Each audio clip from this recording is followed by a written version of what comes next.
Hello. I thought anybody's going to be here, but sure. Um, well, if anybody does happen to show up, I was going to talk about the feminicides in Juarez, ciudad, and Chihuahua, Mexico. Back in the day, in the early '90s, my sister used to take a bunch of us out to Mexico, and they basically at one point when we got there, it had been like the third trip already that we had been there, and everything was going nuts because there was these protests and these weird parade looking things, and I couldn't understand the thing in Spanish, but I was able to figure out pretty quickly or what was going on, that were pissing people off. And as I said, I'll start talking about that once anybody shows up. If not, I'll just probably make a video since I had all this documentary and everything else downloaded to show and all that other stuff. But StreamYard's being a bitch and telling me it has to be a specific format, which is MP4, and I have to go through and do all that. And if I kept resetting the time of the live, it'd probably be like 5 a.m. So you get what I'm saying. So if nobody shows up, I'll just call this like a preview or whatever. And of course, I'll be here.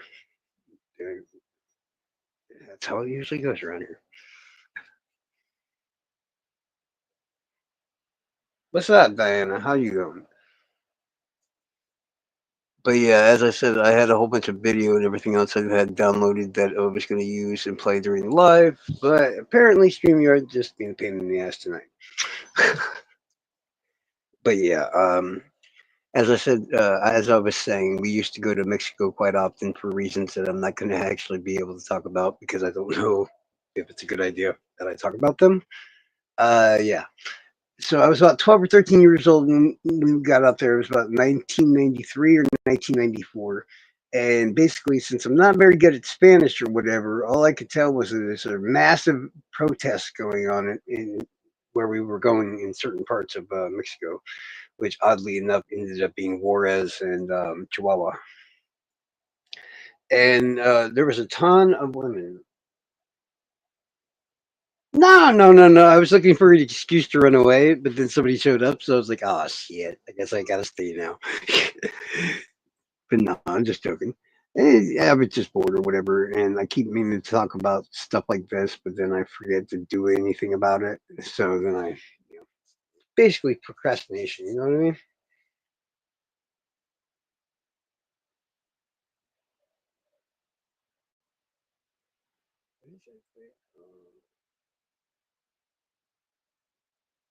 Uh,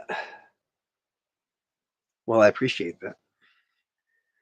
No, it's just how do I put it? I want to give people the information and stuff like that so they can go make a decision themselves and not have to rely on fancy smoke and mirrors and all that other junk by usually like including all kinds of fancy video and all this other crap. But apparently people didn't think it was a good idea, so they tried to tell me I needed to up my game or something. And I'm like, yeah, I know how to do all that. I just don't feel like it. That's all.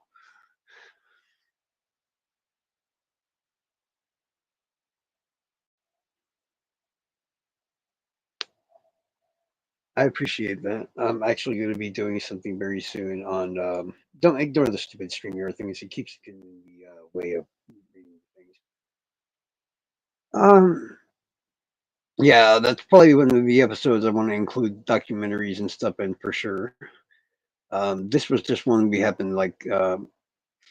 I got no reason to lie at this point. Okay, my sister is all my four sisters are married to Mexicans, and all my nieces and nephews except for two are half Mexican, half American. And she has dual citizenship in Mexico and the United States. And back then in the early '90s, we used to go over there in RVs and vans and stuff like that, or big ass pickup trucks. And either they would be bringing stuff that they weren't supposed to back over, or they were bringing people that they weren't supposed to bring back over. And I was basically just going for the ride, if that makes any sense. Because my brother-in-law, who's still my brother-in-law, is like he was a member of like the Mexican mafia, and which works with Sinaloa cartel and stuff, which is basically El Chapo and his sons and El Mayo and all them. Well, when we went out there and like late '93 or early '94. As I said, there was these massive protests and all this going on, and I couldn't understand what the hell they were saying to begin with, let alone now at this point when all this shit's breaking loose. And what I was able to figure out at that time was that they had found all these massive graves, like all over the place. And I'm like, when you hear like mass graves and stuff like that, you think of like stuff from the war, stuff from this, stuff from that. Well, no, cartels like to do this kind of stuff all the time, and they'll just toss it just about hundreds of bodies in one thing or whatever. But this was different, I guess is the best way I can say it, because everybody found in these mass graves were all women. They were all under a certain age, but over a certain age, and that's why they're called the femicides or whatever. Because the only motive they can think of thus far is that they were literally slaughtered because they were women. Now they can't tell if it's the cartel doing it and if it's related to snuff, but you can find ties linking two of the cartels to ownership, partial ownership of casinos in Las Vegas. And do we really need to talk to you about, where the clients ended up going and yada, yada, yada? You get what I'm saying? If you want to go down that rabbit hole, which I advise you not to, because it's going to take a really fucking long time, a really long time. I think it took me a year alone. Just yeah, and not only that, these same cartel leaders that have partial ownership in these casinos, when their daughters and stuff got married and they had these big ass weddings, guess who was also in attendance at the wedding? Literal high ranking members of the ISP. No joke.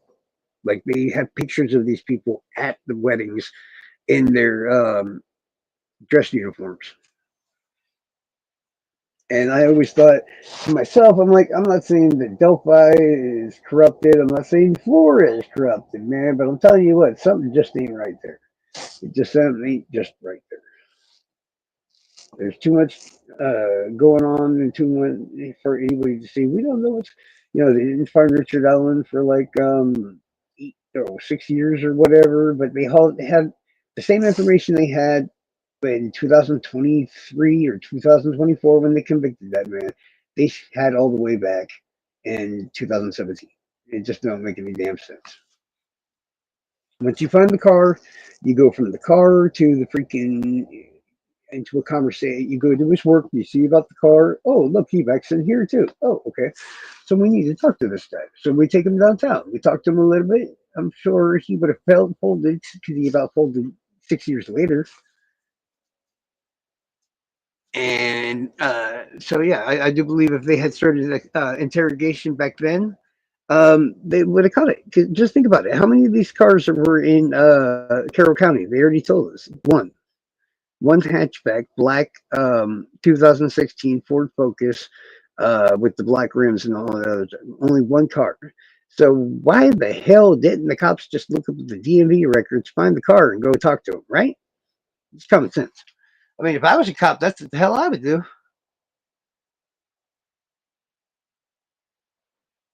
Yes, I've seen my own eyes. No, it was not Doug Carter that was there, but there was definitely some high-ranking officers because they're wearing dress uniforms with their ribbons and shit on them, kind of like how the military does. And these two distinct cartels run these areas. One is called the Juarez cartel that runs. Yeah, they were at the weddings. Yeah, what happened a long time ago is, like I said, I got into Delphi pretty quickly after the news announcement. It's the whole guys down the hill and blah blah blah, and I don't know why, but something bothered me about it, so I got into Delphi very quickly after it happened. Even though I'm actually in Florida, so I have never even been to Indiana, and so I started going down this rabbit hole at some point involving the clients and all that crap and how they so urgent or whatever to get to fucking Vegas all of a sudden right after the murders occurred. Now I didn't have him as a suspect, but yeah, that's what I'm saying. But at the same time, you still have to investigate these people, just like I had to investigate Chadwell and the bald, rapey guy and the shooter at the thrift store. You have to go through each of these people. Uh, Daniel Nations, all these different guys you have to go through and investigate. And when it got to the Kleins, it took a hell of a lot longer than it ever took with anybody else because you have to take the catfish route, and then you have to go take the other route, like the pedophilia and stuff, and then you got to take the third route, and the third route you don't want to take because you end up crossing 11 to 13 states. And that's from Florida.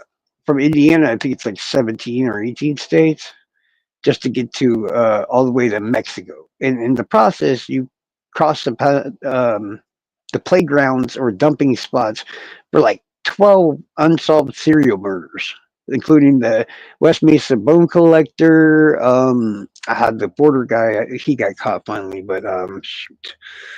There's a bunch of them. Like I said, I need to do like a real deep dive and pull out the theory. It's just it drives me nuts to talk about Delphi. That's all we've been talking about for fucking 8 years. But yeah, back then I came up with this weird thing where I was able to track these large groups of fucking pedos throughout the years because what most people don't know is that same area, another pedo group started back in the 1960s in Texas, coming from Mexico. And that pedo group is believed to have been connected to Dean Coral, aka the Candy Man, aka a serial killer that killed, I think, 52 young boys.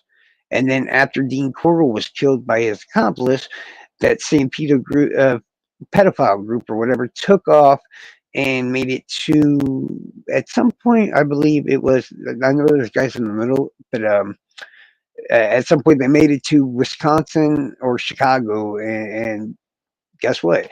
You found a second a serial killer that just happened to use every single trick that Dean Coral did himself, including lay his victims on a board, the handcuff trick, and everything else. And his victims matched the same age and everything as Dean Corals did too. A lot of people believe to this day that John Wayne Gacy also had accomplices and helped getting the victims that he had killed. I think he was at 37 when he got arrested. And if you tack on Indiana crime serial killers like what's the damn guy's name? He did a thrift store, but the thrift store is called Save a Lot or something. Well, yeah, it's one of the big serial killers in Indiana or whatever. But he killed young boys too.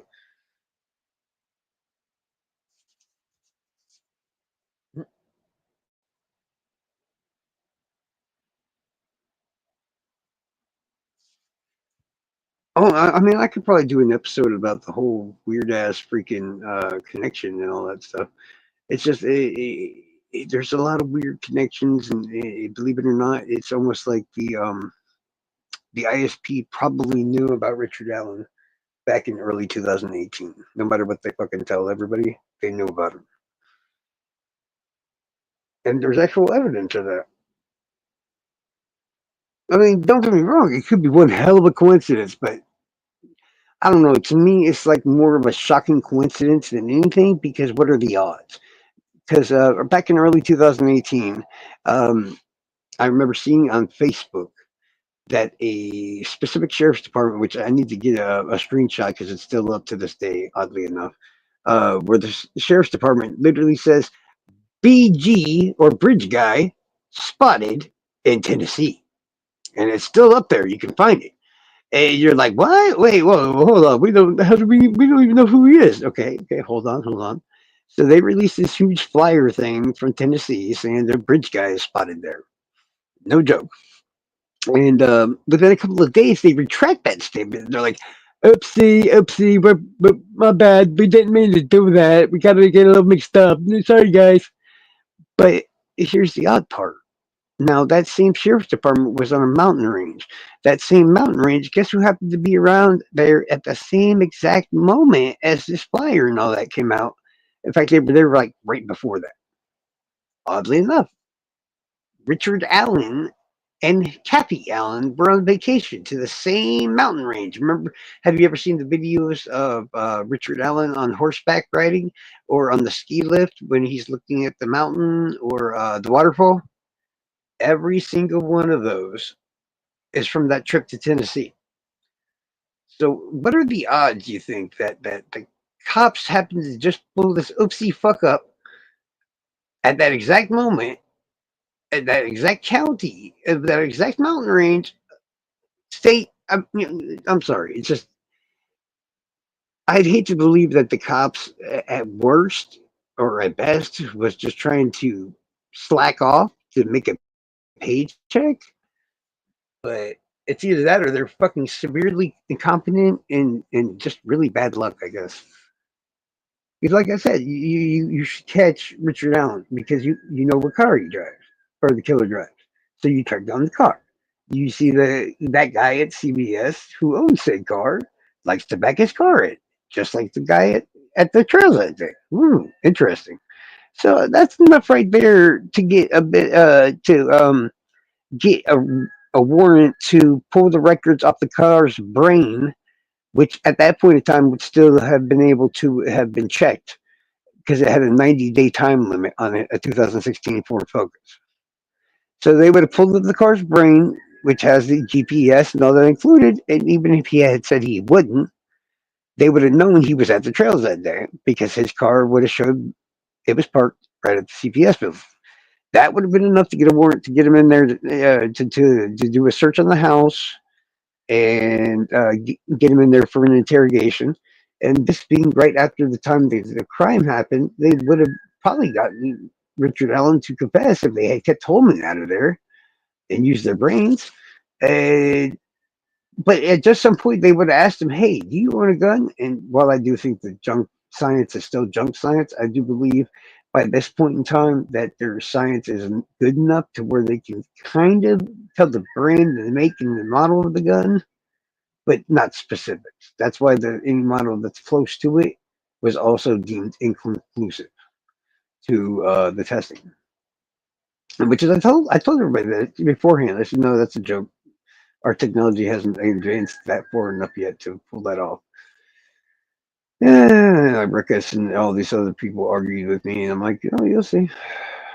But yeah, they would have found out he owned a similar type of gun, and yes, they would have had evidence that could tie somebody that owned that gun or a gun similar to it, because Ron Logan had a Glock 40 caliber that tested inconclusive.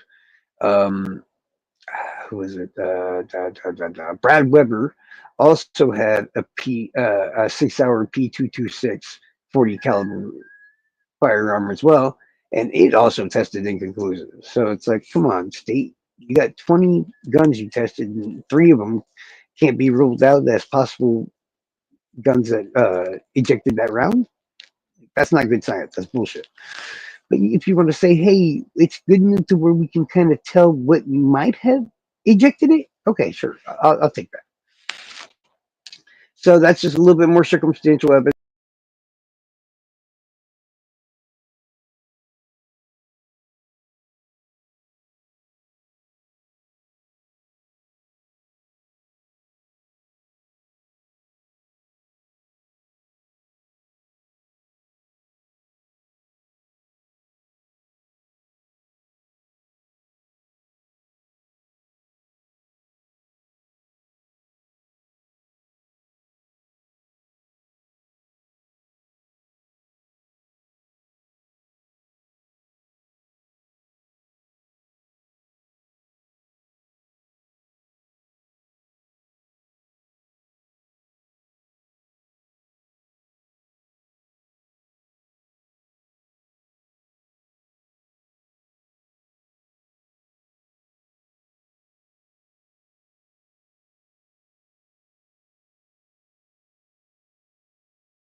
Back. No, I know it's my ear hit the phone thing. Pigeon Forge Dam. I have no idea what that is, but if that's where they went vacationing in Tennessee. I just remember it was the waterfall video, and I know the horseback video. I don't want to assume that the ski lift video was part of it, but it might have because once you get high enough in the mountains, you might start seeing snow and stuff. So I just figured it's a chance. But I do know for a fact that the horseback riding one and the waterfall video, I'm pretty sure. And I'd have to check better because it's been a while. Because I've been trying to tell people these things for a while now, and they just basically ignored what I told them. Just like when I tell them that, as I said, bridge guy was spotted in Tennessee. Well, that's a weird thing to hear, but it's sitting right there on Facebook, and people just don't like talking about it or whatever. It's kind of like Captain Howdy. They don't want to hear that shit.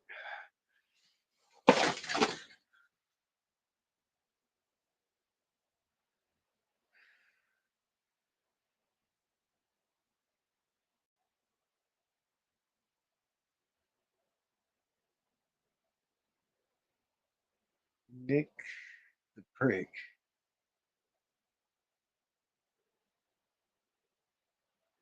Yeah, that's what I was gonna say. I just heard recently as well that at the time Breach Allen was about to be arrested, but not Nick was fucking in Tennessee.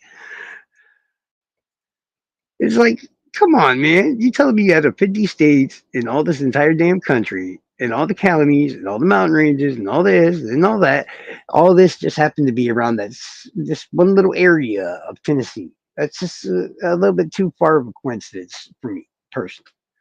You know what I mean? Pigeon Forge. Damn. I'm gonna look that up too. Is that where Nick was at?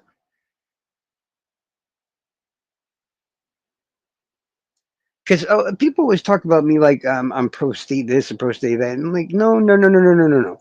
If I can look at the amount of evidence that they're holding and make my own judgment based on what I see, yeah, it might seem like I'm pro state this and pro state that. But there's been, I don't know, thousands of cases where I was pro defense. If the evidence points one way and not the other, um, yeah, like oddly enough, for example, even though it's a crazy example, because I'm not even sure if I actually believe this entirely myself, I think Charles Manson was completely innocent, like entirely. Not like he's crazy or yeah, I don't think he planned the murders. I don't think he had anything to do with them, and I think somebody else did. And they tried to frame Charlie and did a pretty good job. And people want to talk about the CIA and crazy cults and all this other junk, but in reality, it was down to greed, plain out and simple greed. My feelings it was probably a drug deal gone bad or something along those lines, and the real perpetrator that masterminded the whole Manson murders was freaking Tex Watson, because everybody sees him as some junky freaking follower that just followed Charlie around, but that wasn't the truth at all. Tex Watson was like came from a school in Texas where out of 5,000 students, he was the valedictorian. He was voted most likely to succeed and a whole bunch of other crap. And when you see the interviews that he gave post crime, this is a very smart individual with probably at least 120, 125 IQ. He's not a dummy, but at the same time, um, he's not a follower. And there were several witnesses around the time of the Manson murders that said Tex Watson not only was stealing Charlie's drugs, he was stealing Charlie's drug routes and taking Charlie's girls so he could pimp them out.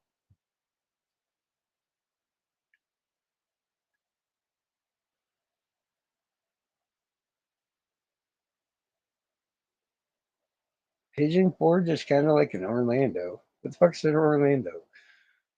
I mean, there's an Orlando by my house because I live in Florida, but I don't know what you mean by Orlando. Like where the theme parks and shit are, basically. Because we got a few cities like that here. We got Tampa, Orlando, and I think there was another one. But yeah, I guess I can get it. At the same time that there's a lot of shit going on in these areas and stuff like that. Um, I never dug too far because every single time I brought it up, nobody ever wanted to talk about it. But it just didn't make any sense that nobody wanted to talk about it because it actually happened. It existed. There's proof of this. So what the hell is everybody being all quiet about?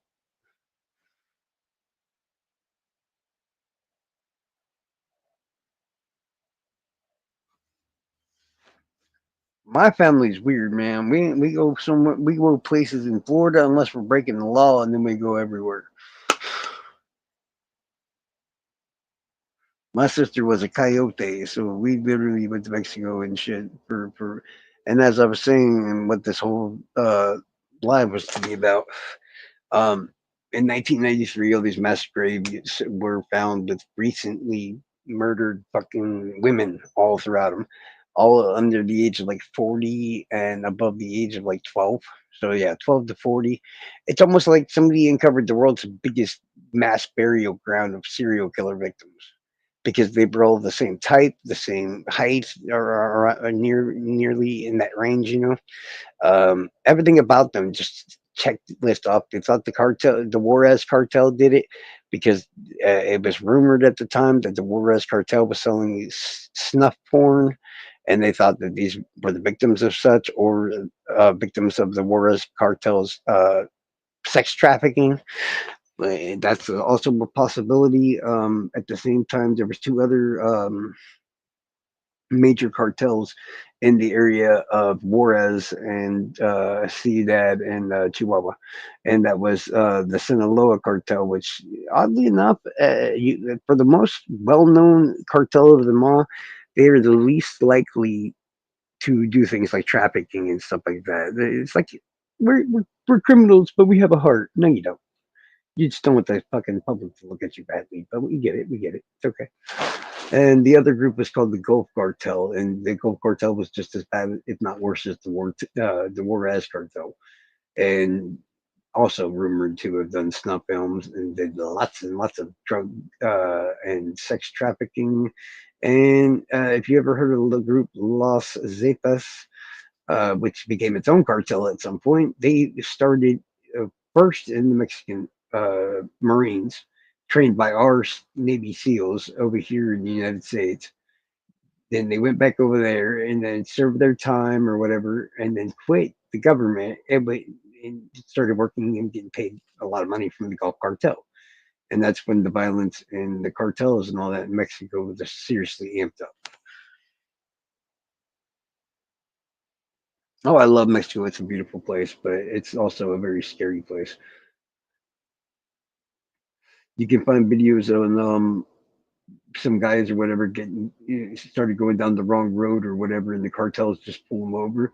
And the guys are like, "Please don't kill us! Please don't kill us!" And the cartel's like, "No, no, no, we okay. But down there, they much worse, much worse. You want to turn around and go back this way." So it all depends. Some cartels will help you. Some will just slaughter you. And I've seen the videos to prove it. So it's pretty messed up. Pray if you're ever in Mexico and you run into the cartel. Pray that it's Sinaloa and not CJNG. New Jalisco is like the most violent freaking group that's ever been seen, and makes ISIS look bad, pretty much. The videos alone that I've seen that they've put out is just disturbing, and I'm used to a lot of stuff. But yeah, they found like four or five mass burial grounds, and each one had about at the most 600 or plus women dead in it, and each one had something around that number. And in the area between these gaps or whatever, there was a bunch of other women also found murdered and just tossed in the desert like trash or whatever. And the families and all that of the victims just really they went ballistic and they demanded answers because from 1993 to now 2023, which I know it's 2025, but the scale of what I looked at stopped at 23. There has been like almost 20,000 plus women killed for just being women in the country of Mexico, specifically mostly in these three regions. No joke, it's freaking crazy. And they made a movie about it. I think it's got Brad Pitt or somebody in it, but which is a dumb way to get your point across. Called Borderlands. That came out a while ago, and people still really don't know much about this incident. Like I said, you're talking about 20,000 plus freaking murder victims in one area. What do we got running around? A freaking massive group of serial killers or something? And actually, that's the only arrest that have ever been made in those mass burials was for a couple of victims here and a couple of victims there. And yes, these guys were apparent serial killers that like to hang out with each other and stuff. So they believe they're just picking people up and murdering them after they did their thing. But I can't even believe either because even though they had the FBI and everybody else come help them, um, the Mexican authorities were known to have used torture and everything else to get the suspects to answer it as they want. I mean, real torture, like literally pulling off fingernails and violence and all kinds of other stuff. So the charges against the two that had been convicted were actually dropped not long after when it was found out that they had been tortured.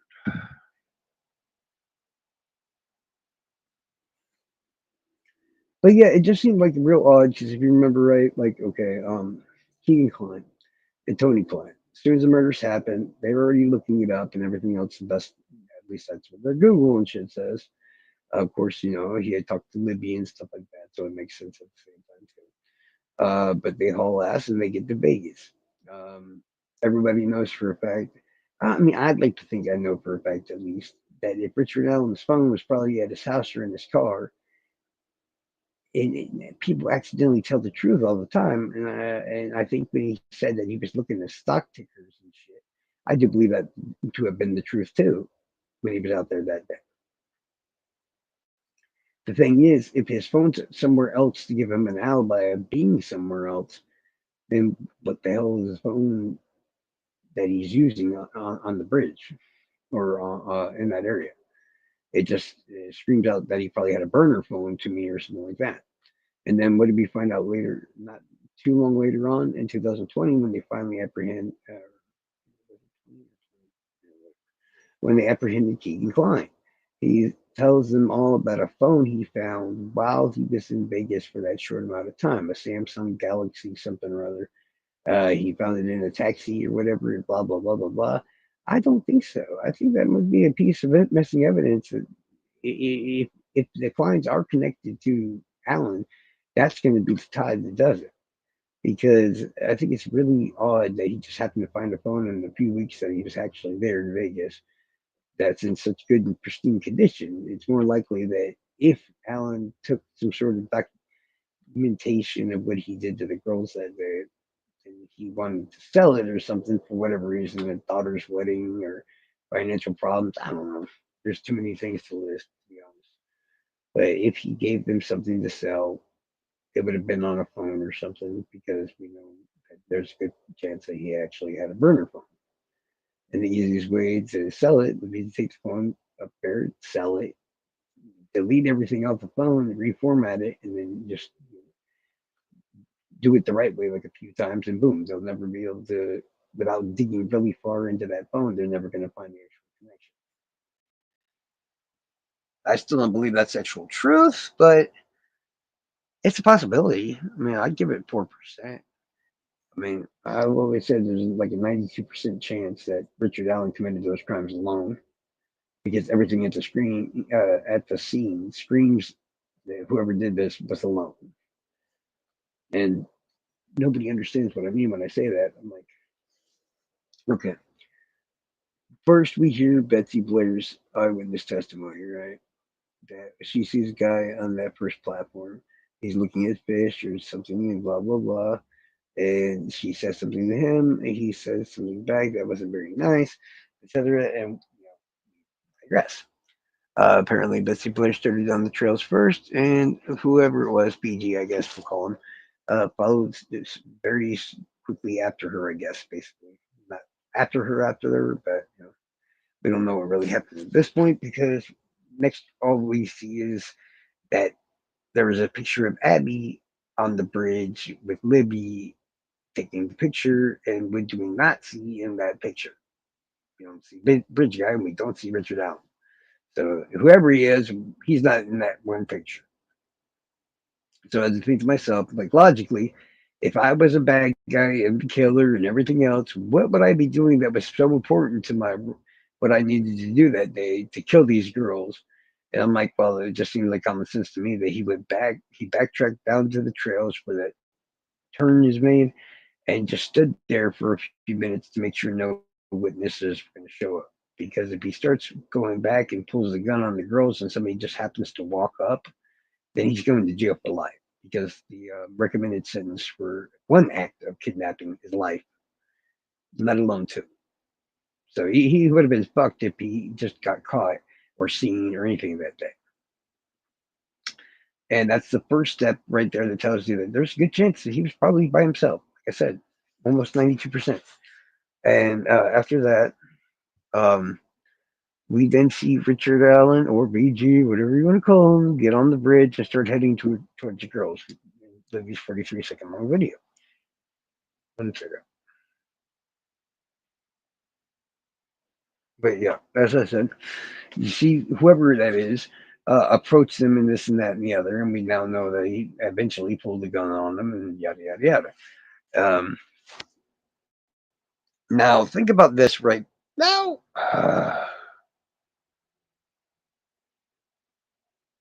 Don't leave the studio, you dumb thing.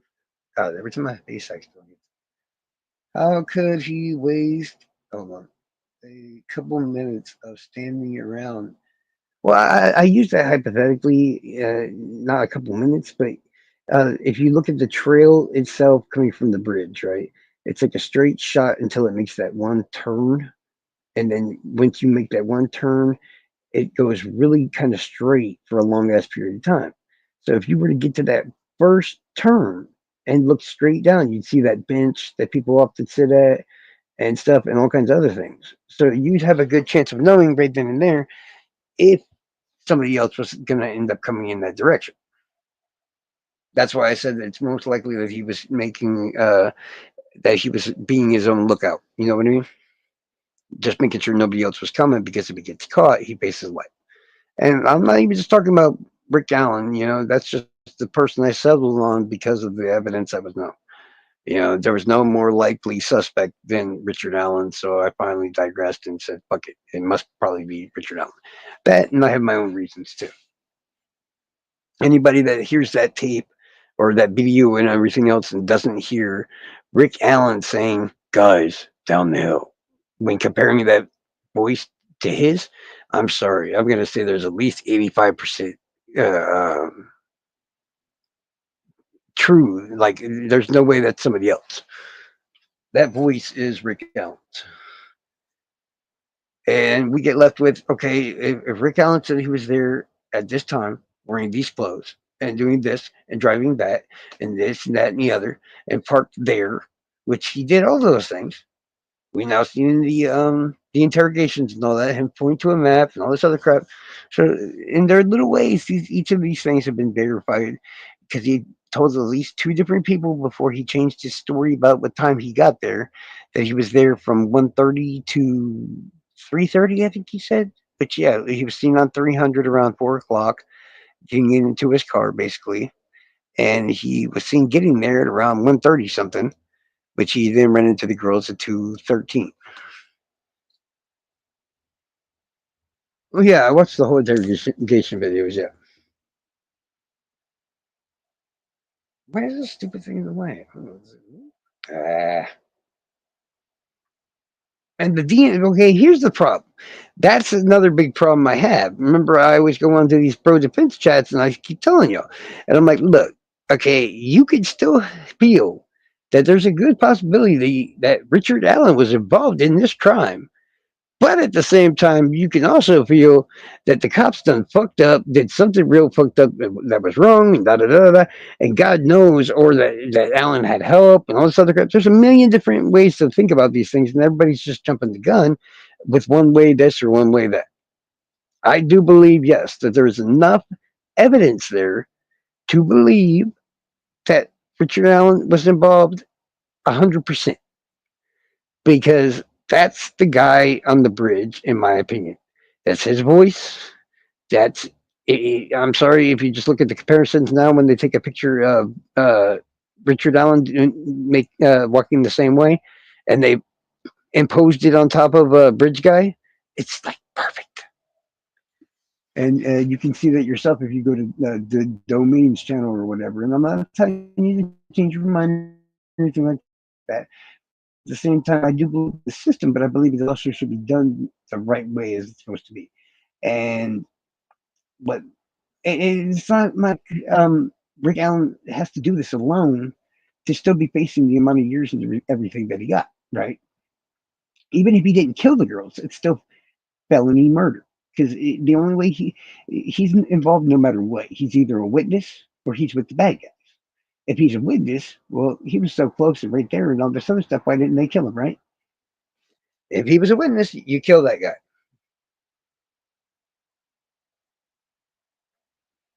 What do you mean? That pic is all you sound like? No, no, I'm not saying. I'm just saying. I saw a video the other day where somebody, where the domain had imposed a certain video of Alan walking or whatever. And I'm not trying to sound like grade pubes or whatever you call them. It's just how do I say this? Hold on, let me read your comments first.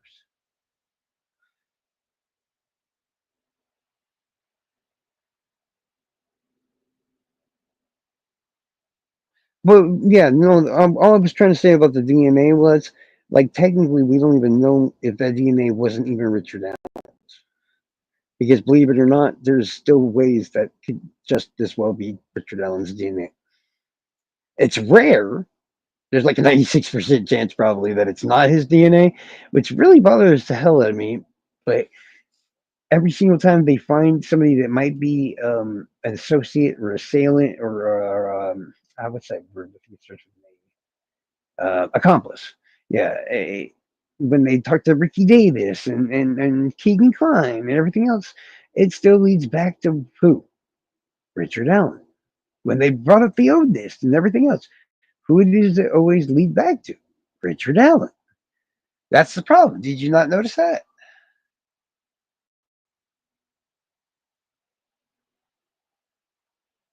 Yeah, I'd like to say no. Okay, you got to understand why I say it could still be Richard Allen's DNA.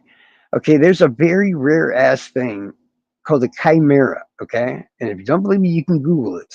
I can spell it for you. It's Chimera. And you'll probably never hear about anybody else saying this but me, because yeah, like I said, I've been studying stupid forensics and shit since I was like 7 years old, and apparently I was insane.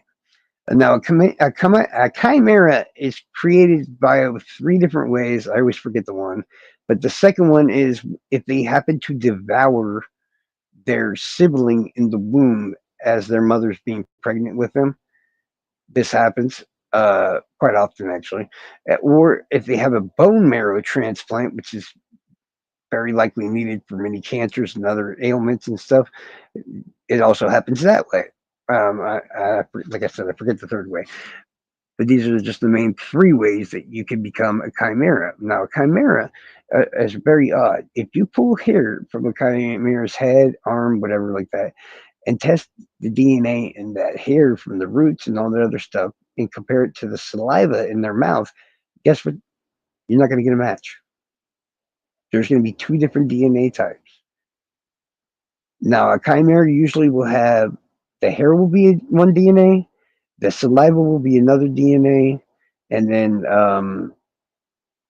like sperm and stuff like that will also be a third DNA. But at the same time, I'm not going to sit there and push the objective, because I always, kind of felt like, yeah, there's a decent small chance that he had help doing this. So, but it just seems a little weird because we now know that the guy was at the scene jerking off, and it's just weird to do with you have multiple bad guys with you, in my opinion. And the Odinists make no sense, because if you got six guys there and they're all there for a sexual motive, nobody raped them? Nobody? Out of six? No DNA, nothing, no fingerprints, nothing, and no rape. No, out of 6 guys. I can't even find 6 guys on my block now that wouldn't rape them kids. But no, it's just like I said, I got a lot of friends that actually live in Indiana because of this case. And if somehow the clients and all that are involved, I'm not going to give up until I figure out if I can actually eliminate them or not. I'm not really worried so much about Ron Logan because he's dead, but as long as Tony's still alive and Keegan has a chance of getting out, then it's something I actually feel I have to keep digging into. And now that we've heard Richard Allen say that, I'm trying to remember what you said. Who's Dr. Perlmutter?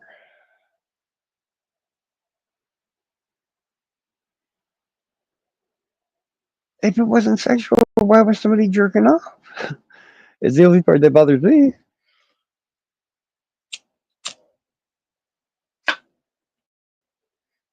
And believe it or not, there was an episode on Great Pubes back in 2019, back where everybody knew he was trash. So, where he had a leak on his show that he had met in 2017. That back in 2017 was able to tell him about the Young Bridge Guy sketch and a whole bunch of other things that nobody else knew until 2019.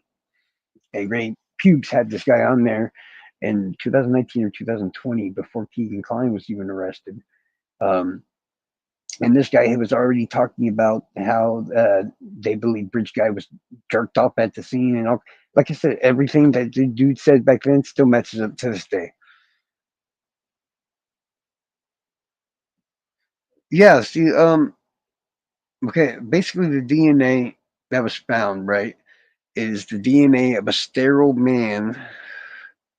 Um, so that could be by a bisectomy or many other reasons. And I mean, like I said, I don't know if it's Rick Allen or not. I was just trying to think of a way that it still could be Richard Allen, but him still do the crime by himself. I don't know if any other way other than him having help or whatever else, and then that just throws everything out the window because the chaos breaks out, and that means we have a possibility of a killer on the loose.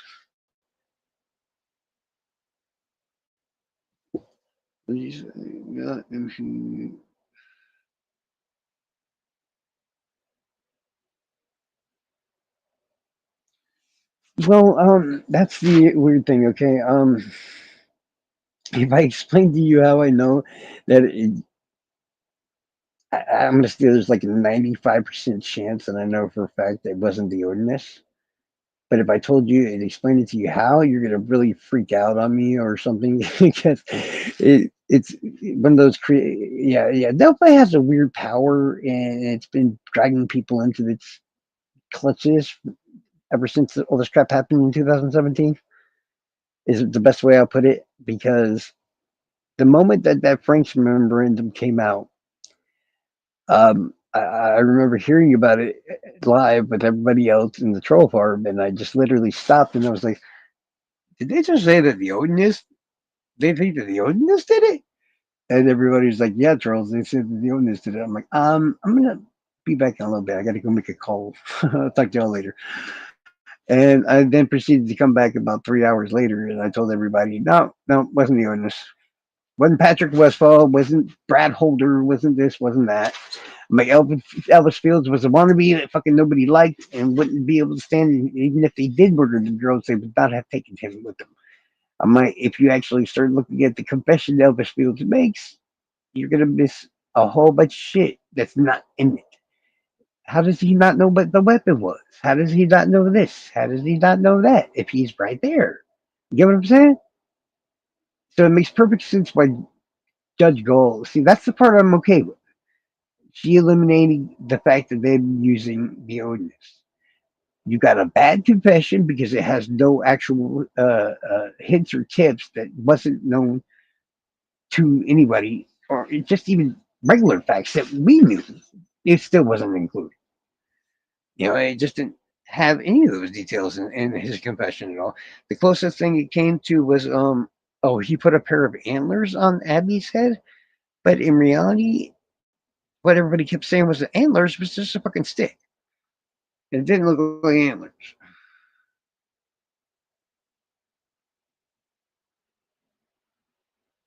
Yeah, honestly, if there's other people involved, other than the Klein's possibility, I don't know who it could be at the moment in time, and that's the problem with the whole matter.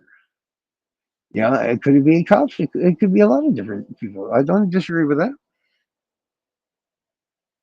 It's just like, okay, I'm a writer, so I try to make things make sense by the known facts and stuff that we have. And with the clients leaving when they did, being in a rush in a weird way like they did, and all the different things that happened on the trip and what they did after the trip and all this other shit, it just screams out, what the fuck? You know what I mean? It's like, what are you trying to hide, bruh?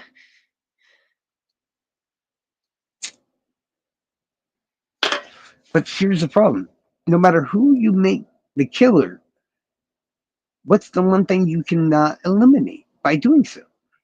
Okay, let's say fuck bridge guy. Okay, right? He's a witness, not a killer. Blah blah blah. Right? And the Kleins are the real killer, right?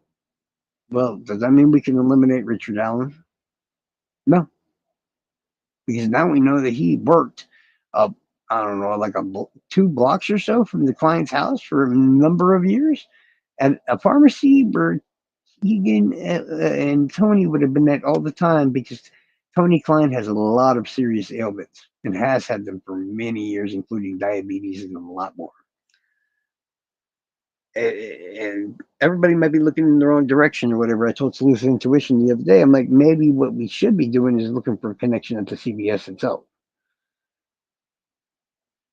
But we're still working on that too. But okay, let's say instead of the clients, we throw the Odinists in there. Well, if we make them the killer, does it necessarily remove any kind of you know ties or connections to Rick Allen? No, no, it doesn't. Hell, if we make Brad Weber the killer, right? Even though he was gone most of that time until right at the last moment, does it still eliminate Richard Allen as possible accomplice? No, it doesn't. Because I can tell you there's connections between each of those groups of people, and if you look hard enough, you're going to find it. So each one you use, and Ron Logan too. See, that's the one the judge fucked up on. Okay, I can see allowing, um, not allowing beyondness because it made no sense. You had no physical evidence, but then them at the scene for one.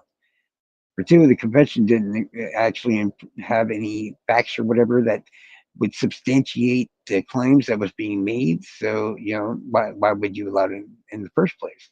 Bullshit, This is how false confessions are, and that's why they hold back information and stuff for these exact reasons. Now, okay, if we take it and we make Ron Logan the suspect, does that eliminate Richard Allen? No, because apparently Richie Davis or whatever other people were saying that they knew each other too. So it's like, what the fuck is going on here? But nothing seems to eliminate Richard Allen, and I'm almost certain because there's a reason for that. I honestly do believe he was involved somehow in some way in this crime. I'm okay with people calling him an innocent person even though he's been convicted. But I feel like everybody should learn a class on probabilities or whatever. And just look at the things that Allen himself has confirmed. And that is when he was there, even if he changed his story, when he was there, what he was probably wearing, what kind of car he was driving, where he happened to park. Once you eliminate and go down the line of all of these different things, you're going to find 20 facts or whatever. I think it's around like right under 20 facts that Richard Allen cannot be eliminated as any of the means for Bridge Guy. Like we knew Bridge Guy did these like 17 different things.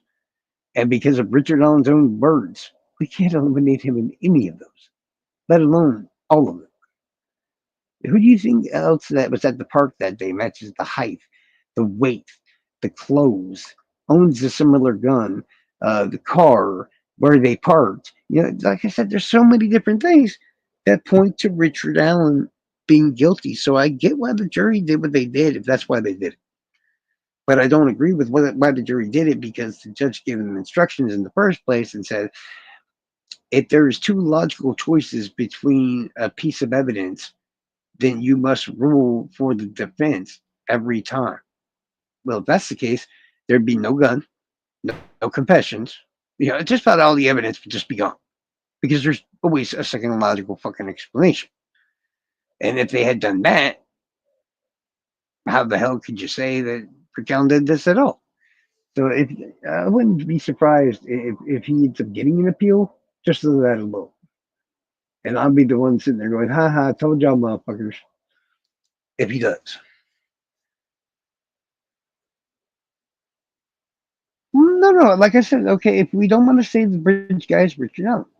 So we need a similar person that's there that day at that time and all that other things. Because whoever's on the bridge that day, well, this is what I tell people when I ask them. I said, here's my first question. Do you believe that the man in the video had anything to do with those two girls being murdered? Whether it be by a witness or by being an accomplice. Is there what do you feel about the video? Now I'm going to ask you the same question. No, I'm trying to. I'm not really trying to leave a bunch of things out. You got to remember, I'm just shooting off my head. Just it's like 4, almost 5 o'clock in the morning.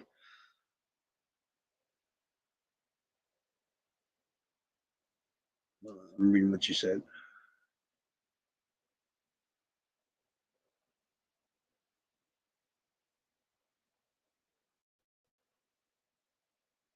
Uh, Okay, I see something.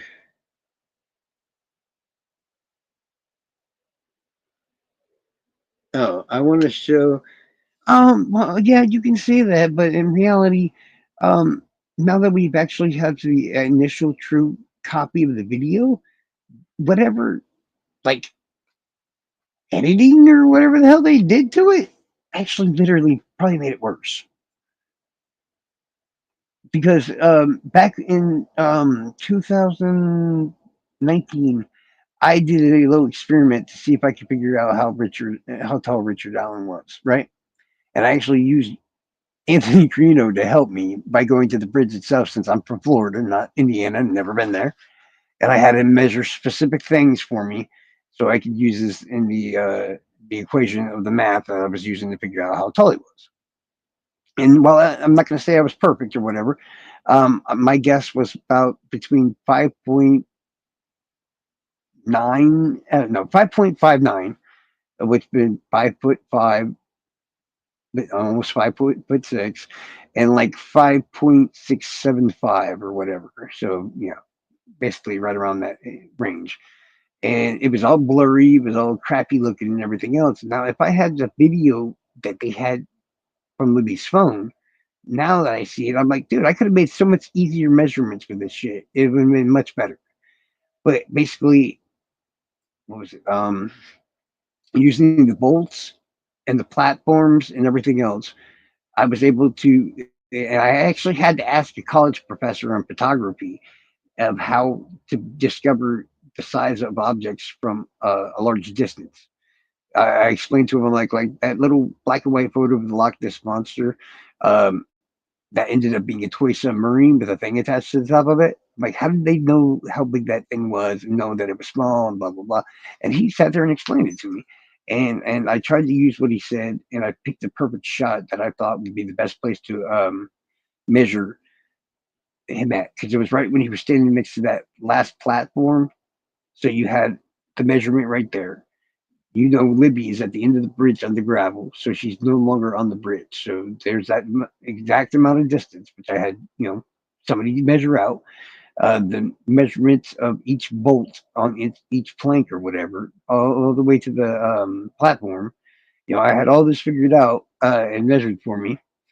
And then basically I just did the math, and then like I said, I came up to that weird number of 5.59 to 5.6 whatever 75, and then I'm like, well, something's not right about this.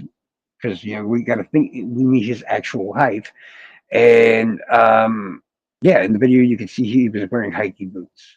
So actually, the FBI has a database and all this other crap that you can look up hiking boots and estimated lift on most average like hiking boots, how tall they'll make you, which is usually about an inch to an inch and a half. So it was then that I told everybody in the troll farm and just everybody in the community. I was like, no, Bridge guy is a short motherfucker, and they didn't want to believe me. I'm like, dude, he's probably like right under 5'5" with no shoes on. They're like, what do you mean with no shoes on? I'm like, dog, we know that once you go to jail, they measure your ass with no shoes on. So I said, basically, he was going to be around 5'4", right under 5'5". And when Richard Allen was arrested or whatever, they had to be standing next to a tape measure. And if you look, you can see that notch at the 5.5 right above his head, but he's still too short to reach it. I'd like to believe I got really lucky about the shit, and if anything, but yeah.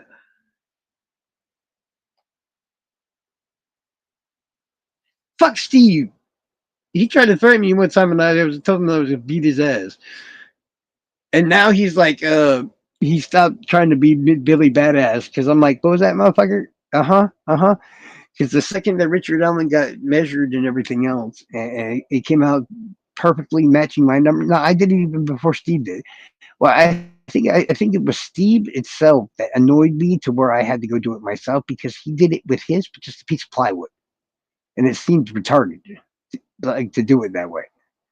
I'm like, there's plenty of objects in the video, in the photo, and all the other stuff that we can make a logical conclusion based on just these things alone.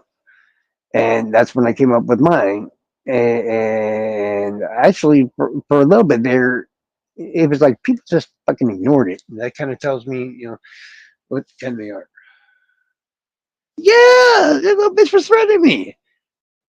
He's like, why don't you meet me at the bridge and tell me that to my face? And I'm like, bro, I'm bigger than you. I'm stronger than you. I'm taller than you. I'm higher on the food chain. I'm gonna beat your ass, and I'm probably like 30 years younger than your ass too. But yeah, he threatened me. Girl, you gotta understand. This is Delphi. I get threatened all the time. I was an asshole back then. I mean, I kind of am still an asshole, but like when I first got into this whole community, I was like really bad. Like the only ones that would accept me at all was like the troll farm, and they were just like, you know what, we could use somebody with your talents. And I'm like, damn right, you fucking can. What the hell are you talking about, man? Because I'm the type of person I can only listen to you tell me something I find stupid so much before I stop and go, hey, I'm sorry, but you're saying stupid shit. It's hurting my brain, so please stop. I don't speak stupid, and I don't want to learn it. That's just how it goes.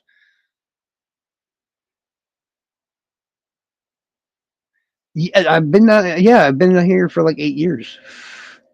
When I first, okay, at first I was on Gray Hughes and shit. Believe it or not, most people don't even know it. Like, there's 4 or 5 episodes of Gray Hughes where he has people calling in and this and that. And on at least 4 separate occasions, on 4 different episodes, I was on Gray Hughes' show talking about other cases. So there was a long time there of a couple of years or whatever that I got along with Anthony Greeno, which I still get along with Anthony now. My best thing to say about Greeno is just like he's got a lot of demons, but I do think somewhere in that weirdness is a decent person. I don't know. Don't quote me on that, but I'd like to believe he does want to help, at least himself. I don't know, but Gray Hughes, you could see back then that it was going to not work out. And I mean, but I think I got banned for saying, huh? One time at Gray Hughes after being on like 4 or 5 episodes. So it made no sense because I was saying, huh, to somebody else in the chat. But yeah, basically, I've been running around Delphi for like 8 years now. And the community, that is, not Indiana itself. I've even gone as far as being called Bridge Guy. And I'm like, I'm 6'4". At the time that the murders were committed, I weighed a hell of a lot more than I do now. So if you believe that Bridge guy was 6'4", damn near 6'5", and weighed 400 something pounds and all this other crap. It wore different clothes because I tell you what, Charles doesn't wear those kind of clothes. I'm like, sure, you could somehow fathom the fact that I could possibly be Bridge guy. Of course, it was Noe and Prop saying it, so it's not like I was paying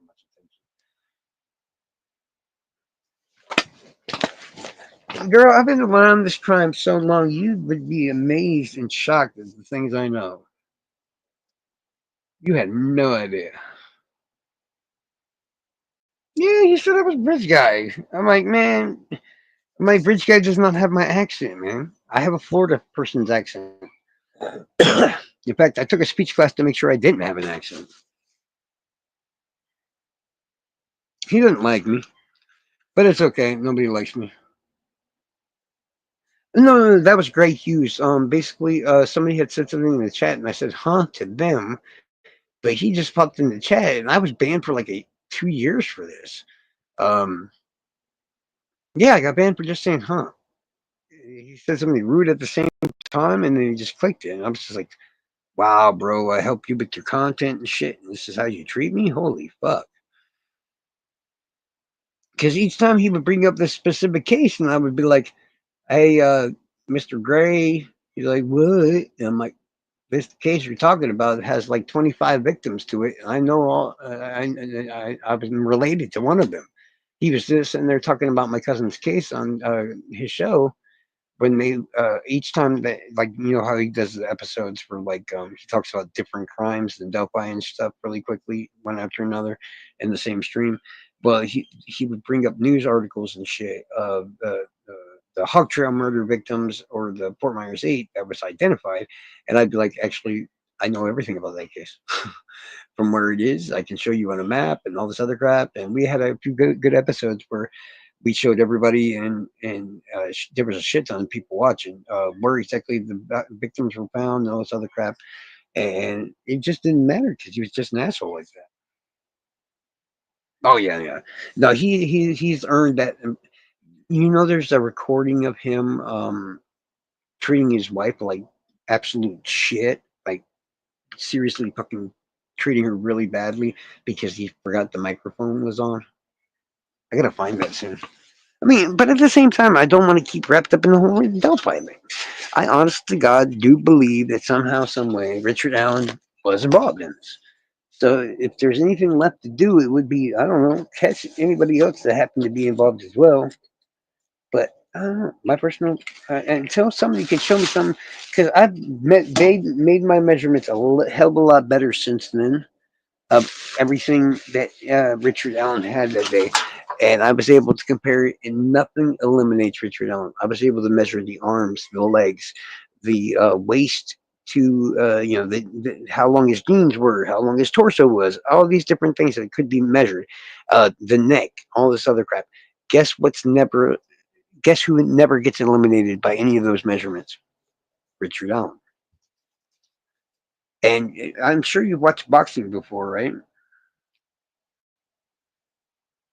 Yeah, yeah, he was Gray Pubes was like I saw a video the other night of where he was talking all this nice shit about Captain Howdy, and mind you, I mean, he didn't even fucking know Captain Howdy barely. I mean, you're talking about one of my friends and shit like that and stuff like that, and I already have to deal with the fact that he turned into a fucking monster, or actually, he just was a monster, and I'm gonna have an episode on him too coming up soon where I'm just gonna blast the fuck out of him, and I'm just done with all these people being so nice to him and shit like that. He was a piece of shit. We didn't know he was a piece of shit, but he was still a piece of shit. That's Captain Howdy. I'm not talking about, I don't know about Gray Pubes or whatever, but he was on this thing, and bad actors like recorded it and played it or whatever, where he was saying all these things or whatever that were untrue about Howdy, all these good things, and none of the bad. And I think the comment I left on the video was, "Yeah, it's kind of convenient how the wife yelling, screaming, treating like shit or abuser or whatever." What basically I think I said was, "Birds of a feather flock together."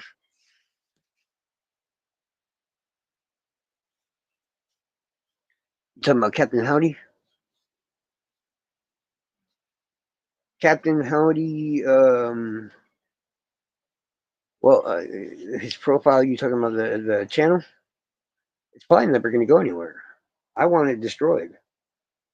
I hope his family destroys it. To be honest, there is nothing in his work that he other people didn't do themselves. I know because I was mainly the one that gave him the source material for his fucking videos.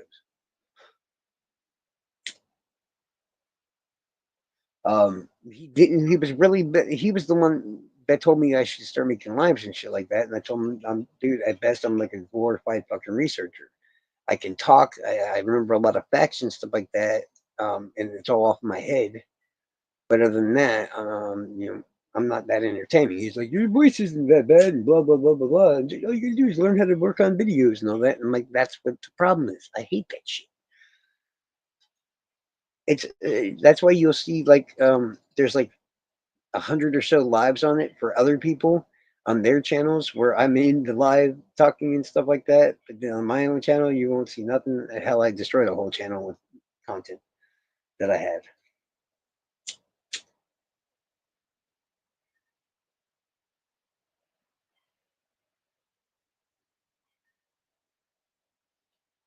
But Captain Howdy was the main one, if not the first one, that told me that I should fucking do this stuff on YouTube.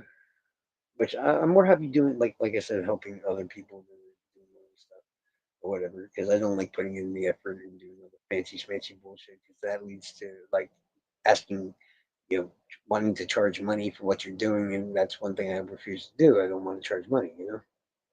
But Captain Howdy, I didn't meet him because, like I said, I haven't been in Indiana or whatever. But I used to talk to him on the phone all the time and stuff like that. And basically, he went by the name Jay. Shit, what was it? His real name was Adam Venable. He went by the name J. I can't remember the last name, but it was Jay something. And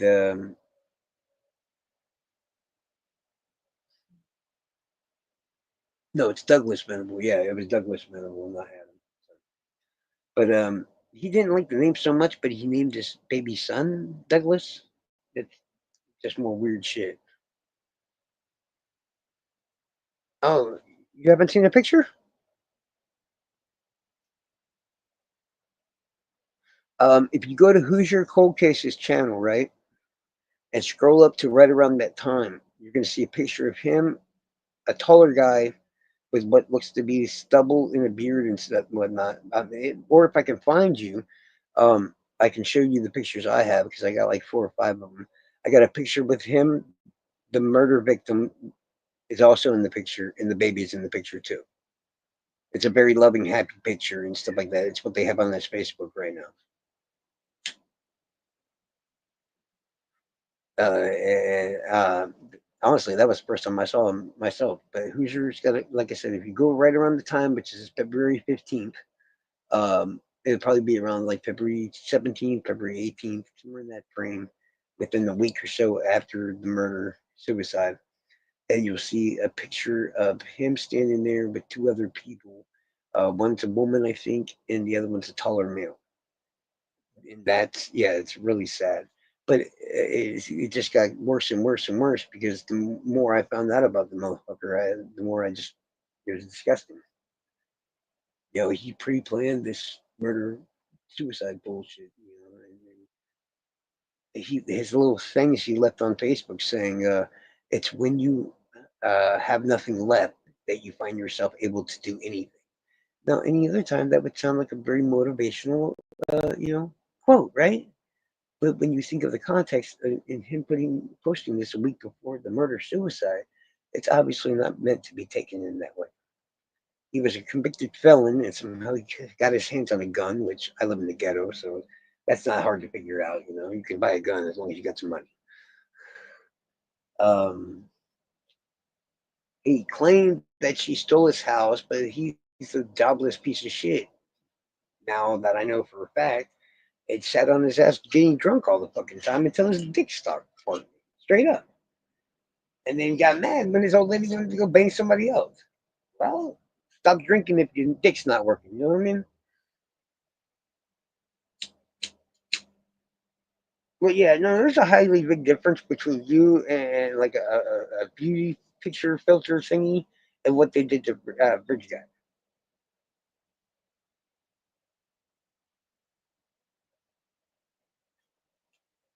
Because what they try to do right now, I believe the kids are staying with her parents, but there will, it seems to be a custody battle that will go on in court. His family also wants to see the kid and all this other crap. So if they can work something out, that'd be great.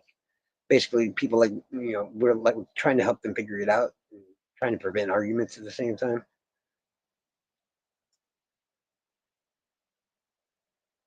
But yeah, the kids right now with like the grandparents and shit of the victims. Yeah, the parents of the victim. So her mom and dad's got the little boy, Douglas, Dougie. I know that's what I mean. It's like okay, once you decide, it's like Kurt Cobain and all them other motherfuckers and shit, like the Chester Bennington and everything else. I always say, once you decide to reach that level and have that many people love you, you no longer have the right to kill yourself. And it's in my book, it's the same way. Wait, if you reach the point where you decide to have kids, you no longer have the right to kill yourself because you are now needed and you can control your fate. Yeah, that's what I'm saying. It's just like all you're doing is causing more pain for all the people that are involved with you by doing this back. If a solo person wants to do it and some of their family feels bad or whatever, hey, that's their choice. But no, that one's going to affect the lives of other people that have no control over it, and that we did.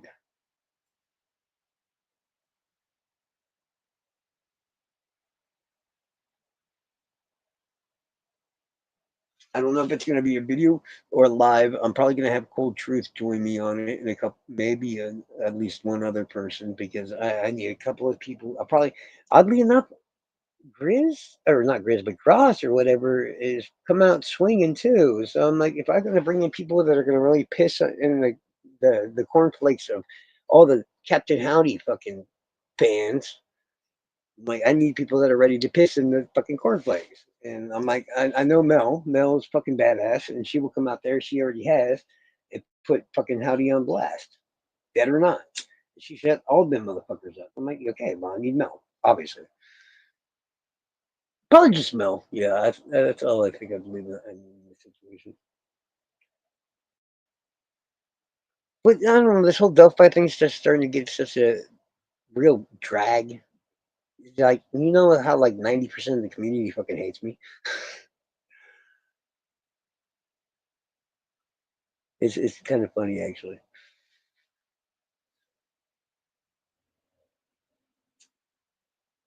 I got to figure out how to stop making enemies, man. I swear to God. Why is the defense people being the nicest to me? That's the sad part. You know how many? Oh, great. We got people watching this now. It's not just us here. Who's creeping, motherfuckers? I don't know. I got people on block, so if you see somebody typing, I can't see them. But yeah, there's a lot of people that don't fucking like me. I don't really give a shit.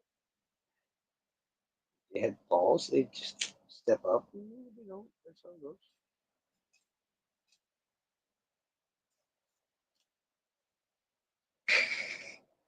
Shh. You want to know what we were talking about, even though they can remind you. Yeah. No, hell no, man. I honestly, at first, I was shocked by what happened with Captain Hunt, and I just couldn't figure out the right words that I wanted to place into it. And then the more I found out, because I talked to the family on the victim side, and then I talked to the family on Howdy's side, and I talked to his friends, and I talked to all these different people, and it's like I saw from his point of view, but it just was not good enough. No, everybody in these groups, man, they think they can tell you what to do and all this other crap, right? And they think they can control you because you're in the group. And I'm just like, fuck your group, bro. I do what the fuck I want. Like, you think that I'm here because you're bullshit group? I said, I don't need you. And they hate hearing that. They can't stand it more than anything. They would tell me, well, they would suggest I not talk to specific people. It's like I'm sure you know Angela and shit, R&D or R&B or whatever. Um, Often when I go in there and I just joke around in there for chat or whatever, even now, I'm not even in the troll farm, right?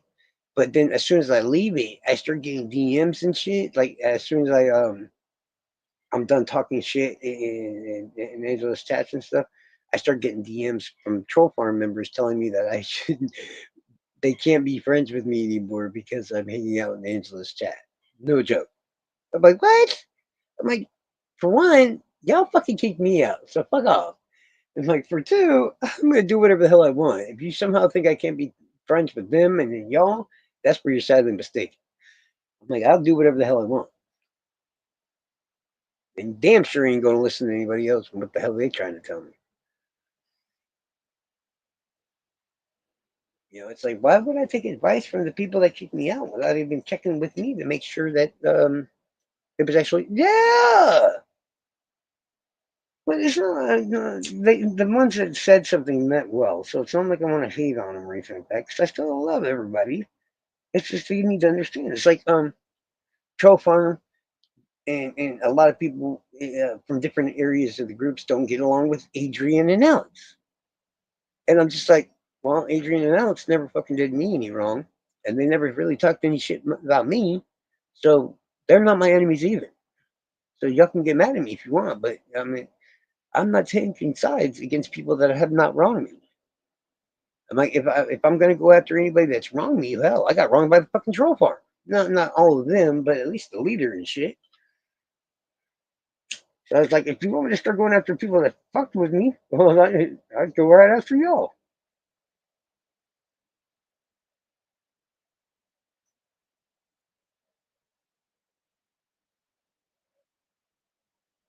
And yeah, we used to troll the shit out of Angela and all eyes and everything like that, and be real dicks for no apparent reason whatsoever. Because I mean, I guess there was a reason because Angela would do these things and weren't so nice, involving and saying stuff about the family and this and that and the other, which I kind of get, being a victim's family member myself and blah blah blah.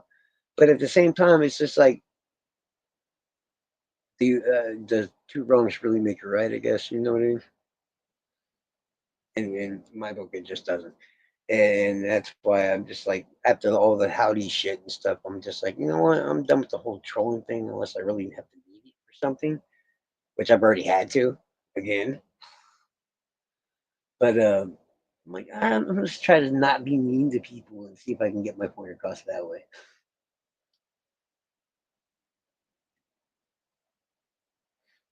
But yeah, it's all these. I got told by someone recently that I need to get the hell out of the true crime community and leave. I was like, why do you think I need to leave? And they're like, dude, you're not doing nothing for these cases and blah, blah, blah, blah, blah, and all this other bullshit and stuff like that. There's no point in you. It's stressing you out. No, this other crap. And I'm like, no, y'all motherfuckers are stressing me out. Not listening to me, casting judgment on me, talking shit about me, this and that and the other, and just fucking bugging me. And yes, I'm sure that other person who's watching is fucking one of those people that I'm talking about. I'm pretty sure I know who the fuck it is, but okay. But like that's why I'm stressed out when it comes to this bullshit online. Yes, yes, it is. I swear to God, it is, man. They hold on to information. They hold on to all kinds of different things. And the second I started getting some information that they may not have, they started treating me even worse. I swear to God. I'm not even going to go into detail about it right now. I'll tell you about it later or something like that. But I thought I was doing something good for a case or whatever, and it sounded like it was something good that is possible for the case and stuff. And a lot of people, everybody else thought it was that way, but then one or two specific people didn't think so. Yeah, I don't even think it was just like, who does it really matter who finds out these details or clues or whatever for the case to move forward, or does it just more importantly like somebody did it? and that's the only thing I can think of. I'm like, in Idaho, I was the one that figured out that the receipt that was found in his trash can with the damn Dickies tag was a suit that he wore to keep the blood out of his car. Now, the only ones that probably knew about that entire time was the cops, and I figured that out. I figured out Richard Allen's height using math. Um, Missy Beavers, I've heard about her years ago and knew that she got shot in the head, but nobody wanted to listen to me because the cops wouldn't confirm it. And then after I told Tom Webster that, him and Fig finds out that sure enough, there's an FBI report saying that she was killed by a gunshot wound to the head. And I'm just like, yeah, I haven't done anything in these cases. This is shit that either only the cops knew or even the cops didn't know. Because apparently the cops didn't know how tall Richard Allen was. Or Ridge Guy.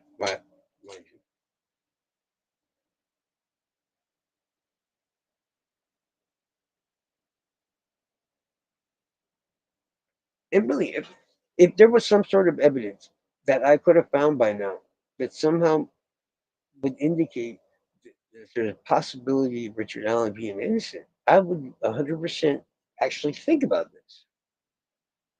This has not been the first case where I actually had to go back and sit there and do all this again and literally had to change my suspect based on new evidence or something like that. As long as you're willing to do that, then you're doing the right thing. Like there's a case out of Florida about a man named Leo. What's the fuck his name? He had that weird ass. It was on the prosecutors. And so if you listen to that podcast, you know what I'm talking about.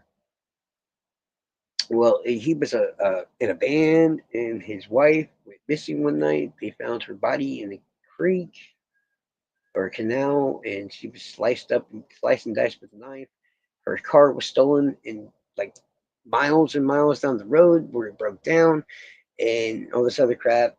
So Leo, the husband, was kind of abusive, so they convicted him of the murder, and they sentenced yeah, Missy Beavers. They always said that her cause of death was puncture wounds to the head.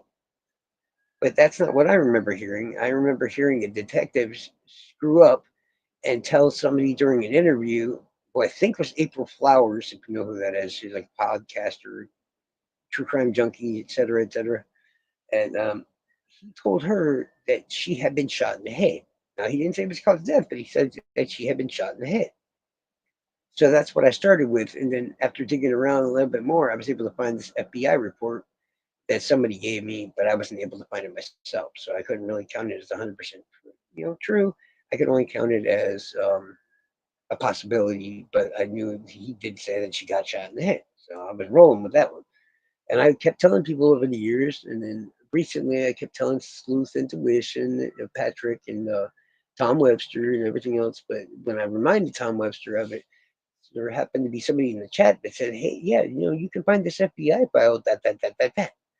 So I guess Big and Tom Webster went digging through fucking FBI reports involving Missy Beaver's case, and sure enough, they found um,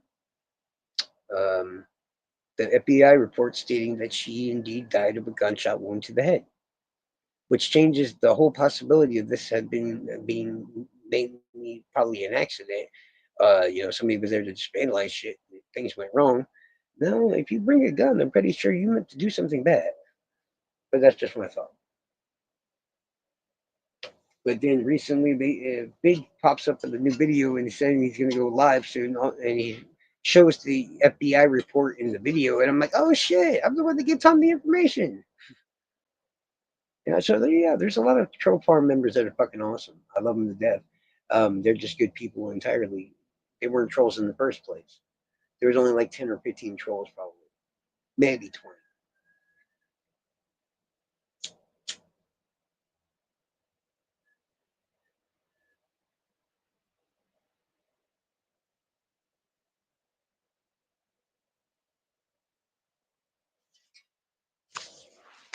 Yeah, I already talked about and the feminicides or whatever in Juarez and all that.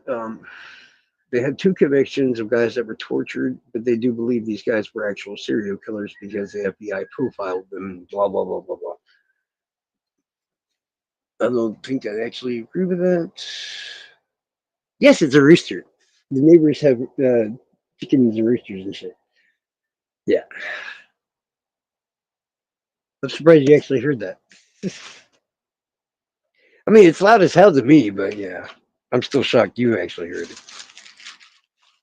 But yeah, eggs are so motherfucking expensive apparently. But it's what I want to say because it's funny and recent. But no, they've always had since they moved in there like 4, 5 years ago. They always had chickens. They got like 30 or 40 chickens that run around. They come in my yard and all kinds of shit.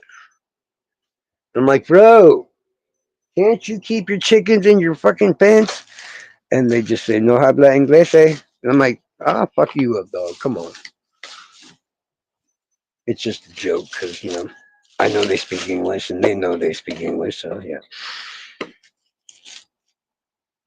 Oh, yeah. No, no. On both sides of my house that's fenced in and junk are these like little tiny trailer lots that have Spanish people living in them that they own chickens and shit. And across the street, there is a little ranch kind of thing where they have goats and like ponies and baby horses and shit like that. They're pretty cute. Hell no, they don't give me eggs. They try to give me beer. No eggs, man. Which honestly is like a Mexican telling you that they love you forever if they give you a box of Modelo or Corona. Oh man, they love you to death.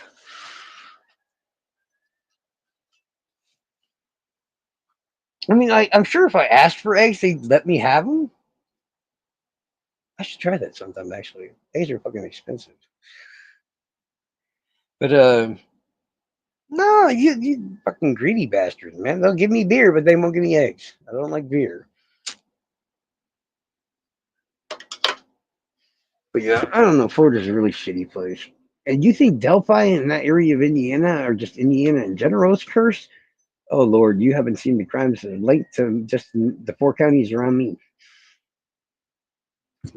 Like, there's so many court TV known cases in my general vicinity that I actually was able to open a subreddit that there's like 400 and something members of. And I haven't even been in there in like a couple of years because I got locked out. I forgot my password. But somehow, some way, there's just so many fucking there's people still joined up in this shit. It's really weird. But I just basically started posting articles and documentaries and all this other shit about any cases that happen to be involved with either my county or the county directly bordering us. And there was like 9 serial killers. Multiple theory of those serial killers were actual cops that killed kids. Another racist cop was a serial killer, or is a serial killer because he's on the loose still. Um, Anything you can think of, like the last case that we had here that was on national-wide TV was Wade Wilson, the Deadpool killer. If you actually check Google right now, you will see that his crimes were committed in Cape Coral, and he's from Fort Myers.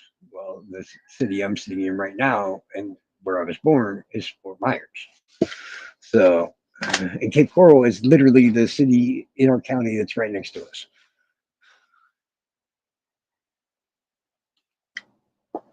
So right off the bat, it's like I can name one within a year or two ago. It's already been hyped up enough that it was all over the fucking national news. Yeah, exactly. And I this whole time I'm sitting there trying to be a creator, and it's not occurring to me. It's like Charles, doesn't that courtroom look familiar that he's in? Oh, it wasn't until like I don't know, like 10 months after that I googled where he committed his crimes at because I heard it was in Florida, and I'm like, that really? So I googled it, and sure enough, it was my county. So I'm like, oh god. And then before Wade Wilson, we had a guy named Jeffrey Zeiler who committed the murders of 11-year-old Lisa Story and her 22-year-old babysitter, which at the moment I can't think of her name. But this was in Cape Coral, and it happened in 1990. But he went unconvicted the entire time until 2020 or 2021. Basically, he got arrested for accidentally shooting somebody, I think one of his relatives. And when they tested the DNA, boom, they had his ass, which was crazy as hell in itself. And Zyler's all over YouTube too because Court TV was there. I remember because I almost got selected for jury duty during the murder trial. Because and that's how I explained it to Delphi people and stuff when they're talking about like, how do you mean they got a packet when they got asked to be in the jury in Delphi? I'm like, guys, let me explain this. I've been asked to come to jury duty many times. They usually just send you a postcard, very small, one sheet, little piece of paper, that looks like a postcard that says, "Hey, you got to be here," and then you ignore it, and then it goes away. Simple as that. Well, one day I took the mail, and I see this big ass brown fucking envelope, and I'm like, "What the hell is that?" I'm not expecting nothing. So I open the envelope and I pull out this 50 document page looking small book thing. Um, the postcard that I was just talking about was in the envelope too, still. Another piece of paper and a few other pieces of paper and the questionnaire was also included, which actually told you who the suspect was, what crimes he was being facing, and all this other crap, and told you not to go looking up all this stuff. I took pictures of it all before I sent it back to and like I said, I almost got selected for the jury in the Zyler case. If you look him up on YouTube, you will see him calling the victim's mom a disgusting pig who he had sex with a year before and she never washed her sheets, and that's how his DNA got on the victims. He did like a bunch of horrible shit in trial, and then even elbowed his lawyer in the head during sentencing.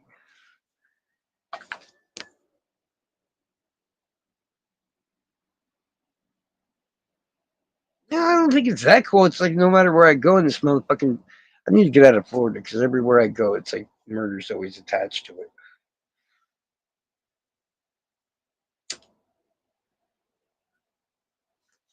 It's like death's been walking with me since I was about 14 years old, and he's not gone anywhere since. It's the best way to explain it. Because all I remember that day was going up to the store, seeing my cousin, just telling him a few things or whatever, and seeing a creepy guy and cursing him out because he was being creepy as fuck to me. And I was like, dude, I'm only 14 years old, but I'll beat your fucking ass. Blah, blah, blah, blah. I was talking running my mouth and all this other shit. I probably would have beat his ass, though, honestly.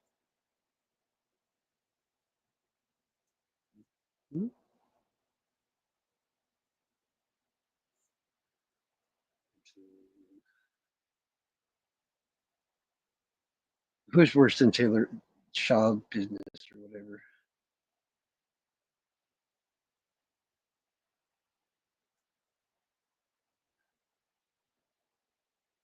Uh, but yeah, no, Zyler was freaking a real piece of shit. Like his DNA was found inside and outside the victims, including an 11-year-old girl and stuff, who he then proceeded to strangle after he SA'd both of them. And it was one of those cases that just got put away or whatever, but it was real bad around here. We also had the Lords of Chaos, which was Kevin Foster and his ragtag group of gang members who shot a Riverdale High School music teacher at point blank range at his front door because they were afraid he was going to testify as a witness that they were stealing shit from the fucking school. A real dumbass reason. And then they did some more shit, what Kevin Foster did from prison, and now his mom is also locked away for most of her life as well because she tried to help him facilitate a hit on his living gang members that snitched on him. Yeah. Let's see. The Samuel Little, the one that killed 94 victims, the FBI can confirm. He had at least two victims going through this area. He was coming from Miami where he had two other victims, and he picked up two more while he was here at different times and killed them here and shit. Who was it? I know there's more. It's so hard to think of them when I actually want to think of them. We had some. It all started with some like creepy ass pedophile that killed a kid and said he'd do it again, and then ended up doing it again. And he was one of the first pedophiles that was locked away for their entire lifetime. Ah, no, he's. Uh, I almost wish I was there because I honestly probably would have wrote a book or something about it. I think I should have just kept lying because once I got up there, and they started asking you questions as a juror or whatever, they asked me the questions: has any of your loved ones or relatives ever been murdered by somebody? And I stopped about it. I didn't think it would be right just now lie, so I just like, yeah, they have because I've had like 20 to 30 people I've cared about fucking murdered. Just the most recent two was 8 months ago or so. My friend Emily and her wife um, had gotten their baby and left it with her mom. And I guess they were trying to sell some weed to some guys, and they stabbed them and shot them to death or whatever. So this is like a very commonplace thing for where I'm from. And like I said, 96, my cousin was snatched by fucking Daniel Conahan and taken out with the other seven and slaughtered out there. I'm not ready to go through what the hell they had to live through. I just hope most of it happened when they were already dead. That's the only thing I can say. But no, people get shot around here. So I've had friends and relatives been shot to death and given hot shots, stabbed. I was stabbed myself. So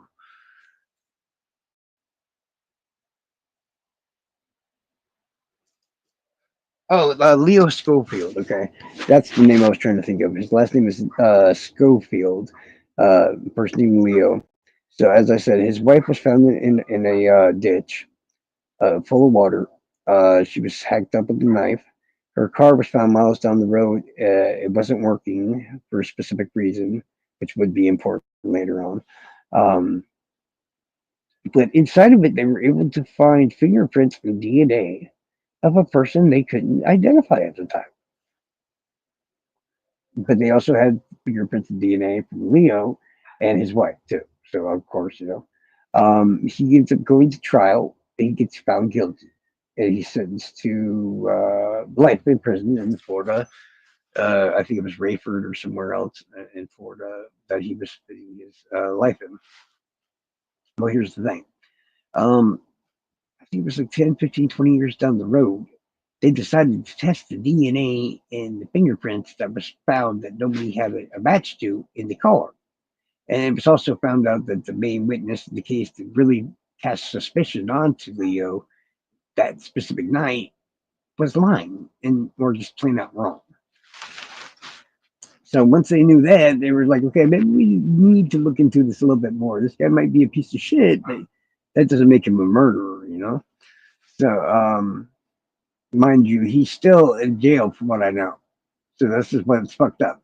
So they rerun this test on the DNA and the fingerprints, and now they get a match 20 something years later. And guess who it's to? I mean, I don't remember what the guy's name was, but it's a literal serial killer. It's like, whoa, y'all didn't know this guy? Why is his DNA and shit? He claimed later on, since he was still alive, that his DNA and fingerprints were in the car because he was stealing the stereo equipment in the state. Actually, he was like, yeah, you're right. That's what he was doing. And it's like, y'all do realize one of his victims that he murdered was found in the same ditch as the homeboy's wife. And she was stabbed too. It was just so much obvious bullshit. It's like, no, I'm sorry. The state, you're fucked up. You're stupid, dying of fire. They made no. I swear to God, look up the story on Leo Schofield. You will see everything. They had found like a body of a girl, similar age, similar looks, the whole nine yards as Leo's wife. Because she was only like, they were young. They were like 19, 20, 21 years old or whatever. This girl was like 19, and she was found in the same canal like a year or two before that. And sure enough, that serial killer guy was staying there then too. And that's what I'm saying. No, the states, in plenty of occasions, have plenty of times fucked shit up. I'm like, you had DNA and fingerprints from a serial killer that kills known victims very similar to the victim you're blaming him for. He actually has an alibi, and they've already proven that your witness is full of shit. You found no blood at the scene of where they lived at, so you can't say that the murder happened there. He's never seen with blood on him that night, and all these other facts. When you all tie them together, even the prosecutor's podcast was just like, uh, "This guy's not guilty." Even I was like, "No, dude, this dude's not. He's not fucking guilty. Let him out of fucking jail already." So yeah, no, it's not like anybody's pro state or anything. We look at the evidence and we make an opinion based on what is known of said evidence. And sure enough, early on, I would have been like, yeah, it was probably Leo that did it. But then now all the other evidence starts piling in. You're like, oh shit. Yeah, I'm gonna retract my earlier statement. Yeah, I'm gonna go with the serial killer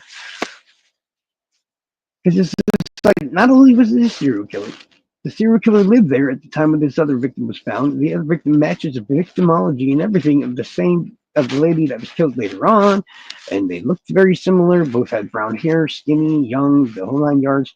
Um, he had to have been at the scene at some point because his fingerprints and DNA were found in the car. He actually made a statement to cops where he talked about he tried to take the car, but there was something specific wrong with it, and he didn't know how to fix it. Right there is a part of a confession because you're now hearing facts that nobody else in the case but the killer would know. Leo didn't know that the car wasn't working, and all this other crap. It was just serial killer dude that realized this problem happened. Why? Because he probably caused the problem to happen by accident. So of course he knew what it was. And when he caused the problem to happen, when he was trying to flee the scene where he left Leo's wife. And it was just messed up because everything he said in his statement seemed to be true, but he still claimed that he wasn't the one that killed him. It's a real creepy ass case. Yeah, that's what I'm talking about. You can't trust the state. You can't trust the defense either. The defense is just trying to make their money, straight up, plain out, and simple. I get it. I would do the same, but it's not like I like it. Okay. Now the state, on the other hand, will try to push convictions on anybody and everybody they possibly can, and use all kinds of shady shit and everything else to get them to do so. I get it, but at the same time, it's not like I fucking agree to it. You know what I mean? The whole system needs a whole fucking refix, and it's just they're not doing it, and it's just getting worse and worse as time goes by.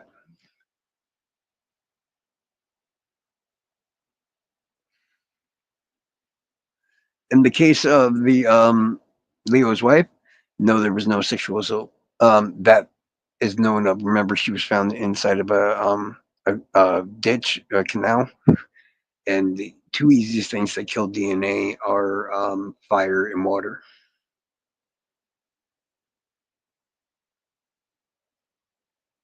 So yeah, when I do talk about stuff like Richard Allen and the DNA found at the scene and everything else, I have to look at it from an outsider's perspective and be like, well, okay, is there any way this DNA could still be Richard Allen's? Yes, there is a way. Even if it's like a very low percentage of a chance, there is still a way. I don't believe it was his DNA or they would know it now, but yeah, there's a micro possibility there. Same way there's a micro possibility that Ron Logan was the one that killed them or declines or whatever like that. Just they don't check up the same amount of check marks that Allen does. And that's where I sit with. I look at the known facts and what we know about who committed the murder, where they were that day, all these different things. And then you just check it off things that make them seem suspicious of committing the murder and things that don't. And then you look at the list and see which one's fucking bigger. And honestly, everything on Allen's defensive side didn't eliminate it. Like when asked where he was, y'all ain't never noticed. He's never provided an alibi from what he's done, and he did it like 4 to 6 that day. That's just like, at least Brian Koberger tried to say he was driving down the stargazing and shit. Richard Allen just didn't say anything.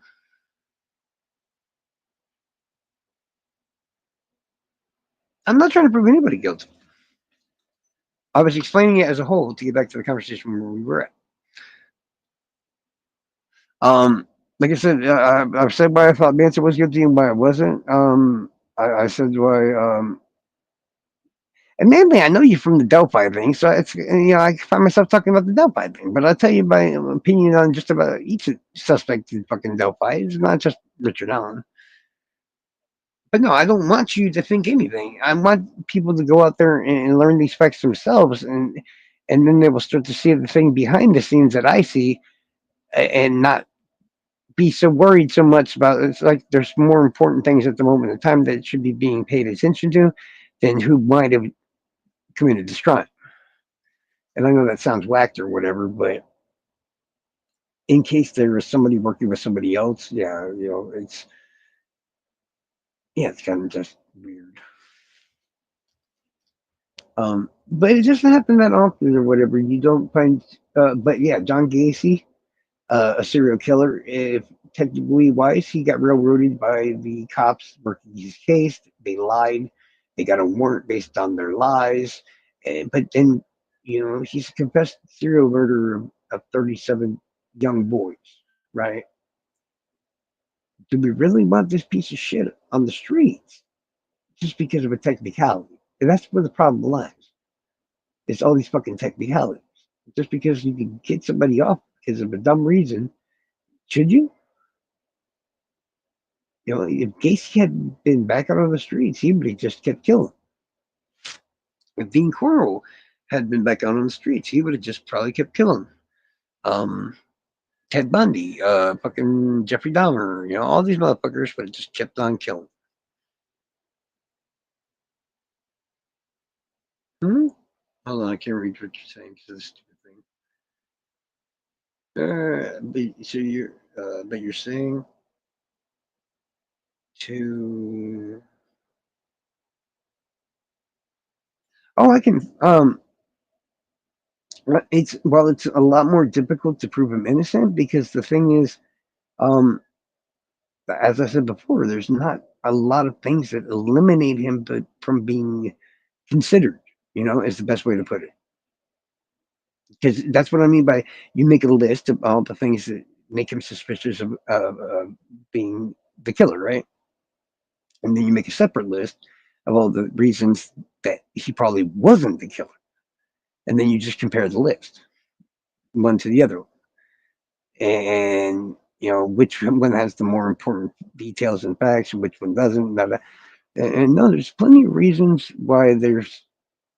If you want to say that something weird and shady was going on in Delphi or Carroll County and all this other shit, or even with ISP as a whole, including the FBI, yeah, there's bits and pieces of evidence that would lead somebody to believe that. I can say that. Yep, no problem. I can say where there's flaws in the case. I can say. I mean, I'd like to believe that on either side, I could put up a pretty damn good argument for each side. I mean, honestly, if you've ever seen me in a defensive things chat, I'm usually one of the ones making the most points in there as well for their side. And if somebody screwed up a case, I usually have no problem in calling him out straight up. I I will be the first to admit. I'm like, yes, while I do believe in my gut and everything else that Richard Allen possibly had something to do with this crime, not possibly, probably would be the better word, in my opinion. I'm not trying to say he's guilty or whatever. I'm just saying I feel like he was involved. That's all I'm saying. I feel like there's enough information to say that, hey, there's a good possibility he's the guy in the video, and there's a good possibility the guy in the video had something to do with the crime based on his being there and all this other junk. That's all I'm saying by saying everything else that I came up with is just facts that add him up to being that guy in the video. And I also make the list of why he doesn't. But the thing is, it's a very small list. Like I said, it's weird that nothing is eliminated him as a whole. I mean, it's kind of weird to say, but um, I did the same with Keegan Klein and Tony Klein and Ron Logan and Chadwell and all these different people. And no matter how much you try it or whatever, Donto, huh? I hate this stupid streamer bullshit. Stop seeing my messages. Bonto, Bonte Busto? What the hell kind of name are you talking about, girl? That's a weird ass name. But I do remember hearing because I have a lot of friends that are creators and shit like that. That I used to make videos and all kinds of shit with, like the Inquisitor and stuff. He's already given me multiple ideas of people they could have used as a third party fucking suspect that was much better than the Odinist. Oh, and you didn't tell me to finish that part. You asked me why I knew for a fact um, that the Odinists were probably not involved. Um, this is going to sound crazy when I say it, but you're just going to have to trust me. Because honestly, I've used them in other situations. So, Troll Farm can pretty much verify what I'm saying.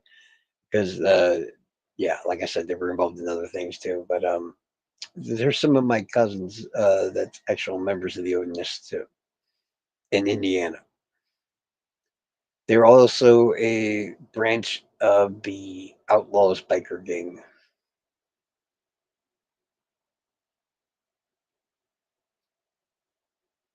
Ponte Bell.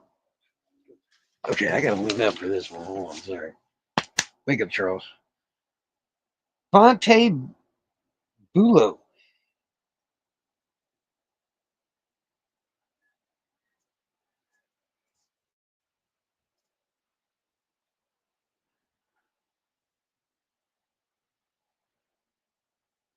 Oh no, trust me, I pride. You don't understand. These are racist, and Charles hates racists. Even if I'm related to him, Charles does not like racists. My uncle Jim was a grand dragon wizard, whatever the fuck they call him, of the KKK, and I used to treat him like shit on a daily basis. These are people that owe me like a considerable amount of money, and I actually use them to actually. I made them pay me back some of what they owed me by protecting people in Indiana that were connected to suspects and stuff that were thought to be in harm's way. But no, no, no. These people I literally had dug into. I actually know and met Patrick Westfall. He hates my guts and he's afraid of me. I threatened to whoop his ass on several occasions. So I'm not telling you that these people were good or anything like that. I'm telling you that they're pussies and they wouldn't fucking do this. Is what I'm trying to tell you.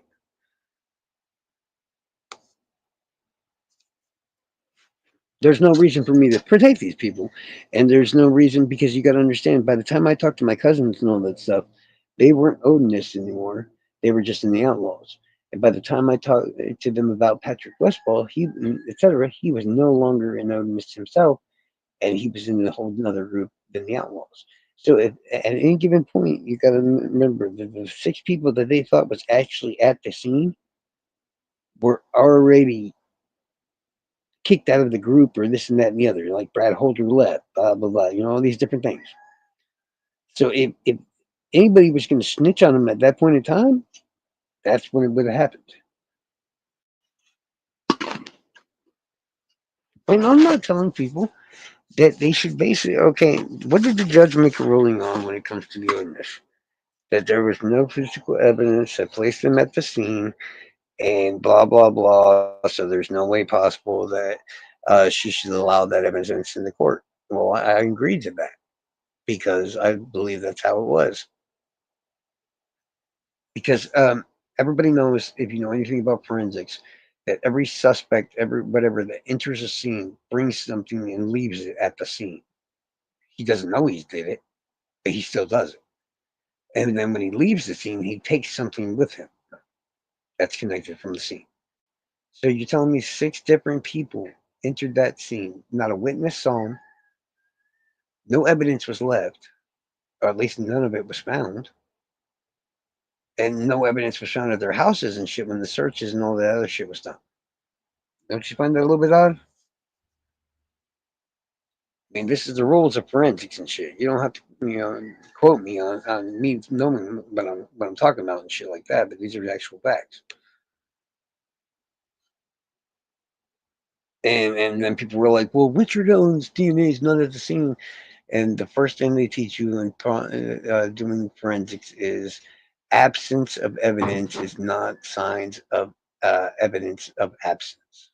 Meaning that just because you can't find anything that points to a killer being at the scene or a person at the scene being there doesn't necessarily ever mean that that person could not have been there. The moment you think that they couldn't have been is when you start fucking up.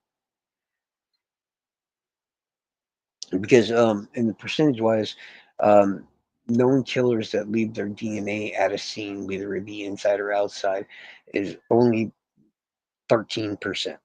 That means every 7% of all the other murderers had no DNA left at the scene whatsoever. So obviously it's commonplace.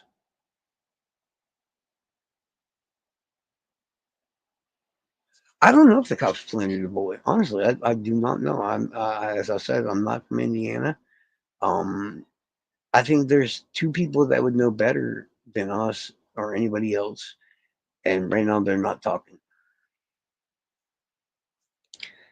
There's a real easy way to solve this, and that is to find out if Kathy remembered seeing the bullet inside that box at her house before the cops came for the search. Easy way to figure that out, and nobody has to blame anybody for anything or anything like that, right? All you got to do is ask Richard or Kathy, hey, did you have a bullet in the box or no? That's all. That's all you got to do. If one of them actually remembers the bullet being there beforehand, well,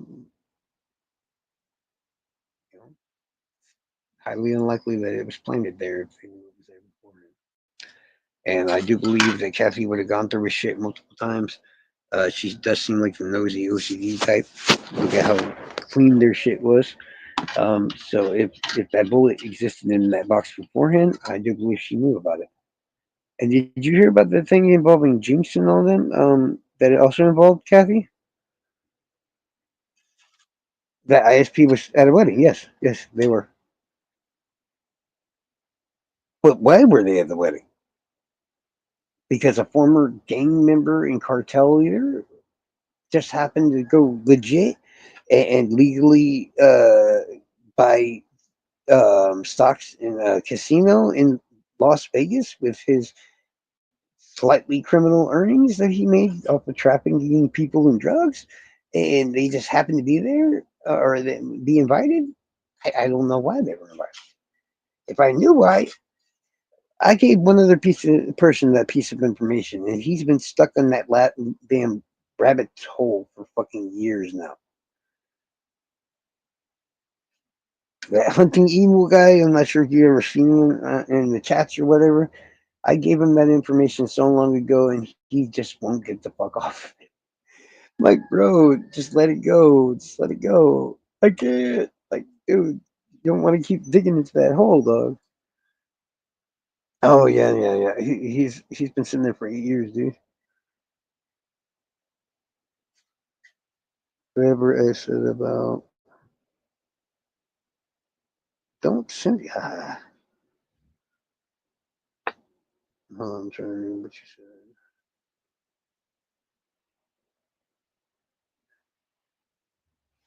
Well, I mean, like I said, isn't the easiest way to find out about the bullet, right? Is to ask Kathy if she remembered seeing it in the keepsake box. Remember, there was two bullets found, one at the scene, and there was one found in the keepsake box with the pictures of the bridge and shit. And if we're gonna say that Richard Allen dropped the one bullet, then what the fuck is that other bullet there for? You know, is it there because he planted it? I don't know. I wasn't there, so I can't tell you. Was it there because he did something else, or it was also involved in the crime that day? I don't know. I wasn't there. I can't tell you. But if that bullet was there that whole time, it might have been used in another crime, or it might have been used in the Delphi murders, just not used. Or it might. I mean, I had a theory for a while there that Bridge Guy was going to actually shoot the girls, but then his gun malfunctioned, and that I still kind of believe in that theory because it was hunting season. They were still able to shoot guns and everything else at the time, right? So it would not have been unheard of to hear two single gunshots go off in the woods that day. In fact, I don't even think the people would have stressed it because remember that Ron Logan's property was used often as a deer blind and shit to kill deer, to shoot deer during fucking hunting season. So, do I believe that two little 40 caliber rounds would have freaked people out? Nah, I hear gunshots all around me all the time, and but yeah, the two bullets. This is what I thought before trial happened was like on the bridge. Whoever BG is, he racked the gun on the bridge because he seemed at the time at the very beginning that you could hear a slight metal on metal sound that sounded like the racking of a weapon in the guys down the hill. You know the audio. Now I'd like to change that and probably believe that it was just gravel striking the tracks or whatever, but I'm not sure since Richard Allen's own confession says that he racked the gun around the time that he was standing on the bridge. So it's just like one of those things that just bother you because even he agreed to the fucking bullshit. But now I'm like, did it happen? Did it not happen? I don't know. But let's say he racks the gun first so they know that he means business. Bridge guy, I mean. And also that the gun's real and loaded and blah blah blah. That makes sense. It keeps control over the kids by showing them, yes, this is a real firearm with real bullets in it. If you fuck around, you're gonna find out, right? Right. Um, Now the bullet that's found at the crime scene would not have been the bullet that was fracked out of the gun on the bridge. He even implied that he racked the weapon twice, once on the bridge and then once at the scene. That makes no sense.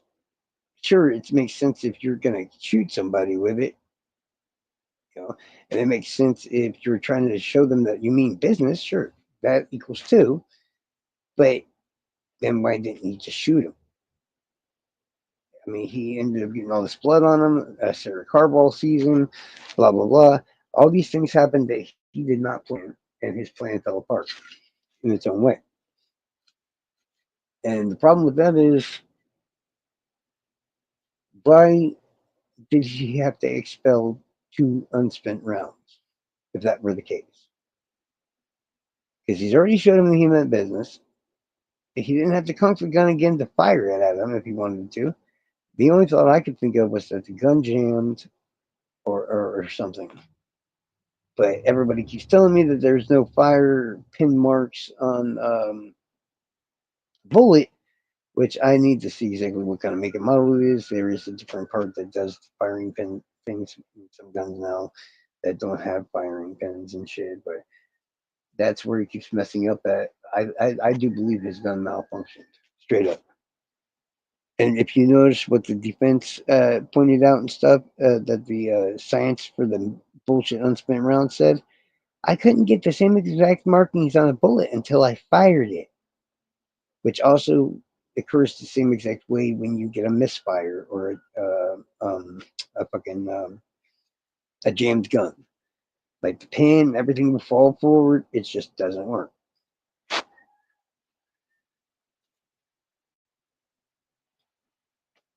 I'm trying to.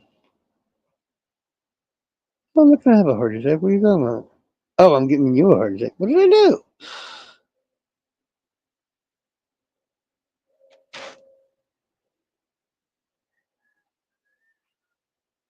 He said in his confession with the van and shit. At least that's what people keep telling me. I can't remember all these details at 4 o'clock, 5 o'clock in the morning. But yeah, that's another thing. You can't really believe what 90% of the fucking people say. They add in those little thoughts and everything else and shit. Because you didn't.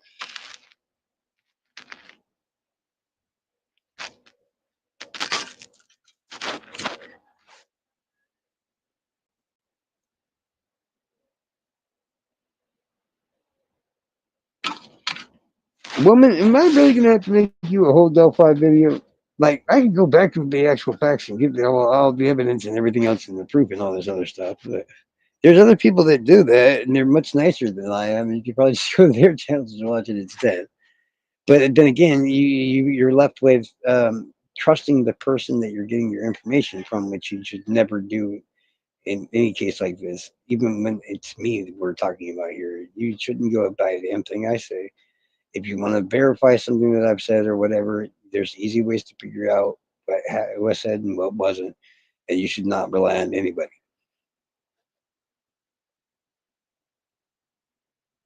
No, I'm not saying you did or didn't or whatever. Like I said, I remember it that way at this time because so many people keep telling me it was that way since it happened. As in since the release of the information or whatever is concerned. I'm just like a normal human in my own ways. If I don't have sleep or something like that, my details are a little bit fucked up. That's why I never tell anybody that I know what the hell I'm talking about 24/7.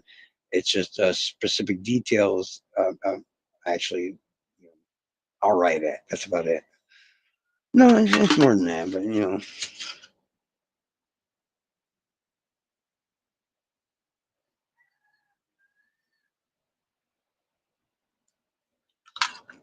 there was I'd like to know what happened to all that bullshit that was also found in the fucking search that they kept talking about, or at least we were told they were talking about.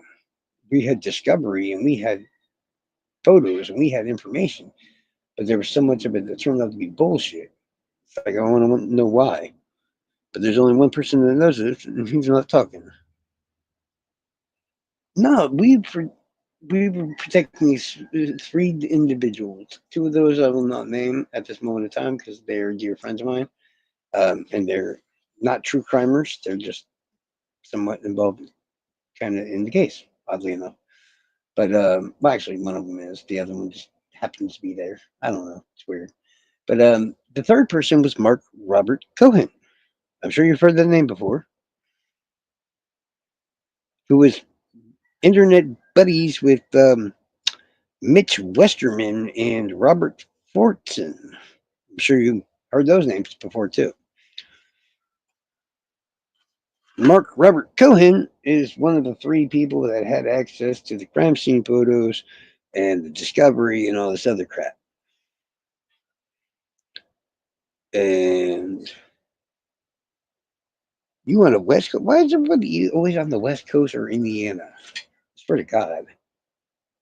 Because Don't Hate Create, she's on in Oregon, and Mar R is in California. Luis is in California. There's a bunch of motherfuckers in California.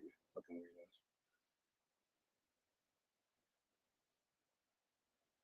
Oh, it doesn't bother me because I think I'm gonna take the day off today. So yeah, I'm not feeling all that great. I got shit going on, but I don't talk about it. So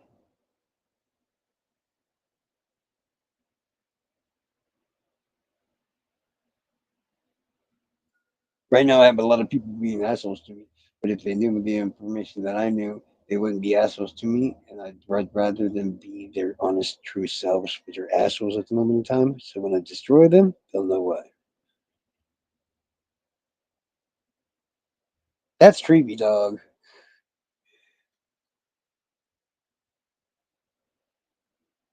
But yeah, I get what you meant by when you said like if somebody took a picture of you and then like at least if that's what you were trying to say, and then added a filter or some bullshit to it or whatever, it no longer would be a picture of you. I get what you're saying entirely, but it wasn't really the video itself because, like I said, when I saw the difference between the video that we got back in 2017 and the video we got in 2024 or 2025 actually, I'm like, wait, huh? How did they make it worse? Like the 2017 revamping of the video was worse than what Libby recorded herself on her phone. I'm like, it became clear that why they only used a specific video with a specific audio at the trial because whatever they tried to do video wise fucked up. But they did good with the audio, so what they did was they just kept the original video as the evidence, and then attached that enhanced audio to it, which is what the defense people were showing on that website.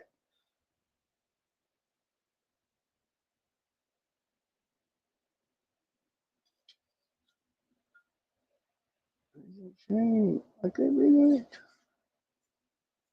and honestly, it's just like, is there really anything left to do in Delphi? I don't really think there is, to be honest.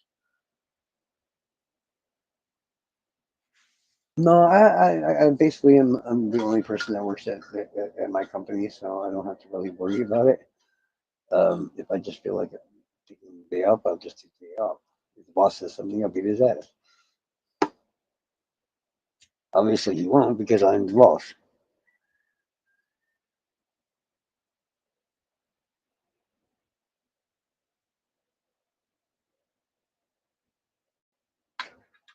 That's nothing, man. You should hear how I got involved in this case at all. Oh my lord, oh my lord. How I got involved with the troll farm and all that other crap is fucking shocking.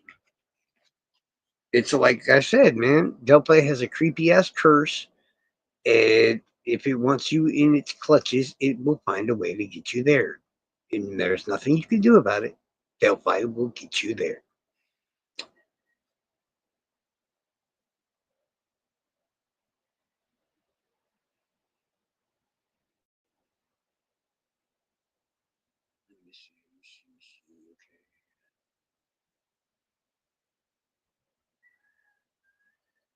Well, that's another thing that I find just a peculiar. But people got to understand at the same time. I can give you both sides' perspectives. If I'm talking from the defensive side, I'm gonna go, yeah, that's fucked up. You just tell me they happen to do that? Yeah, I agree. But on the state side, you gotta understand these kind of technology things fuck up all the time, and you lose all kinds of shit. Was it convenient? And did it help them? And da da da da. We don't know because we don't. I mean, we got transcripts. I think it was at best of those interviews and shit, but we don't have the actual interviews. Is that saying anything? We don't know. I mean, what's in the transcripts doesn't seem to be anything important. You know, like I said, I was in a group for years that would lie to people in the group, the same group, all the time, just to figure out who was off giving out little hints and tales and tips and shit to fucking other people.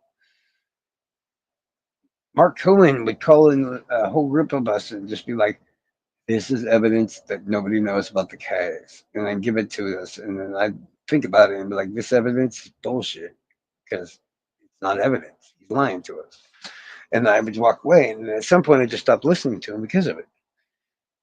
And nobody listened to me for the longest time. I told him for like a year, I said, "Dude's full of shit. Stop listening to him," and nobody listened to me. And then, like when this trial started and all that, and Mark just fucking disappeared. Jinx and everybody else was like, "Hmm," and I even made comment. I'm like, "Hey, weren't we told all this other shit about da da da da da?" And I didn't say who said it. I didn't say what it was. But right away, she answered me back in the chat and was just like, "Why don't we give Mark a chance when he gets back to explain himself?" I'm like, "Oh, so but you know what I'm saying now?" And she goes, "I know." I'm like, "Mm-hmm."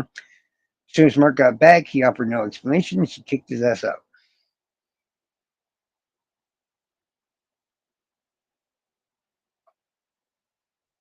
I get that. I get that totally. There's too many fucking coincidences. I don't like it. But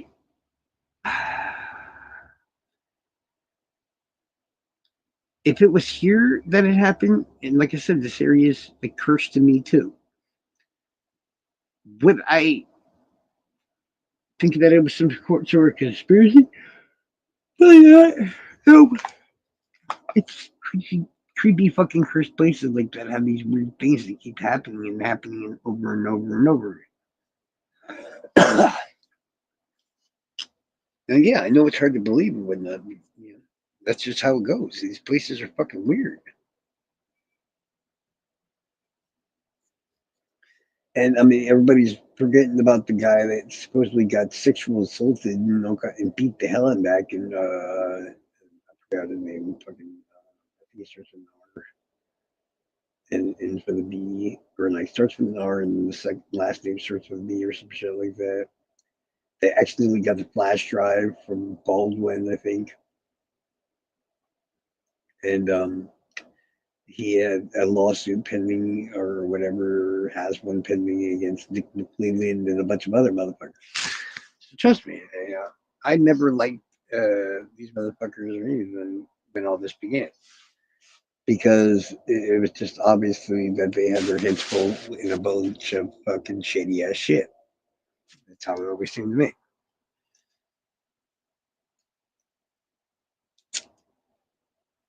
I honestly thought that Nick McClelland was going to be outclassed, outdone, and have his ass stomped by these two fucking badass lawyers that fucking Richard Allen had. And then sadly, it was just like I expected so much more from Baldwin and Rosie, and when it didn't happen, it just sucked.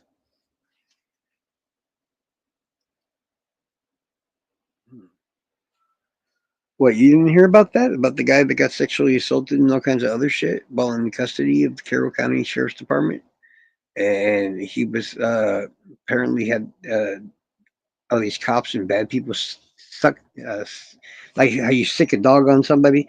Basically, claims that Nick McClelland sicked these people on him, and they did all that shit to him because Nick McClelland ordered him to. Because I guess Nick McClelland might have been fucking his wife or somebody was fucking his wife. It might have been the mayor. I'm not sure. Somebody was fucking his wife. I'm pretty sure. Like he had a baby with her, with his ex or whatever.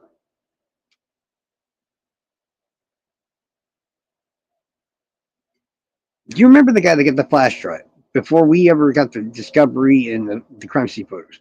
There was this weird sounding fucking mentally disabled kind of guy that was on YouTube from Carroll County. I can't remember his fucking name, but I know it was last name similar to Rosie or Baldwin because that's what they claimed they accidentally sent it to him. And he happened to be an Odinist too. And they sent him the flash drive with all the evidence and shit on it. Yeah. And this same guy had a pending lawsuit against Nick McClelland and Carroll County for sexual assault and all kinds of other things that they did against him while he was in their custody. Yeah. I mean, if I had some sleep or something in me, I'd probably remember his name very quickly. Um, what was his damn YouTube account? Yeah, the dude had videos about on YouTube of how he was beings were coming in and out of portals and he was seeing ghosts and all this other dumb shit. Yeah, I can't remember his life.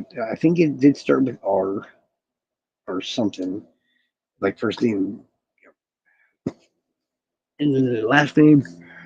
I think started with a B, like Baldwin.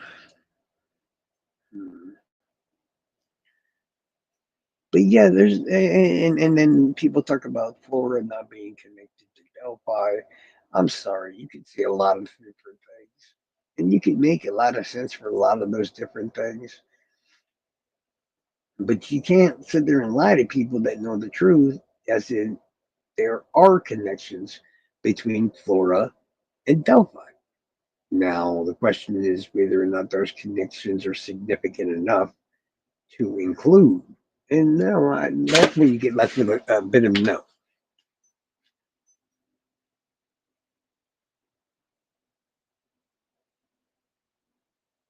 Oh yeah, it's pain in the ass of a case, man. I literally had to just about put away every other case while being on this one to be able to focus just on this one because the rabbit holes were insane. The freaking suspects were endless. Um, I just didn't have the ability to focus on just this one and not and the other cases at the same time because you make one mistake and all of a sudden you're calling Chadwell the fucking killer, and it's like no, no, Chadwell's not the killer. What do you mean he's not the killer? Because Chadwell likes to strangle people and sick his dog on them. Are they strangled or have a dog sicked on them? No. There you go. What do you mean? You don't know he's going to do that in every crime. I'm like, actually, I kind of do. Because most serial perpetrators are going to end up doing the same things over and over again. That's why they call it their signature.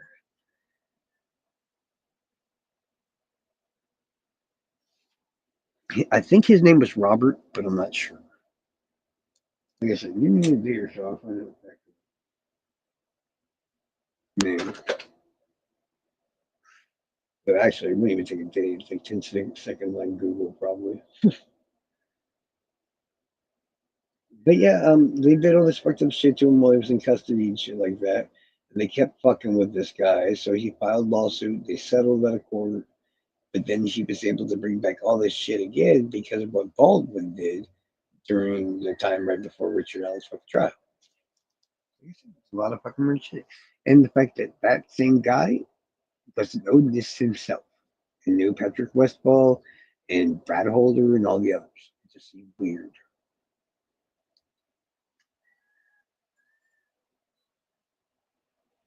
Well, like I said, try to ask any case that you can think of that I know anything about. All you have to do is ask. And usually, as long as I've had a little bit of sleep or whatnot, usually that's just dirt.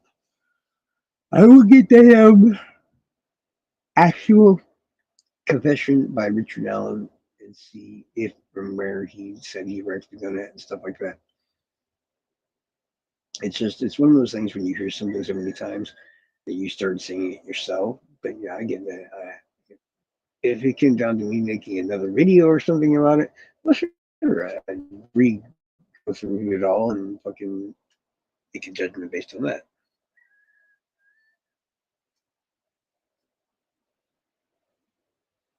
But it's like okay, pro state people in the John Bonet case would blame the parents, right? Well, I don't agree with it. I do believe that there's enough evidence to say that outside intruder could have and maybe probably killed John Bonet. You know, and it's all the time said.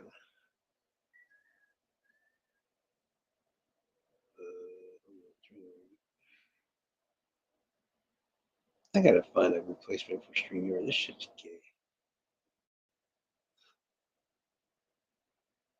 Okay, what is it?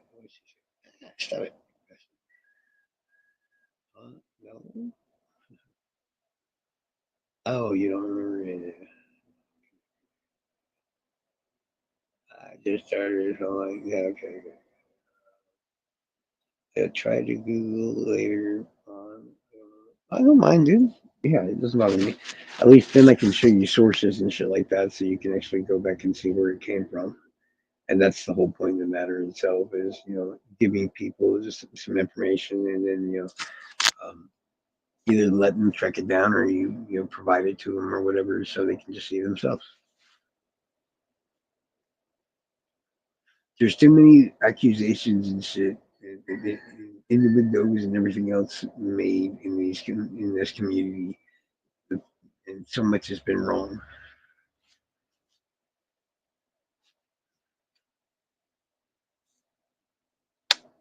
For the life of me, I don't know how the derp that is Richard Allen somehow got away with murder a lot better than fucking the genius Brian Koberger. It makes no sense.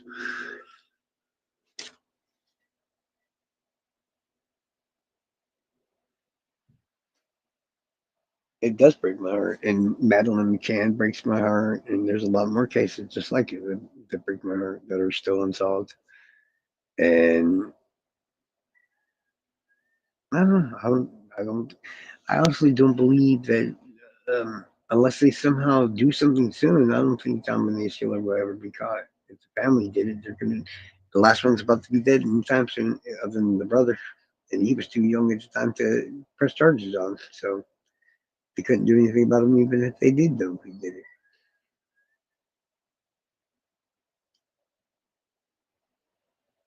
I'm sure, like one day when Tom and his dad finally dies or whatever, they're gonna ask him like, "Oh, you can tell us the truth now," blah blah blah blah. He'll probably make a book saying maybe my dad did do it, you know, like OJ, just to sell a few books.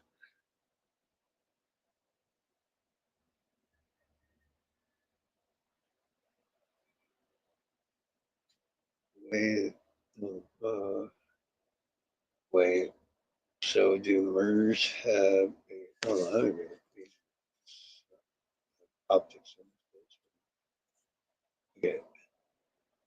Wait, so do murderers have a super clean record, a stable marriage of 20 years, military service? Believe it or not, a lot of them actually do. They are very adept at blending into groups of regular people. Um, Gary Ridgway, the Green River Killer, killed like 60 victims, all sex workers that he tossed to the Green River. He was married, he had kids, and he had a very nice life and a good job.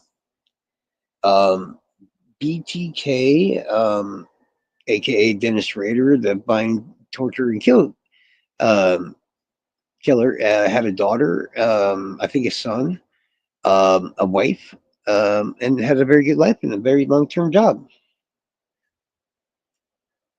I mean, a lot of people think that these guys that they're monsters and shit, so they can't just lead a normal life.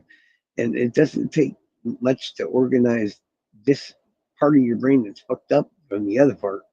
And if you want people to think everything is fine with you, the easiest way to do so is by keeping up these small things, right?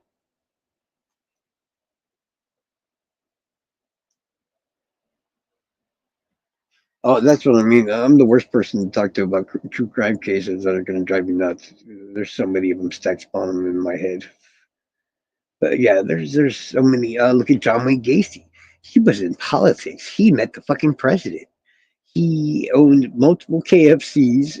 He was a contractor and owned a fucking company that hired helping hands and all kinds of other stuff. Does that mean he's not a serial killer? No, it don't mean he's not a serial killer. He's a fucking yeah, he's a fucking serial killer. I mean, sure. And did he have a wife too? Yes, he did. Even though he was gay, he still had a wife. And that's exactly what I'm saying. These guys are so. That's what Richard Allen did. That seems so similar to the other serial killers. He was able to blend in with the scenery to the point where nobody, you know, seemed to say, "Hey, Rick, you kind of look like that guy in the picture." No, nobody said it. I think maybe later on somebody claimed that they knew it, but honestly, we can't even be sure if that's true. So, okay, who's the guy that was born to kill? He had a tattoo that said "Born to Kill." He killed like 8 nursing students in one night after essaying them and stuff. He when he went to prison, he grew boobs out using estrogen and shit, and got free cocaine out of it while he was being butt fucked by fucking inmates with the cocaine. Um, what was it? You ever heard of the Florida case involving John Walsh, aka America's Most Wanted? His son Adam Walsh. Oh, okay, but when these guys get caught, way more things come out about. Well, yeah, it all depends. Like, okay, if you look up, like, say, BTK, once they finally did catch him, did you really find out a ton about all this crazy shit that he did in the meantime? Actually, no, you didn't. The Golden State Killer, Joseph George D'Angelo or whatever, when it finally occurred and people knew that it was him that indeed committed the murders of the original Night Stalker and stuff, were they able to find out a whole bunch of weird things about him? No, actually they weren't. Um, but you can't compare him to someone like Rex Huberman or whatever, because Rex is like a different kind of serial killer at the same time. Is the best way to explain it. Rex didn't have the patience and all that to do what a lot of these other guys did. Um, BTK, he was able to stop killing for 30 years. That's rare in serial killers.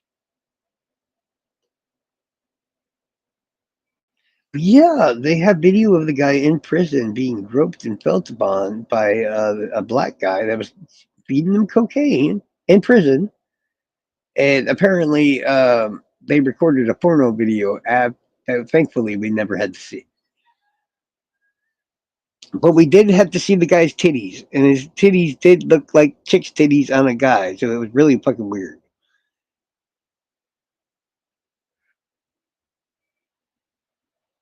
And he's a well known guy too. Like I said, he's one of the mass murderers, most well known mass murderers in the history of the United States. Because, like I said, this one night, there's things that people can think of that happen on college campuses. Three technically. Danny Rawling, the Gainesville Ripper, going on his rampage on the University of Florida's campus. Ted Bundy on the fleeing and on the run killed 4 to 6 girls at FSU's campus. And then there was the nursing school, which was on a big college campus, and the 8 students there that were killed.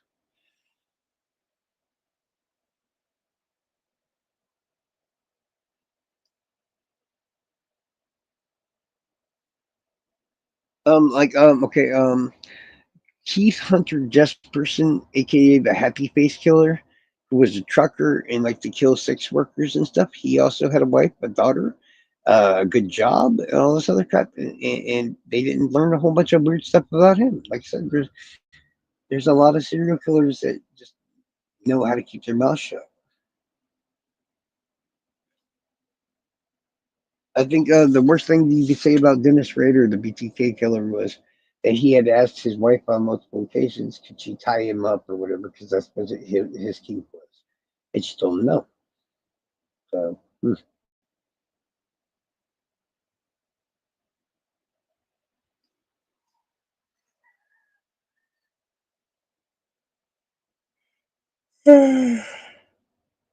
I'm trying to think. Oh, let's use a little something about chicks.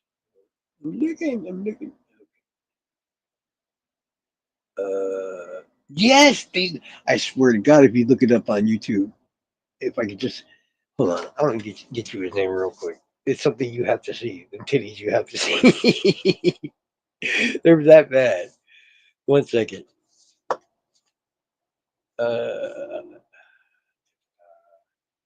One, two, kill, tattoo.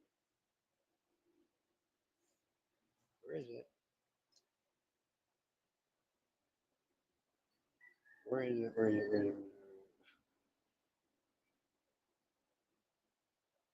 What the fuck is that guy at? Kill, kill.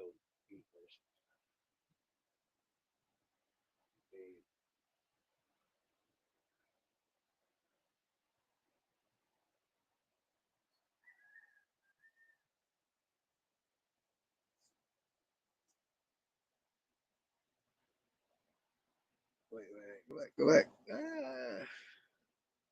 Like a dumbass or I don't care. I'm weird like that. Okay, go back, go back. All right, I don't know if you can hear me or not, but there's an individual by the name of Richard Speck. Um, hold on, I should be able to put some video. Dude, hold on, yeah, let me get it. But Richard Speck killed six. I was wrong about that. He killed 6 nursing students in one night at a college campus, and he got busted. The FBI profiled him. He was in that show Mindhunters. Hold on, Richard Speck. Richard Speck. I don't know if they're going to show the titties because it's YouTube, but they might. They might. Richard Speck, cocaine and titties, dog. Cocaine and titties. I hope to God that you can't hear me because I'm just cracking up over here. Cocaine and titties. Ah, I found it! Holy shit! Yes! I'm so happy. Share. This is great. This is fucking gold. Wait, how do I get back to the live? Oh no. Damn it, more. Wait, I don't need YouTube. All right, are you able to hear me now? All right, I'm sending the link in right now. I called it. I said Richard Speck, cocaine and titties, and I typed that into fucking YouTube, and sure enough, the video pops up. It was great. Cocaine and titties, dog. That's all you need. Richard Speck, cocaine and titties. Yep, that's it. Yeah. And the second you see the image of the thumbnail, you're gonna be like, that guy does have big women's titties, and you're gonna be like, oh shit. And you better remember, at some point in the video, he does show them. So it's like, oh, it's fucking glorious, man. Because it's like, this is karma catching up with you. Now you're being used by black fucking drug dealers in prison for sex, and you have to grow fake titties just to get high. Damn, karma's a bitch, bro. Yeah, it should work like a regular link. I clicked share. Oh, I'm on a phone right now, and it won't let you share screens from the phone. If I was on my laptop or whatever, I could do it, but I'm just like laying in bed and talking on the phone. But using that link, it'll show you the video or whatever.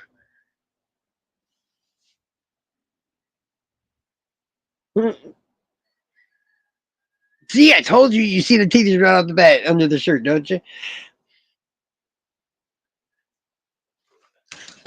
They literally have him in the video doing an interview where he's snorting lines of cocaine, and this guy, black dude, is just like groping his titties and stuff. And it's just like, like, what the fuck did I just see? Hey, you wanted to look at it, dog. Yeah, he took off the shirt at some point in the video too. I don't know if, in that video, but because I didn't watch the whole thing, I was just looking for the video proof of what I was saying. But yeah, in the real original video, you saw him with his titties out and shit. So it was fucking weird.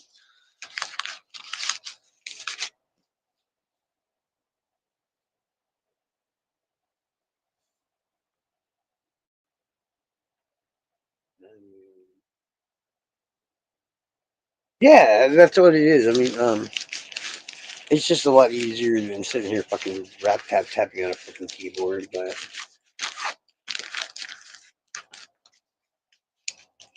plus, when you're on the computer, you have to the speakers and the microphone and all that shit all fucking sucks. So you have to attach other things and stuff. I was supposed to have all these videos that I was going to show for the things that I was going to show tonight, and they're downloaded. Um, but StreamYard wouldn't let me add them because they have to be a certain fucking format. And it was either have the live at like 4 something in the morning or do it at 3 something, and just say, "Tough Titty said the kitty, I'll make you a video later on." That's what I tell people. I'm not a fucking creator. I'm a guy that knows how to look up the information, and I'm decent at research. That's about it.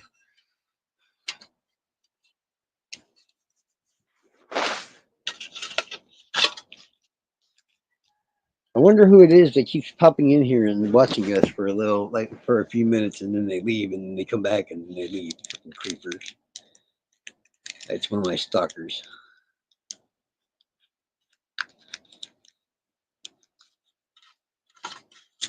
Yeah, whatever you do to not become a creator ever.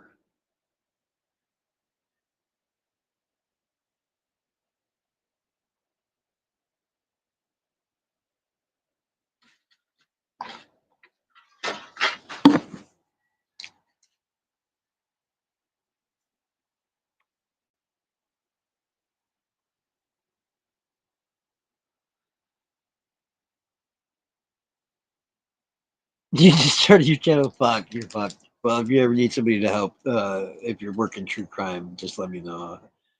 I can play devil's advocate. I can do both sides. It doesn't matter.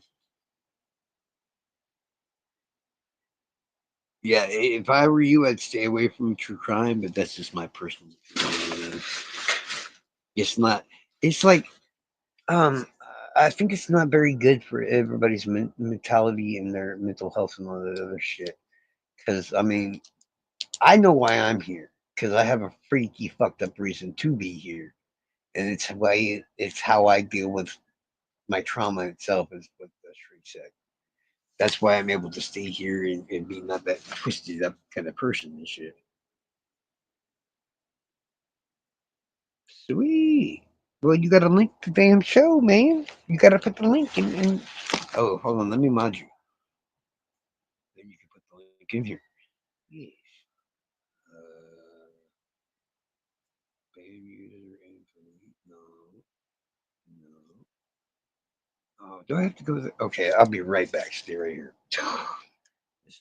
No, actually, I don't have to go anywhere. Open new tab. Right here, StreamYard.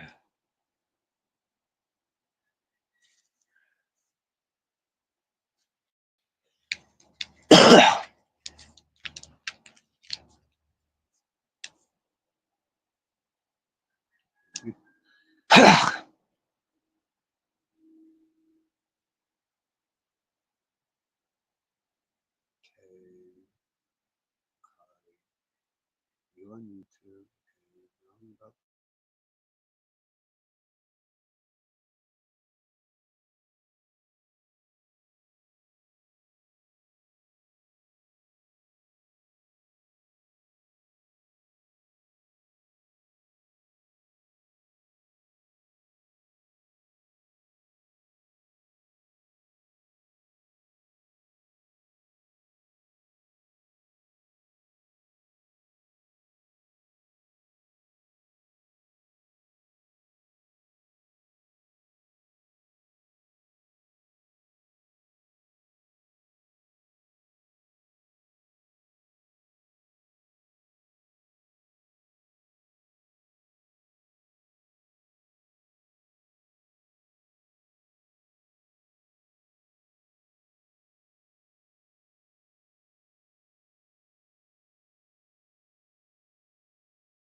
You should be a mod now, so if you want to post a link to your channel and stuff, you can do so. What? I just fucking. I'm gonna kill the fucking YouTube bastards. They just closed everything too. That's not cool.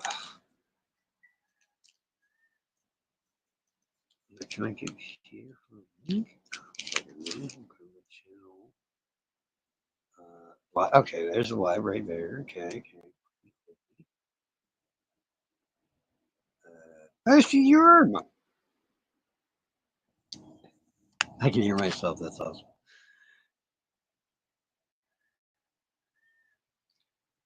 I guess there was a time little delay. Sweet. Is that the titties or is that your channel?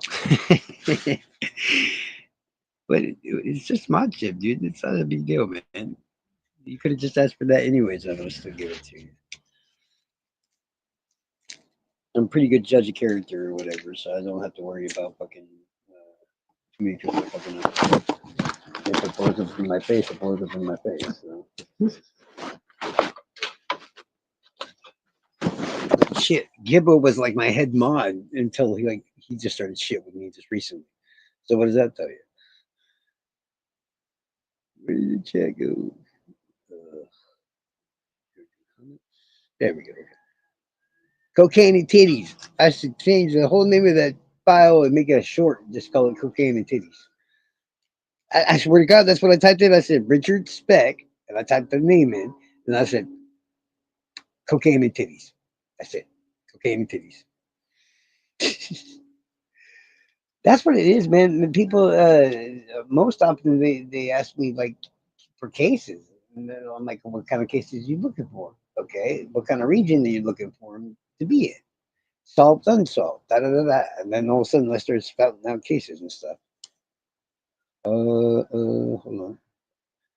What is it? This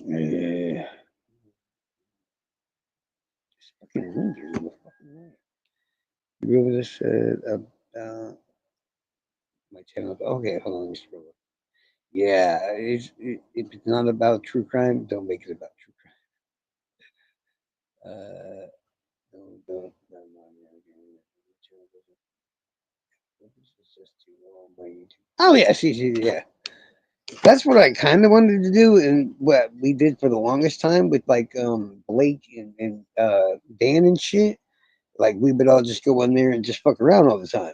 But now they're mad at me too, so I can't fuck around with them anymore, unless it's on Fish's channel, and she's just weird. So I'm literally the only. I think the only group I haven't been kicked out of yet is the Not group with where Angela and them are from, which is weird because I think they want me to join, but I'm like, no, because y'all are weird. I'm like, I'll join just to get kicked out because I've been kicked out of every other group.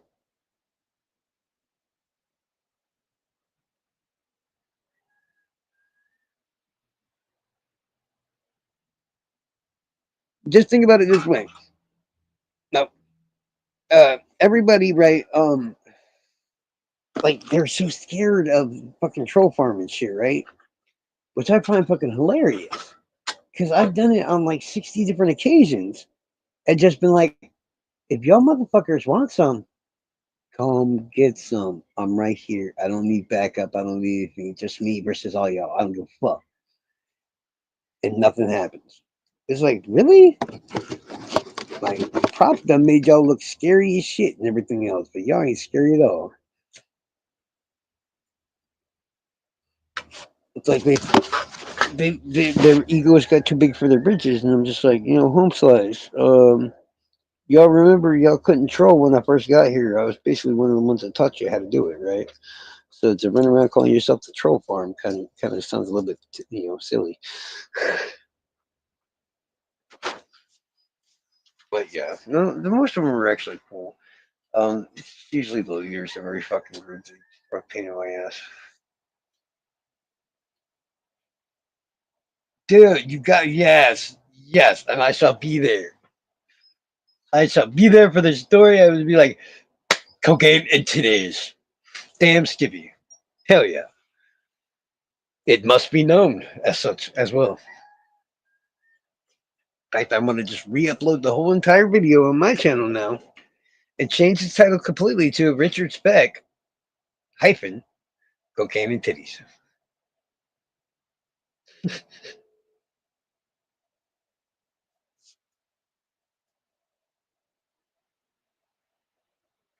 You know what the troll farm just tried to do to me recently? They tried to get me to quit fucking YouTube and all kinds of other shit. Using that guy Gibbo or whatever. They were telling he was telling me to quit and all this other crap, and I was just like, no. Like I don't feel like it. It's messing with your mental health. I'm like, if you haven't been able to tell, I've been fucking mental long before that. I'm the only one that has this kind of fucking trauma and shit that I can actually work through this, and it's actually beneficial to me rather than me going back into dealing with the bullshit of the real world because that place sucks.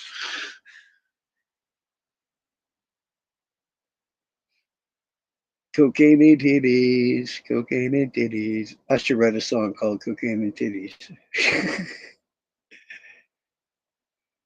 You should. Yes, you should. As long as you're only doing lives like not for monetary value, at least at the moment and stuff like that, you have nothing to worry about. Plus, it literally came from a video you got off of YouTube. So, bam, bam.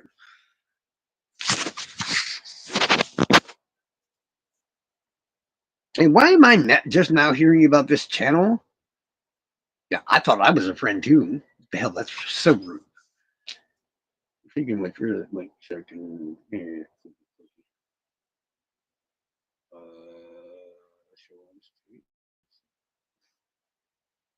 Wait, I didn't need to do that. Damn it.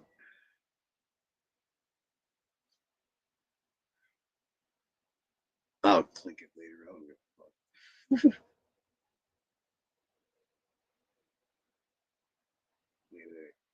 Oh no, no, no. Okay, what I was saying about John Walsh's son, right? As I'm sure you've known, back in like 1985, 1986, Adam Walsh, a 6-year-old boy and son of John Walsh and his wife, was at a Hollywood mall. He was playing video games. His mom was looking for a lamp. The kids playing the video games got into a bit of a tussle, and the security guard asked all the kids to leave, not knowing that Adam was not with the kids. He was just standing there. And he proceeded to take Adam outside or whatever. And then it reported 8 or 9 witnesses that stated a specific looking man in a specific looking vehicle grabbed the little boy and tossed him into that vehicle and left. Now that's going to be important for the information later on. Okay. Well, throughout the years, well, not even through the years, I'm missing a part in the middle here. A few weeks later, I think it was, or days later, or weeks later, or whatever, they found Adam's head. That's all they ever found him. The witnesses that also saw the man, one of them, other witnesses also saw a similar vehicle near a sewer kind of thing out by I-75, and that's where they think that the killer might have disposed of the rest of him, but they're not sure. But then here comes the problem. In the 80s or whatever, still, a man by the name of Otis Toole, who was a serial killer in real life, and his partner, Henry Lee Lucas, who was also a serial killer, and they were gay for each other and stuff. Um, Otis claimed he killed Adam. Now, the evidence came down to somebody said they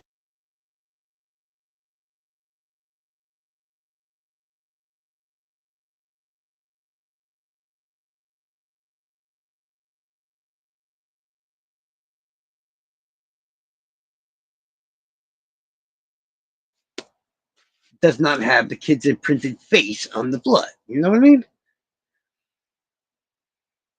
And there's another thing they called Henry Lee Lucas and Otis Toole. They're called the confession killers because in their time they only killed maybe 7 or 8 people. Oh yeah, okay, sorry.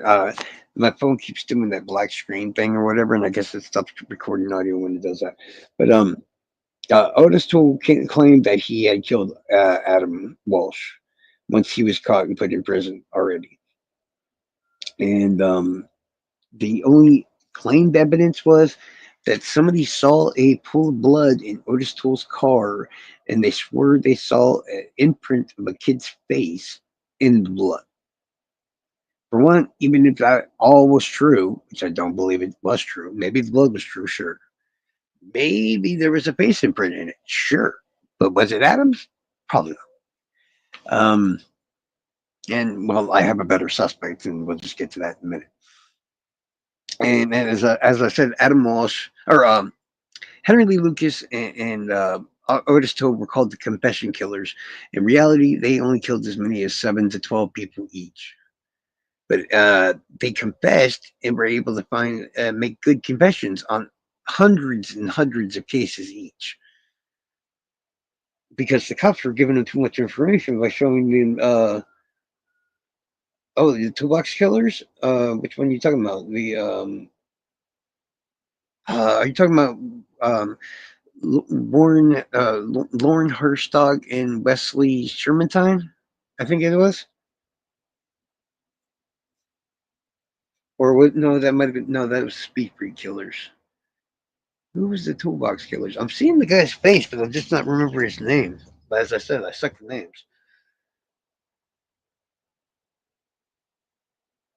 But I know there's the Toy Box Killer or the Toolbox Killer because there was 2 different serial killers, but well, 3 different technically. Because there was a group of 2 killers that were buddies, but that's not Henry Lee Lucas and Otis Toole. These 2 were gay for each other and claimed to be part of a satanic cult practiced butchery and shit out of the Everglades. All kinds of bullshit. You're thinking of, I can't think of their names right now. Like I said, I see his face in my head, but I just can't remember what his name was. I know there's Herzog and Sherman, but that's the Speed Freak Killers. There's Gore and Waterman, I think his name was, and I can't remember who they were, but they were from Florida.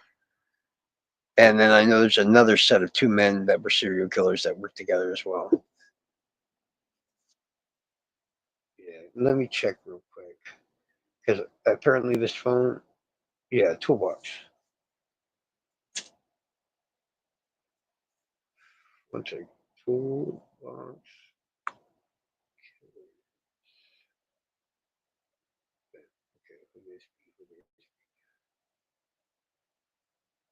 aha, got it.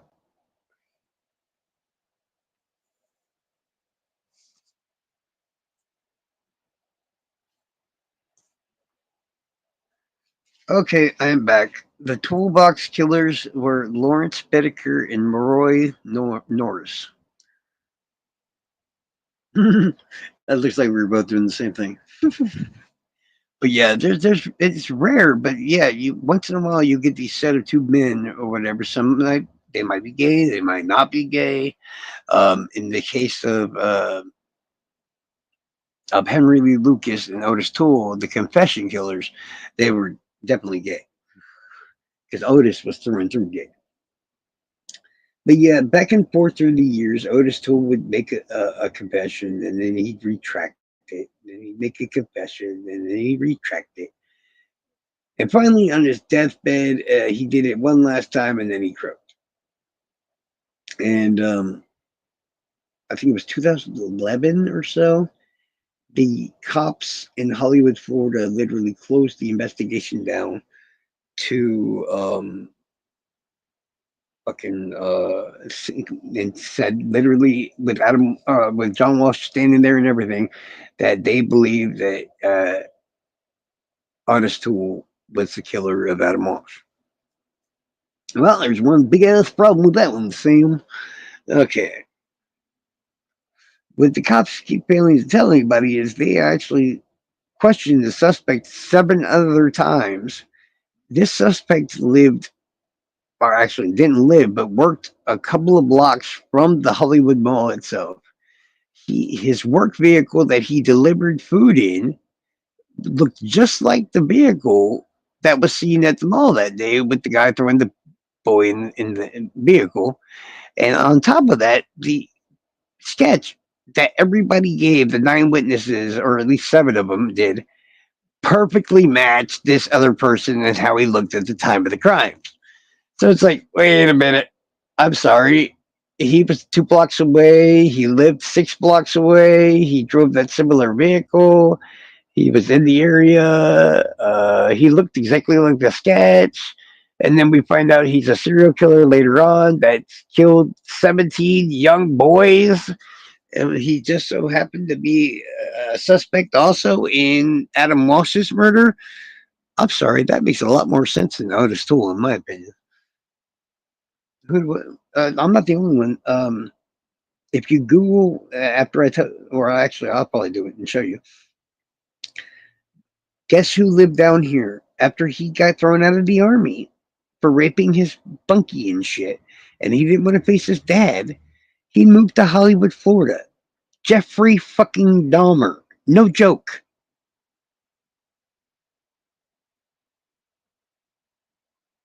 Jeffrey Dahmer lived in Hollywood, Florida, back the same year that fucking Adam Walsh went missing. His work van that he delivered food in was a blue big ass Econoline van. The 9 witnesses all said they saw a blondish, tall looking guy in glasses. And once you see the sketch, the sketch of the who they said grabbed him, compared to what Dahmer looked like at the time, oh my god, it looked just like him. It looked just like him. And Otis Toole looked nothing like him. Like I said, where he worked at, which was a deli that made sandwiches and shit. fucking the blue van was used to drive to deliver food and all that. It matched the description of all the witnesses. That's why I said the cops went to prison and talked to Dahmer 7 different times. 7 fucking times. And he's like, I told you the ones I ate. I told you the ones I tried to make into zombies. I told you the ones I tried to have sex with. He goes, why wouldn't I tell you this one? I'm like, because they'd murder you in prison if they found out you murdered a 6-year-old boy, maybe? Jeffrey?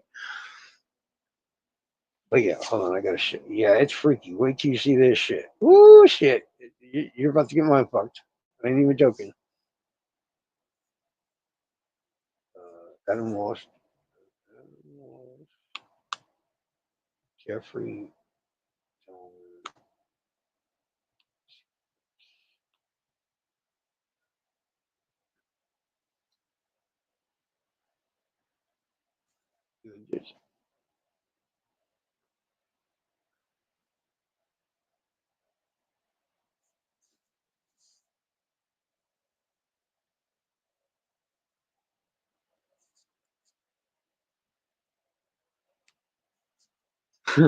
Okay, I'm back. But look at this and think about it. They all said it was a very tall male that stood about 6'3", had blonde hair, blonde mustache, and blah blah blah. And then look at the comparison between. And then I'm going to post you a picture of Otis Toole. Did you tell me if somebody didn't fuck up somewhere? There we go. Paste. Oh God, that thing's huge. That's what she said. Sydney, you stupid thing. Here we go. Okay, it's in twice Monday. Ah, fuck it. All right, now let me go get a picture of Otis Toole. This is how he looked at the time of the crime too. Oh God, Otis Toole's ugly ass. I'm gonna have nightmares now.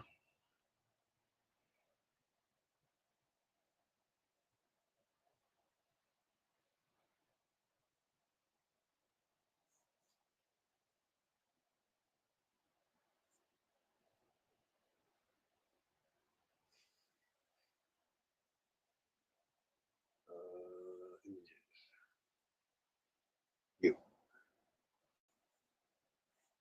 Shit.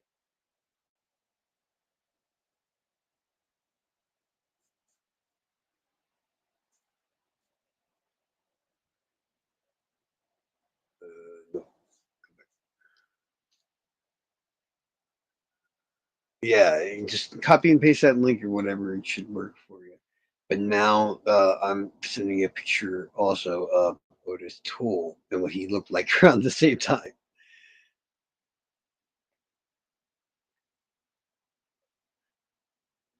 By the way, the band, like I said, the witnesses said that which one was a security guard, others were customers, and a few others were employees. They all saw the same blue band, the same blonde-haired, really tall, thin guy with glasses grab him and fucking toss him in the van and stuff. Otis Toole had no access to a blue van at all. So either all the witnesses are wrong about the blue van, which was also spotted, like I said, by that super thing out by I-75, the interstate, where they think that the rest of his remains were tossed out after his head. You get it though. You see it now, don't you? If you had a choice between those two gentlemen, who would you say looks like fucking uh the sketch? Because the sketch you see is what the witnesses all basically gave a description of. They each had different sketches, but they all very much looked similar to each other's. And all the other sketches looked just like fucking Dahmer, dude. It looked just like fucking Dahmer, man. And as I said, the cops took it upon themselves, based on the information they knew, to go talk to Dahmer 7 different times while he was in prison. 7 fucking times.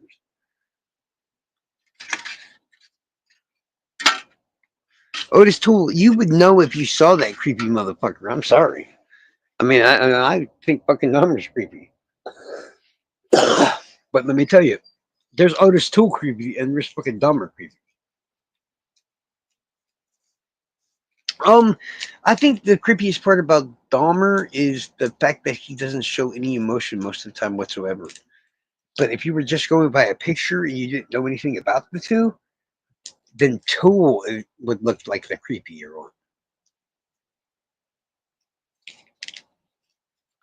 Looks like one of my stalkers is back.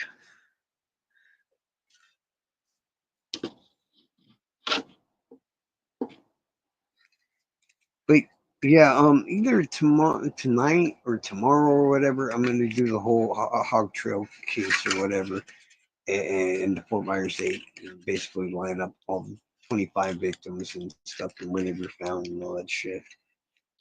I got the maps downloaded, the documentaries downloaded, and all kinds of other stuff.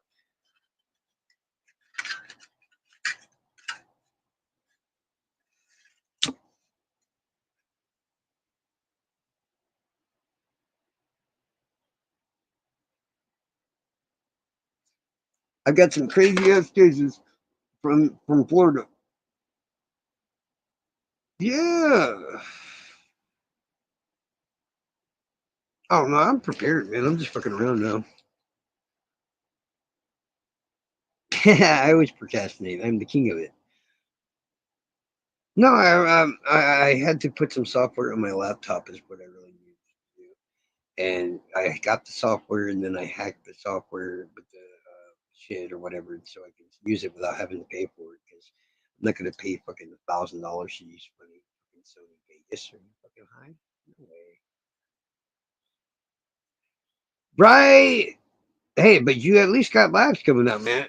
I got so many cases in my head. I can make it live like 4 times a day and never run out. I just don't. And it's not even the United States either. It's like worldwide. If you tell me a country, I can tell you a serial killer or multiple serial killers, if not a mass murderer or whatever. And I don't have to look it up. I don't have to Google it or whatever. It's all just stuck in my brain. It's fucking annoying. Be lucky that you don't have an eidetic memory or photographic memory, whatever the fuck they call it. Because it's like with all the good things that you can remember at any point in time.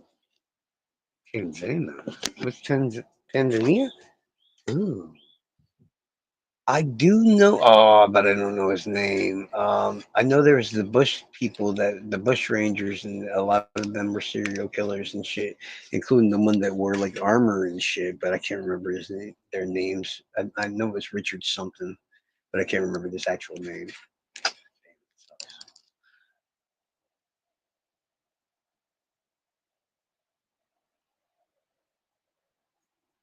Oh yeah, back in the day when the Aborigines and shit and places like Tanzania and Australia and all them were fighting the invading fucking people from the Brits and shit. They would have to fucking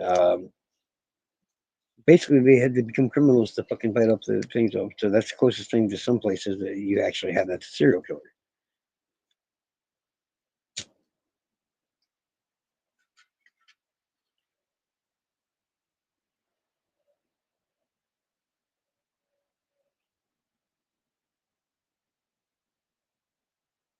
Somebody tried to trick me one day, and they asked me to name a serial killer from Scotland, and I was like, "Oh, Sonny Todd, dude, the fucking the murderous barber. Everybody knows that. Johnny Depp played him in the fucking movie. Come on, guys."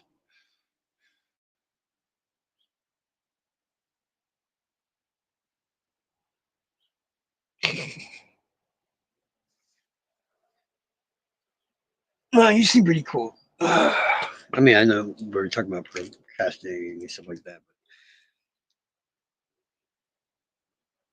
Sonny Todd, remember that movie that Johnny Depp was in, where he was a barber and like killing people and stuff like that. The Barber of Baker Street, or I can't remember what the fuck it was called. I think it was called Sonny Todd, something like that. But the guy is name that was a serial killer still was Sawney space Todd. I don't know. Yes. Yeah, Sweeney Todd, whatever the fuck his name is. I don't know. I didn't see it either. I mean, some Johnny Depp movies are my shit. Some Johnny Depp movies aren't my shit. I just know which ones to pick and which ones not to.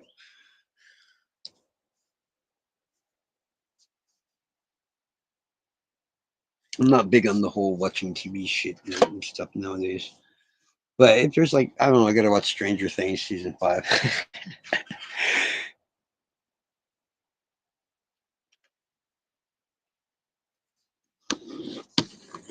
But yeah, it's just like when you have a photographic memory and stuff like that, you remember details like movie trailers and all this other crap from movies you should not have to remember, like a 1987 movie.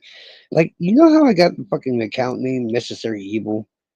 Because I remembered a movie that Eddie Murphy was back in like 1989 where he played a vampire. He called Vampire in Brooklyn.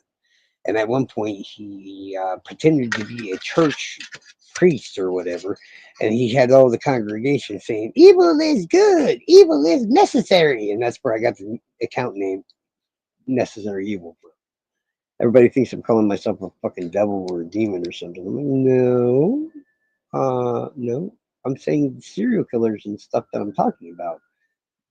They're the necessary evil because every man has good and bad in them. They're easily capable of the worst things or the best things. That's how all humans are. You give anybody enough reasons, and they will have a reason to kill people. You know, that's why I got the name, or at least that's why I figured I'd use it for a channel name. I've been using the name for like 20 some years now. I just like it. Yeah,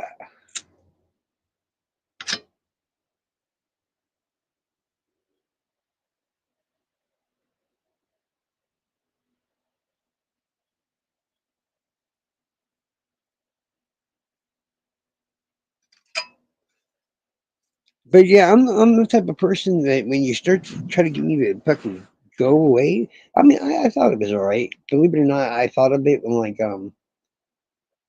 I didn't get a PlayStation 2 when they were new. I had to wait like 5 or 6 years to finally get one after they were already out. And then once you finally got a PlayStation 2, if you were that late, it was a bitch to try to think of an account name where you didn't require you to use any numbers.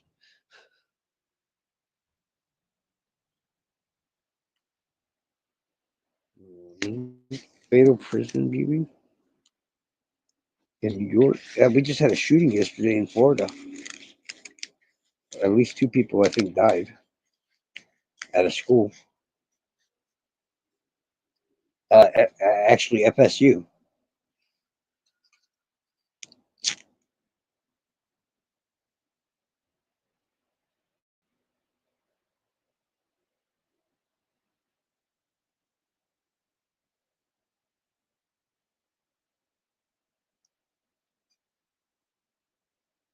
Hmm.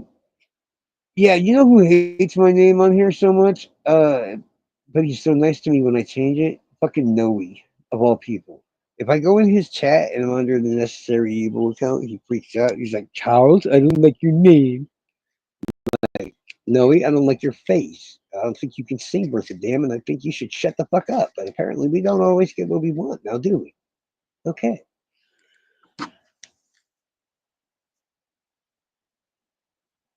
It said it was a.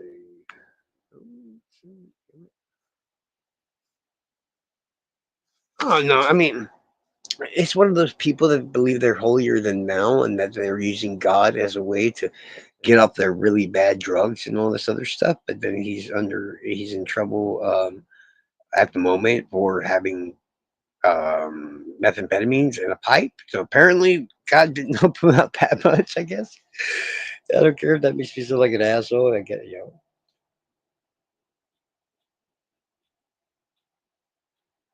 where does that thing gotta be in the way? Oh my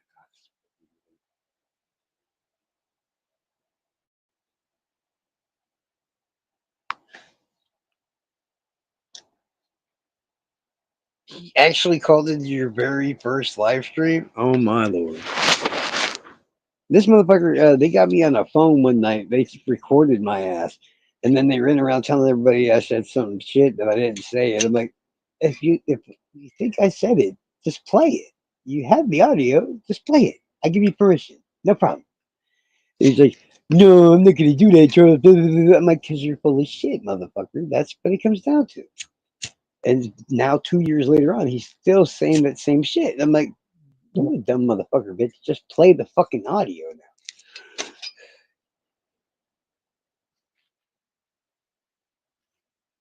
He told what?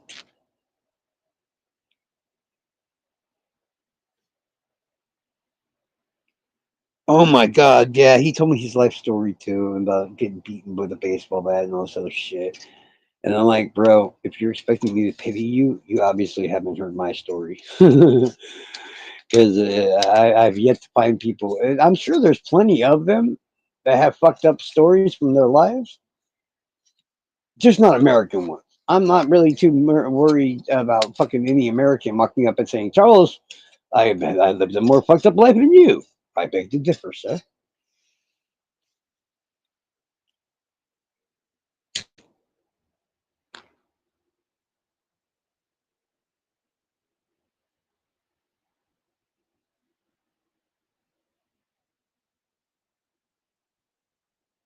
If if if a quote was a person, it would be me as in, and what doesn't kill you makes you stronger, because that's literally my life right there.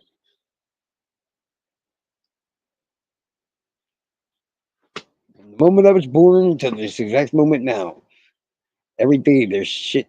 I dance for the fucking devil. I have to deal with bullshit. Fucking. Uh, I still get attacked on a very common basis, actually. And me being 6'4" and as big as I am, you'd think they'd think twice, but no, they're fucking women, so they know I can't hit them. I need to hire some scary bitches to come, like, defend my honor or something.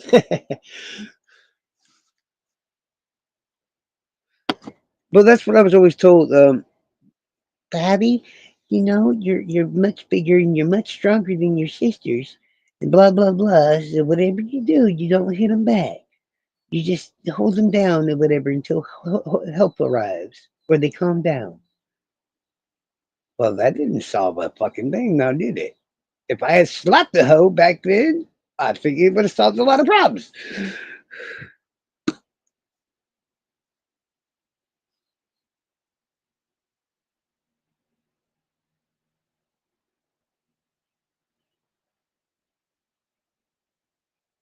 Oh, yeah, yeah, yeah, yeah. Damn right I do. That's what it became. I had to think of a way that I didn't have to hit them because that's how I was raised. But at the same time, I wanted them to feel so bad that they wished I had hit them instead. So I just got really, really fucking good at running my fucking mouth.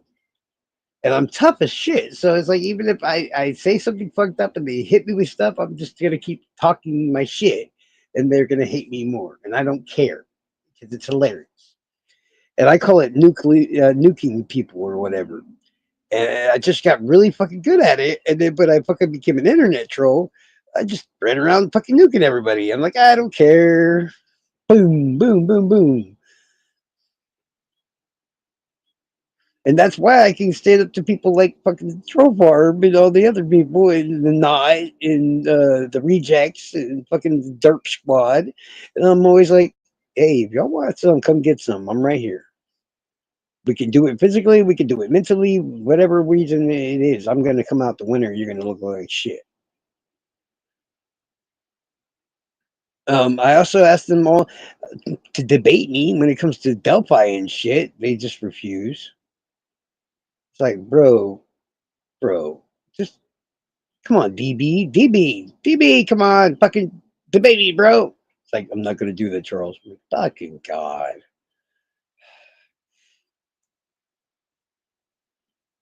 I don't know. Otherwise, she's crazy. She might actually do it one day.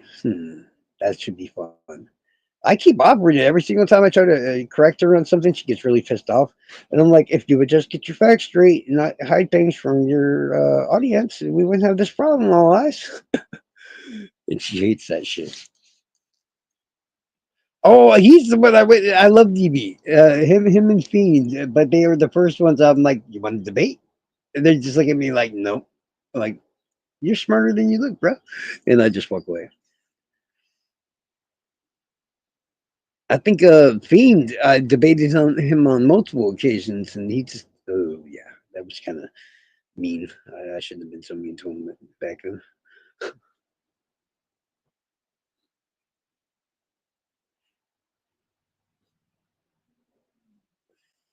It's like people don't seem to understand when you get to the point where you're not. If you're afraid that you're hitting somebody and you might lose control of yourself, the only thing you have left at that point is to hit them in a way. What did I do? Did I do something? I'm not. I never claimed to be a nice person. Okay, when I showed up, I was under the account name necessarily fucking even evil. Like it should have dawned upon them that hey, maybe you don't want to fuck with that person. I'm just saying they had a red flag. It was there the whole time. I mean, really, think of how many people in the troll farm. There's like 150 people, right? Um, that I know of. There's only one of them that's actually willing to fuck with me. I've walked into the, like Discord servers when they were jumping Adrian and shit, like 6, 7, 8, all the way up to 12-on-1. And just because I entered the fucking thing and just started going nuts on the motherfuckers, they all ran away like cockroaches.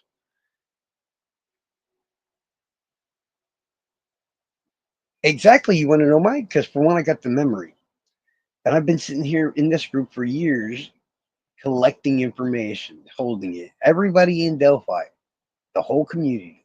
I just collect and I collect and I collect. That's what I do with these. Everybody in real life, in fake life, the whole nine yards. I just collect all this information and I wait for the day for somebody to get a little snippy with me. And then I'm like, oh, you want to go? Do you really want to do that? I don't think you want to. But if you want to, we can. And it's like they always stop. They look at me. They're like, I don't think I'm going to do this. I'm like, that would be the smart move. And usually it's just stuff to that. Yeah, they were jumping Adrian or whatever in Blake's Discord. And the only one that was even trying to defend her was fucking Fish. And when I don't know why I even looked in there at the time, but I looked into the Discord because I saw these new icons popping up, like something's being said and shit. So I was like, what's going on in there? Blake usually hasn't been in there. I thought he was going to delete that shit. So I clicked the link, and all I see in there is Tommy and Jeans and Peggy and Mark and a bunch of other people all fucking jumping all over Adrian and shit. Alex is nowhere to be fucking found. And Fish is trying to help her and stuff, but Fish really doesn't have that ability to fucking back people up like you know what I mean. She's not a threat to people. Is basically what she portrays herself to be. Honestly, people shouldn't think that she's fucking plenty threatening. Honestly, ugh, in my ass. But so basically, yeah, I looked into the server and I see this going on and stuff, and it just occurred to me. I'm like, but Alex isn't here. I'm like, dude, this sounds like a trap. Like they're trying to get the troll farm to look bad by putting her in a situation where she'd get attacked or whatever, which they're doing, like they're not supposed to.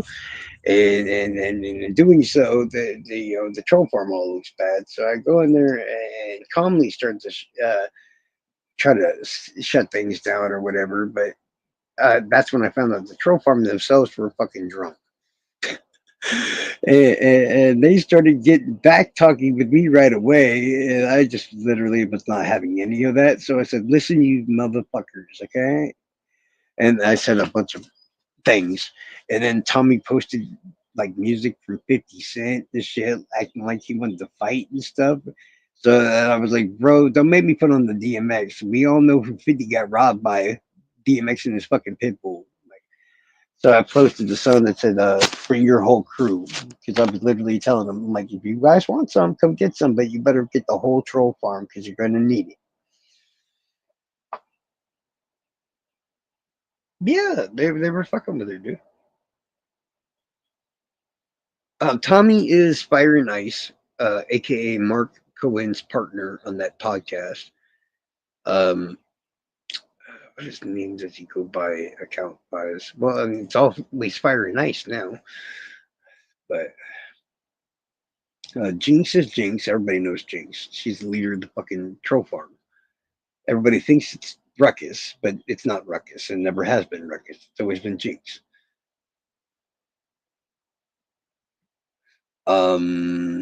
Peggy is just if you see Peggy or somebody saying something about Walla or somebody with an account that says Walla in their name, it's probably Peggy. She's not even in the troll farm. She just didn't like Adrian because Adrian was talking shit about her too. Which I understand that they were mad because Adrian's been running her mouth. I get that, but I'm sorry, it don't take 7, 8, 9 of y'all motherfuckers to talk shit to one. Just say it. You don't need all that. Like, and for one, Tommy, you're a guy. They are not. So I can condone them for wanting to yell at her. You, on the other hand, are a man. So stop being a little bitch and fuck off.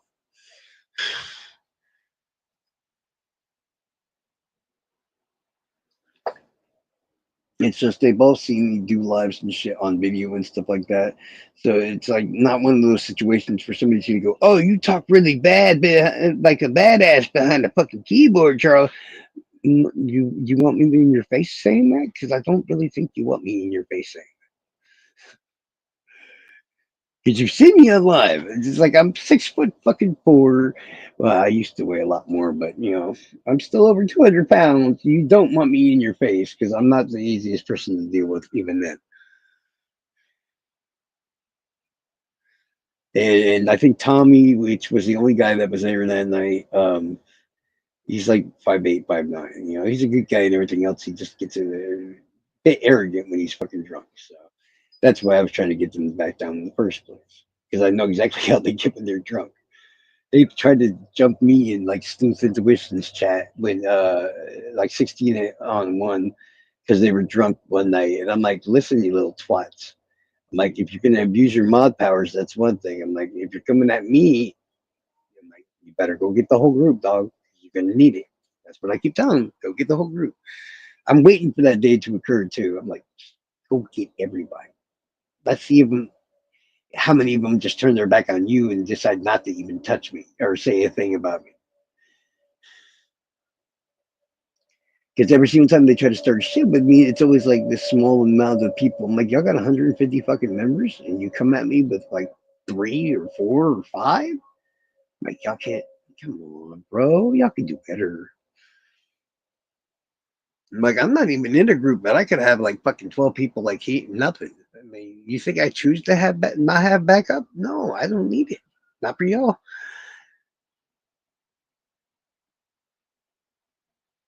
Yeah, they want to fuck around. They want to find out.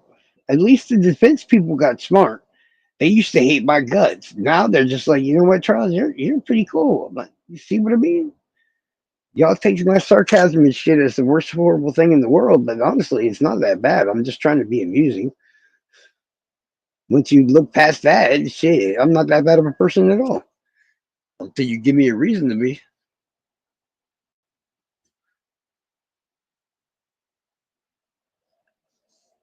I was always taught never to start a fight, but always finish it.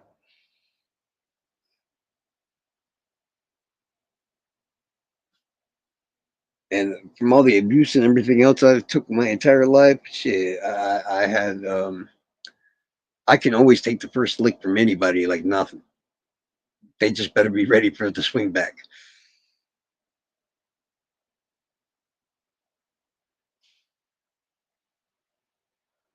What the hell? The comment done disappeared.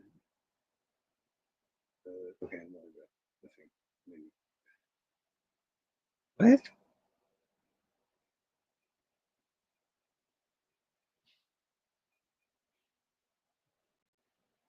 No, no, no. How do I fix that? What? Ah, why is it? I didn't do anything. Oh my god. How do I unban people? Oh, great. Now I feel like an asshole. Hold on. I'm trying to fix it right now. I didn't even do anything. Damn it. No, no. Fuck, fucking you, fuck. Uh, where's the comments? Uh, if I type in something and show me a booth, I can't see. Oh my god, seriously? What do you, shit. Okay, if I go back, I didn't know I could ban people. I didn't even do anything. It's so annoying. Now I gotta go to fucking Google and type in how do you unban people on YouTube. Alright, hold on one second. Phones, move faster, you piece of shit. Yes, I know you're dying. I don't care. How to unban people.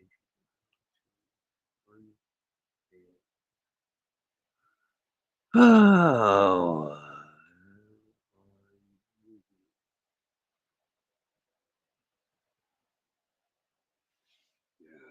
Come on, hurry up. Open YouTube Studio. Okay. Termination info. What?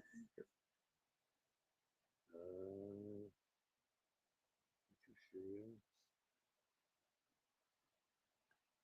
Once a fucking termination tab. Analytics. Community probably. Motherfucker. Oh my god.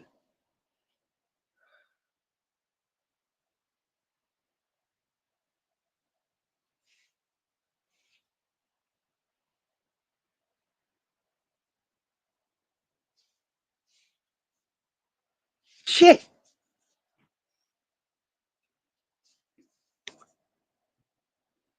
Fucking Google lied to me.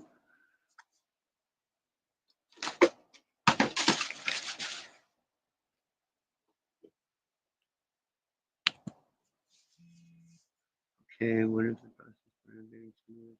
Uncommon community.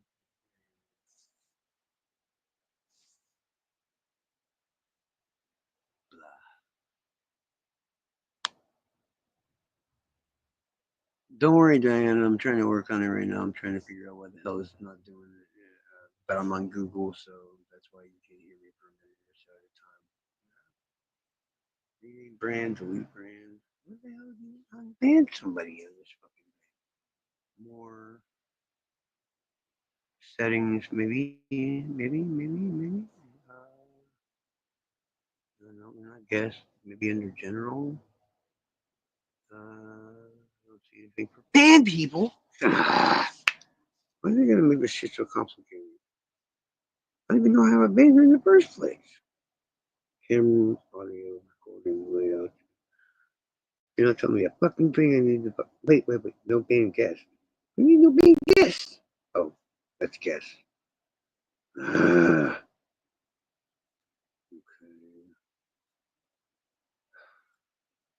So annoying.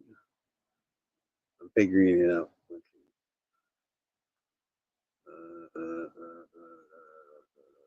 Where the fuck is? Oh, stupid. Right here. Oh.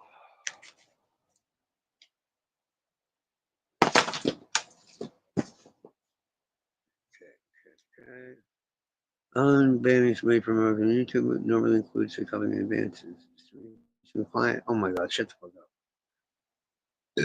Yeah, order YouTube studios where you do channel settings, go to settings, and YouTube studio find this settings, explore to local area settings.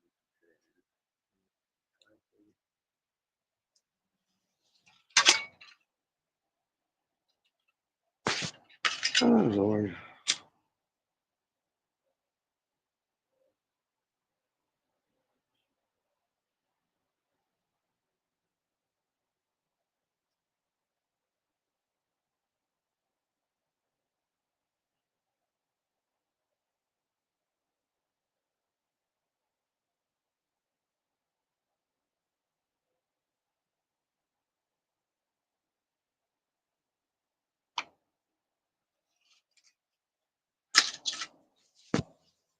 Okay, so we're gonna go to the thing.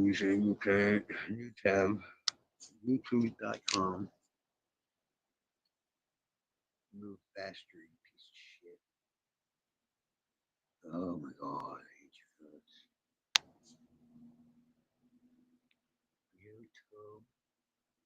YouTube.com. No, I don't want to play with the app.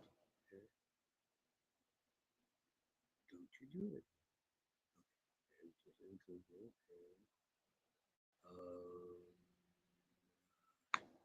You. What is fucking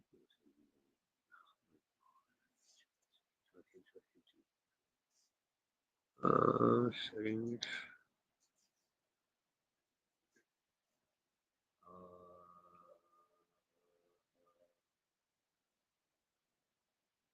Site settings, accessibility, settings, notifications, toolbar, homepage, tab, show the post services, address, more payment methods.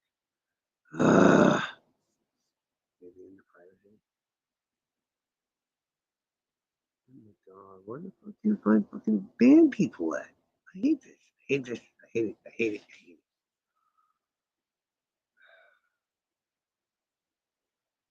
Okay, go here, go back to Google. Go back to Google, you piece of shit. Go back to fucking Google! YouTube.com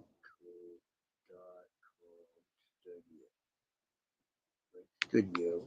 That's what Google said. Google's a fucking liar. Okay, can I go to the thing right here? Will it work? I don't want the fucking app. Fuck your fucking app, you fucking fucker.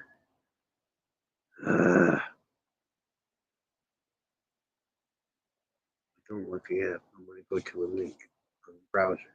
Dumb cunt.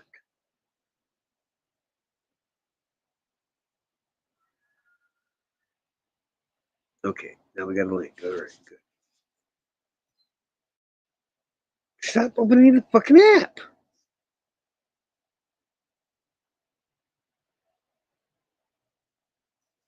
I'm so mad right now. Stop opening the fucking. Oh my god, I'm gonna murder you violently. Okay. You go away. Okay. You come here. You delete. App info. Install. Yes. Well, I fucked up my laptop. Good job.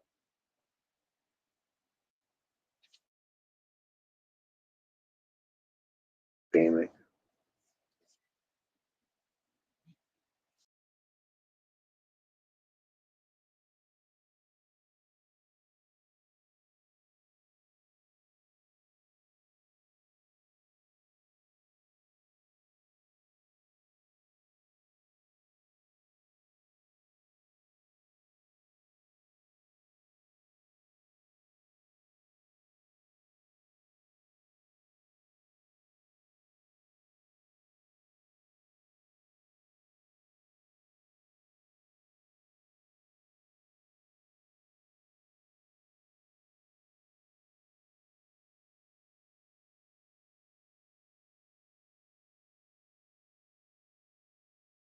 So weird. I was sitting there trying to figure out what the hell, how to fix it. Oh my god. That's crazy. How the hell did you unban yourself? Maybe that's who that was. I think I never removed Gibbo as my fucking head mod. So if he was the one that was creeping on this or whatever, I have him blocked so I couldn't see him anyways. No, I don't know. Maybe it just fixed itself. Who knows? I was about to say into nothingness of like, hey, here's my Discord if you need it, but I'm gonna try to fix this and blah blah. uh, I see. I see. Yes, you are back. I don't know how, but somehow. I don't know how it works. I will never know how it works, but I will just say, hey, look, magically somehow it works.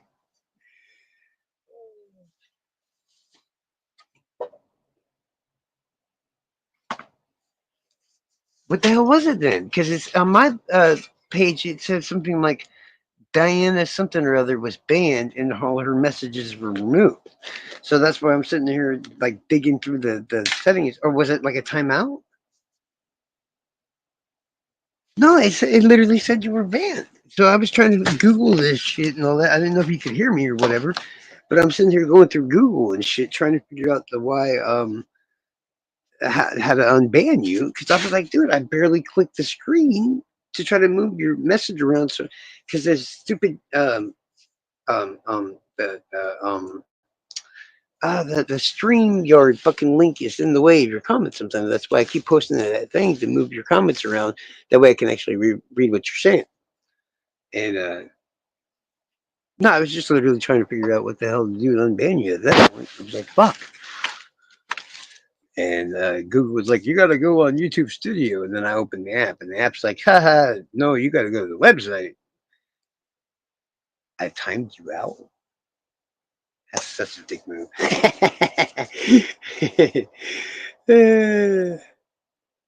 Yeah, it just showed me a little sentence saying that you were banned or something. I'm like, what? I don't know. I honestly don't think I did anything bad, and maybe YouTube didn't think so either, so they fixed it for me. I don't know.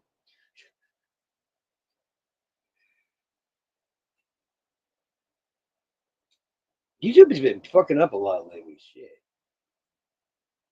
So like, but well, I'm gonna see when I look at your channel or whatever. But whatever your life's been about, how many have you done?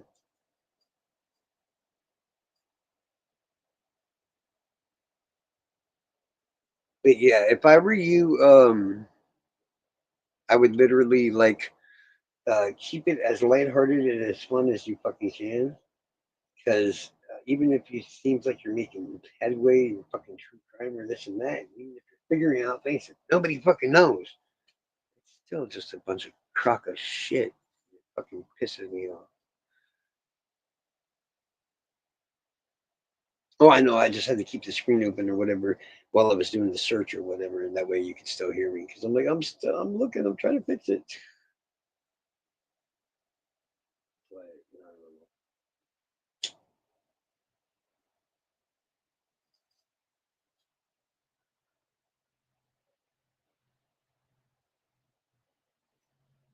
It's like people got 2 years to um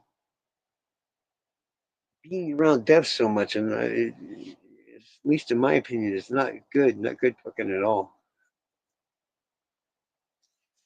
That's pretty cool. That's pretty cool. And I'm guessing it's like people like Heather and probably Jenny and stuff like that that show up, right?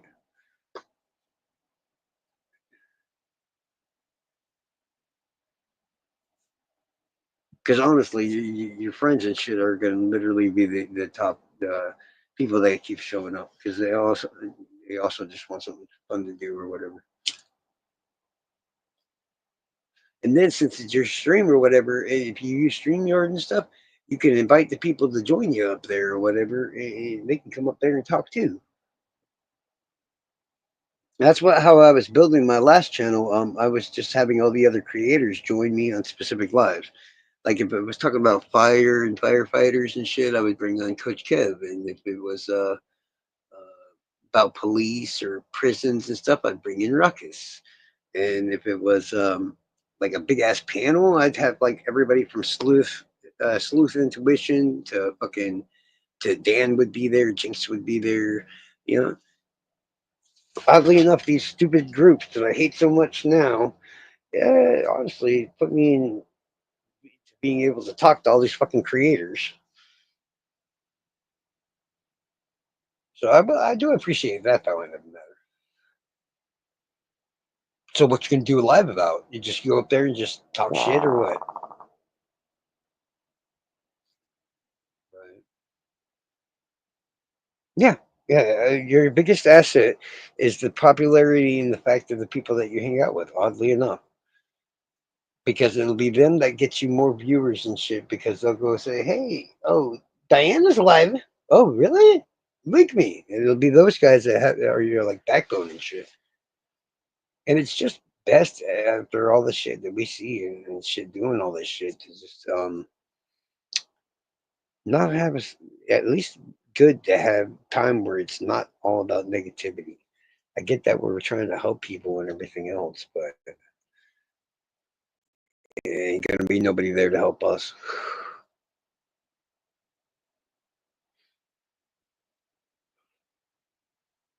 And that shit, yeah, that can be fucking good on someone's mentality and all that other shit.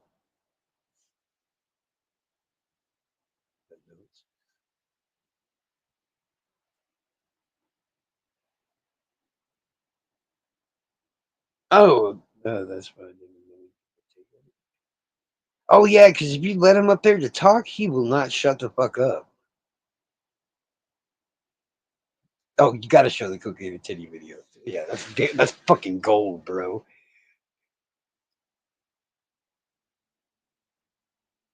Klama, what the fuck is Klama?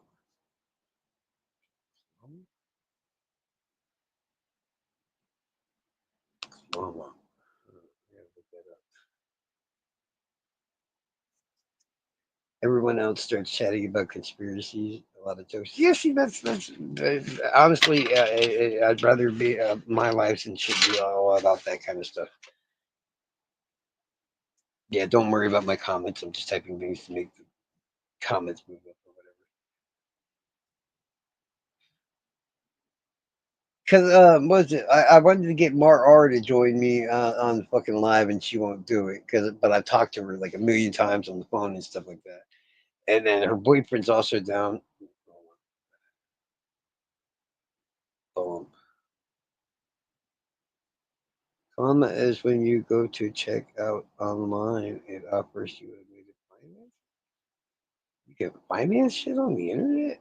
I mean, I figured for cars and stuff, but I didn't know other stuff. But that's cool. So it's like buddies, but like online. I get that. Right. Airbnb is doing it. Amazon shoes. Huh. Interesting. Interesting. This is my pair of Payless shoes. Normally in store they would cost you $49.99, but I got them bitches in payments, dog. That means every month I just pay $5.99. The interest is 99 cents.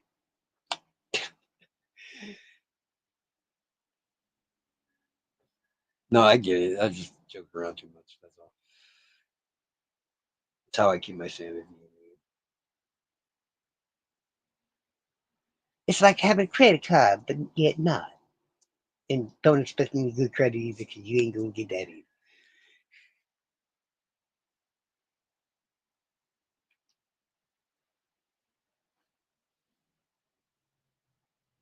It's like 2 1 years ago. Yeah, we used to do the same thing because we was poor as shit. They used to have places like Buddy's Home Furnishings and stuff like that. You'd go in there and you'd get a TV or a laptop or a video game console or something like that, and then it paying like 3 or 4 times what its actual worth is, just to be able to take it home. But then if anything busted on it, you could have them replace it too.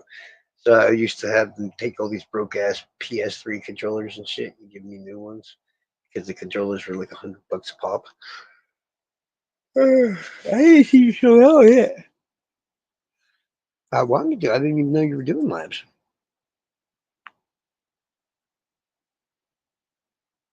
I'm always looking for fun lives, man.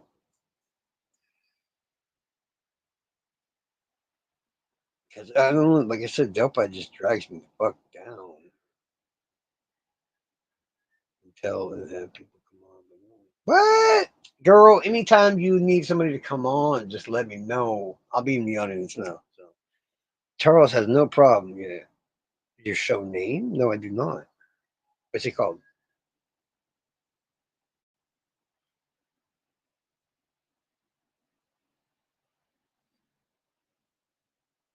And I'm even funnier if I got someone to work with or whatever, like to throw up bounce ideas off of and shit. Like when me and Dan and me and Paradox and all of us are on there. Oh man, it's hilarious. The after show, ass. This show is ass. I would start a quote like somewhere at the beginning and be like, and just remember, guys, this show is ass. Thank you.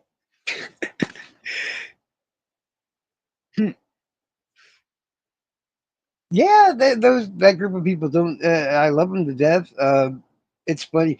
I do some funny ass shit or whatever because I keep going under Snae's fucking lives and stuff, and the Snae fucking hates me, but they're all mods there too, and they all know it's me, but they don't snitch on me, which I find hilarious.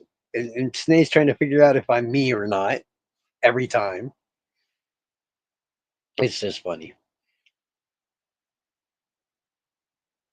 But yeah, I don't watch the whole fucking Delphi After Dark shit usually because he's I don't know. Yeah, I don't want to insult people, make it sound like I'm insulting people that watch it or whatever. Because I used to watch them myself, but I never used to listen to them. I would just be there for the chat and to talk shit in the chat with all my buddies, and then we would pretend like we were paying attention to Rick, but in reality, we all thought we knew better, so we just kept talking shit.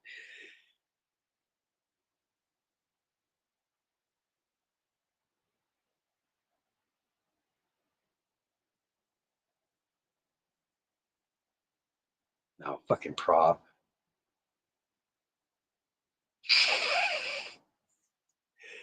Good, you could be like, you know who else is gonna watch my ass?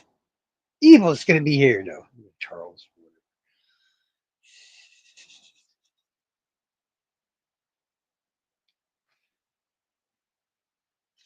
But yeah, anytime you need somebody to come up there and talk, man, I'm more than willing to.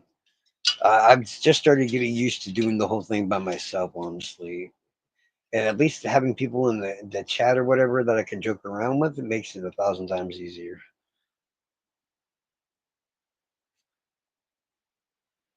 Oh, exactly. I remember it's like the good old days of fucking back when I fucking joined this community and shit. And it's like, I don't know, it's all just shot to shit now. People just believe people and their bullshit too much. And it's like, motherfucker, y'all supposed to know me by now. I've been here for motherfucking 8 years. How the fuck do you not know what the hell I'm gonna do or what I? It should be common sense by now.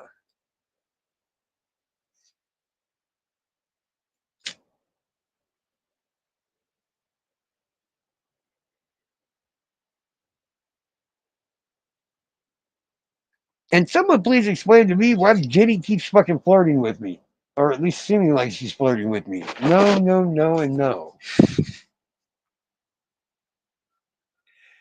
If I didn't make that clear, then no again.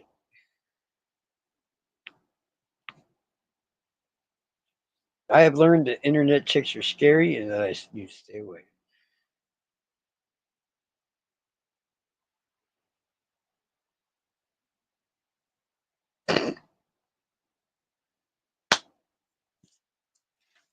Hey, if you got it, flaunt it, right?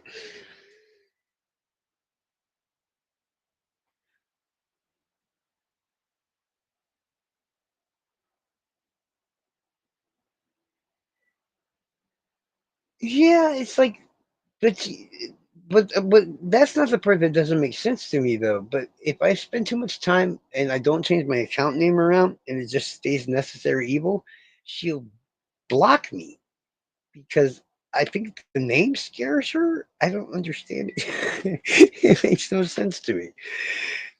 Like 1 minute I'll be blocked by her, and I'm like, the fuck did I do? And then the next minute I'm not blocked by her. I'm like, I'm just so lost. I'm so fucking lost. She seems all right. Like I know she's probably had some, skeletons in her closet and shit because I heard about some past boyfriend or some shit like that or whatever.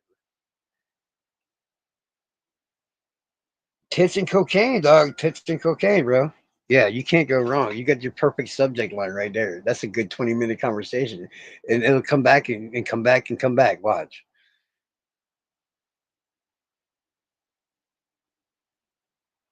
Yeah, yeah, yeah. I thought she had like an abusive boyfriend or something at some point or whatever. I told you it's a curse. I can't fucking forget shit. Yeah, she said in the chat like a while ago or whatever. That some boyfriend or last boyfriend or some shit like that was fucking abusive. I think. I don't know.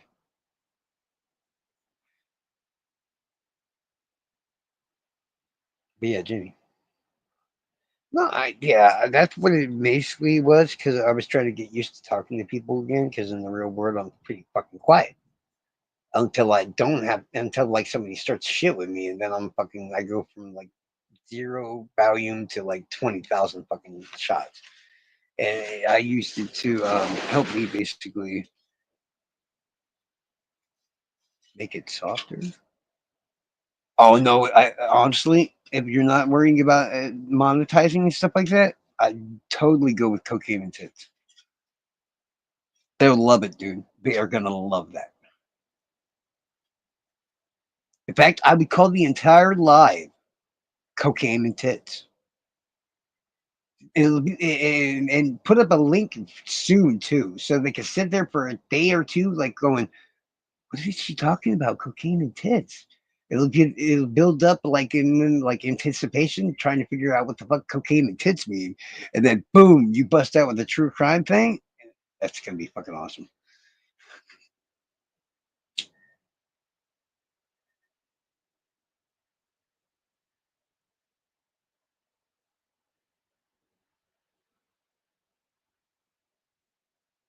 If Dan were here, he would tell you, no, you leave it just the way it is, unless you can somehow make it more vulgar than what it sounds like now.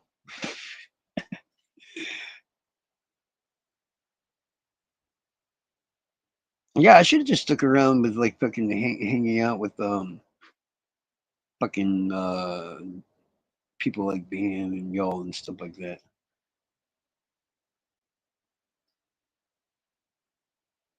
Oh, yeah, I leave mine up all the fucking time. I don't give a fuck.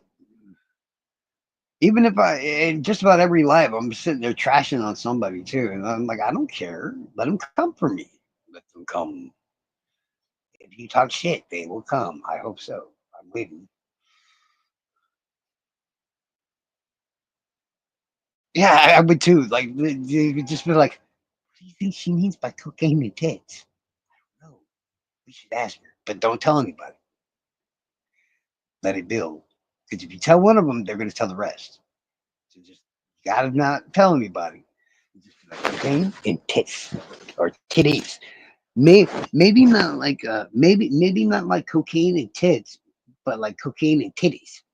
Yeah, that might work too. Hmm? Oh, there's plenty of people I talk shit about in my life, man. I don't give a damn. I'm hoping they'll show up one day trying to start some shit. They never do.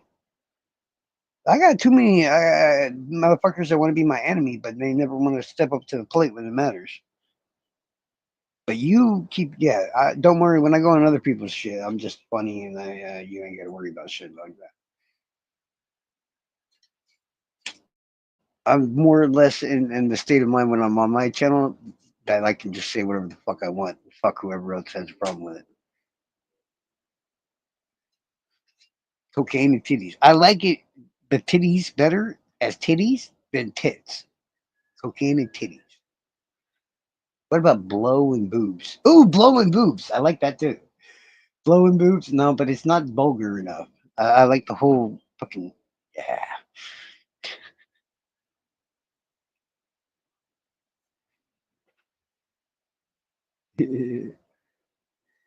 um, hold on. I think I know what you're saying, but let me make sure.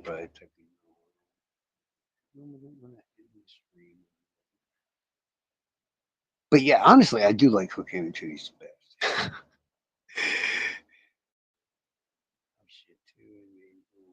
Well, believe it or not, at least while you're a new streamer and shit, so you have a certain amount of members and stuff like that, the chatters won't be seen in your lives. Or at least you can change the settings if they are being shown that they can be removed. So that's one thing you don't have to worry about. And you ain't got to worry about nobody. You should have brought in some heavy hitters already. With me fucking there, honestly, they ain't gonna give a shit about what you say.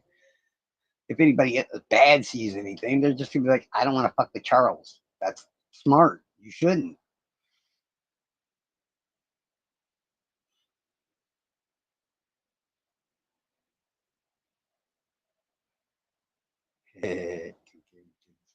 Makes me want to record that one song, Buck Cherry. I love the cocaine and just play it during this fucking loud. I love the cocaine. I love the cocaine. Mama, get you weed. I'll get you weed. No.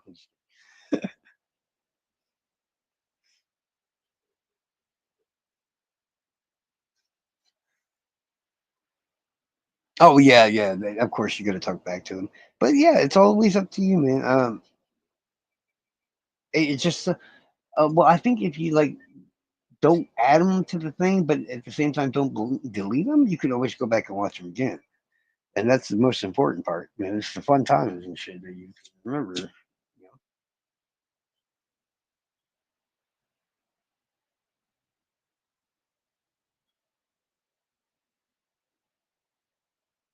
Just sadly, there is going to come time where everybody is going to have to move on. Delphi will finally be over one day. That day will eventually come where, um, yeah, all of us are going to have to walk away from fucking Delphi. I always have private combos. Hey, at least you're also a psychologist. Awesome. I need a shrink.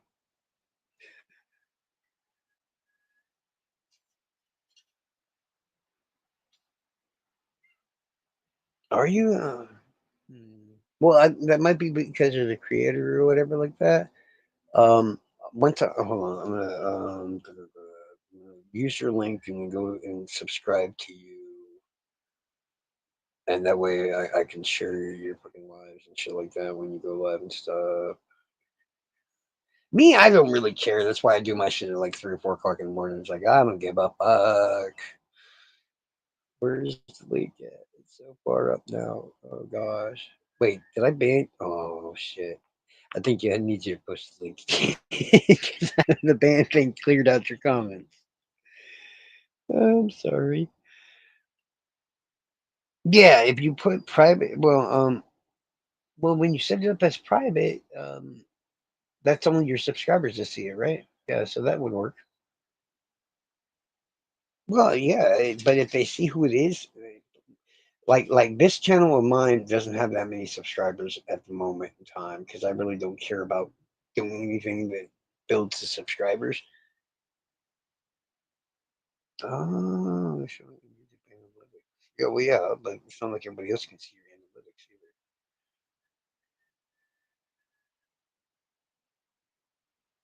either. Oh, well, then I need to subscribe in, or I'm not going to be able to watch.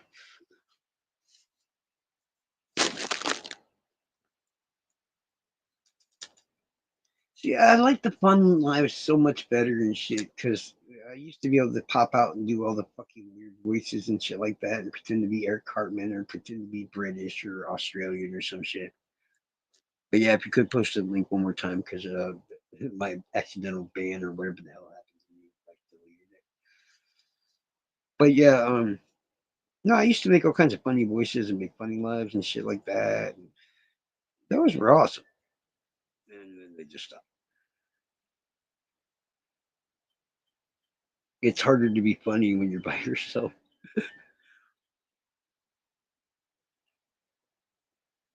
Okay, don't share your lives. Gotcha. That's all you gotta do is tell me. And I will not do so. Exclusive. Right on. No, it sounds fun, man.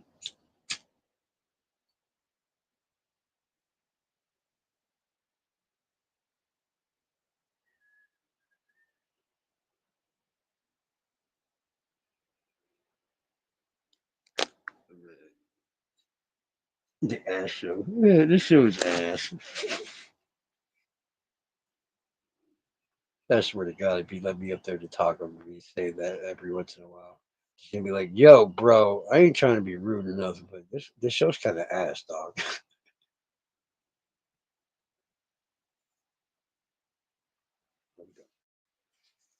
Watch it ban you again. Don't you dare, fucking YouTube. Uh, wait, it's the channel you're on now, right? I should be able to click that. Hold on, go to YouTube thing. Put my line. Open up a new screen. Oh my God, this is so complicated. Get StreamYard.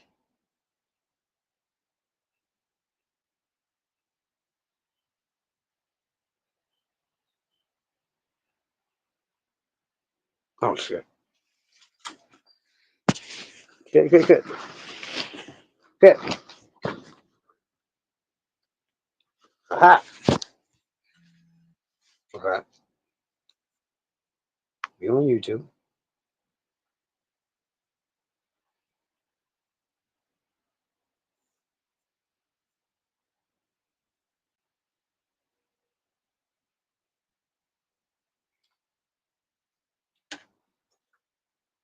Okay, okay, okay.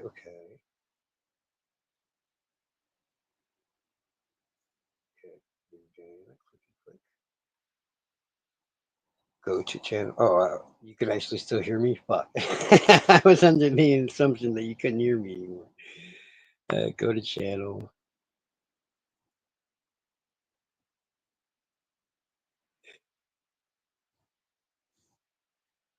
I sound like a fucking idiot. Go away, Charles. That's what happens when you've been way too long.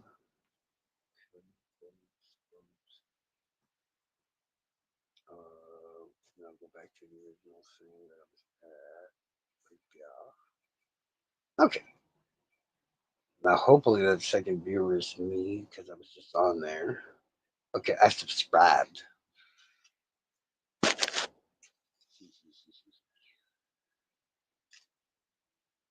Oh, hell no.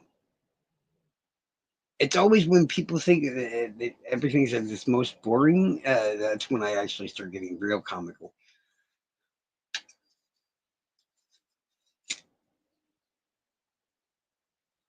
No, you actually seem pretty easy to talk to, believe it or not.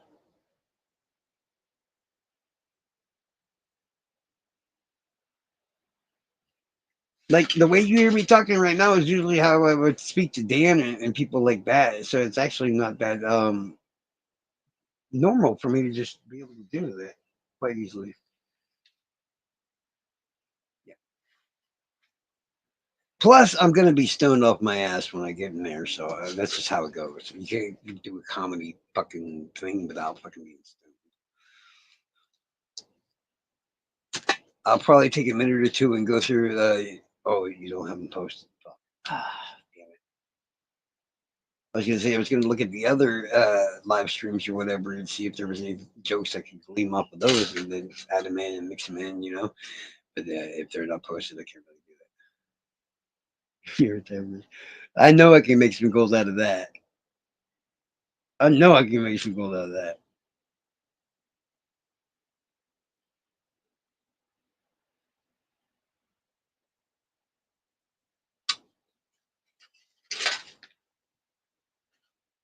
It doesn't take much. What you really need is like a theme, and you already technically got one already with cocaine and titties. Honestly, it might be even funnier. Just, I mean, it's funnier to show them the video, sure, but then it's like I kind of want them to sit there and go, "So why did you call the title this?" And just not have any excuse whatsoever. Like, what's the word I was thinking of? Like the the base thing that your live is about, right? You always want to have an actual base thing, even if you're just doing comedy or whatever, or something funny like conversating with somebody else or whatever like that. You still want to have that. What's the word? I said the word, but then I forgot what the word was. um, Basically, it's the subject, more or less, of the live. In this case, it would be like cocaine and titties, and then the therapist thing um, would work as well. Because then I could start making jokes and shit like that about therapy and crap, and just saying it like that.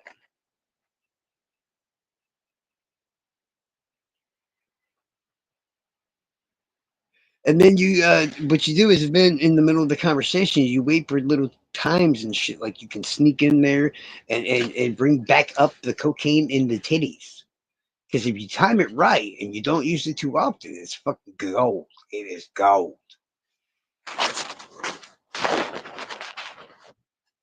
Yeah, as a base. Yeah, is basically what I think I was trying to call it. But a subject matter or whatever like that, it's the material you plan on using for that live or whatever. And honestly, if it's good material, you can use it on multiple lives over and over and over again. And out of nowhere, but you don't use it too much. It's like you randomly bring it out of nowhere, and when you're having a conversation with just about anybody, and it sounds either comes to therapy or comes to this or comes to that, you just bust out with that. Oh yeah, like I can go get some cocaine and titties, and then everybody starts laughing.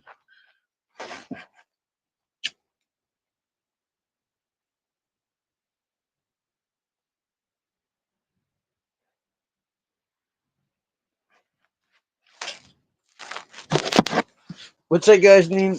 He's a Mexican comedian, George Lopez. George Lopez, but I think it was George Lopez and plenty of people like them that would make reoccurring jokes, like Dave Chappelle and shit like that. And that is like at the beginning they'll tell a joke, and then randomly at some part of the show they'll remind you of that joke, to make you laugh more by adding on to it. And then they'll do that like 3 or 4 times a special or whatever, and it shit works really well. Just that's basically all I'm saying to do. No, you can do that with therapy. Honestly, you can make it therapy because you're lacking cocaine and titties, probably. There's all kinds of different reasons that you can mix in there and shit. When's it live? Like Friday or whatnot? You said. Saw who? Dave Chappelle or George Lopez? Don't tell me you saw Dave Chappelle. Aw, that'll make me feel bad because I wanted to see Dave Chappelle so fucking bad. I mean, not the only thing I've seen nobody else has is like a billion fucking rock bands. That's about it. I used to be a security guy. I got to meet all the motherfuckers. Ah, that kills me.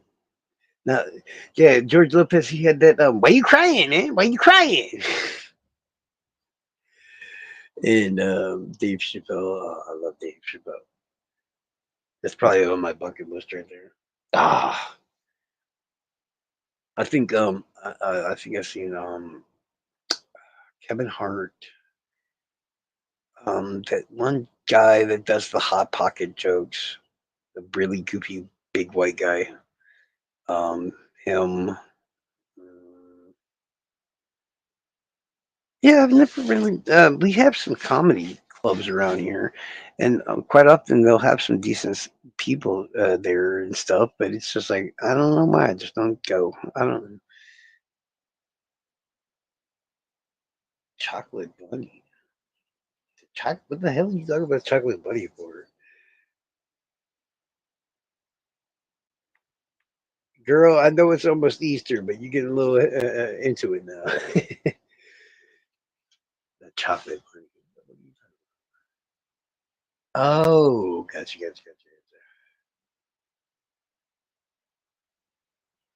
Why you crying? The chocolate bunny. Yeah, that's just how it goes. They'll crack some jokes and then they'll make it recurring and stuff, and then later in different other specials or other lives and stuff, they'll only mention that catchphrase or whatever to remind you of the joke that they told back then, and that's usually enough to make people laugh.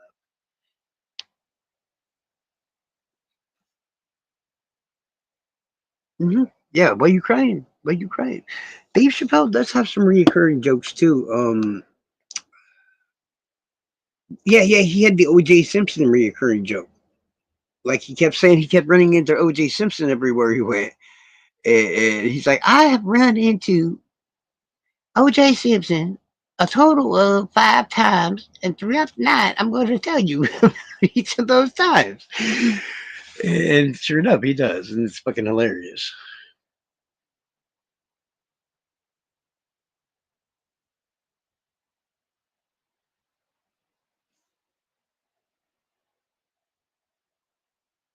Hell yeah. How old are you? You don't even look that old.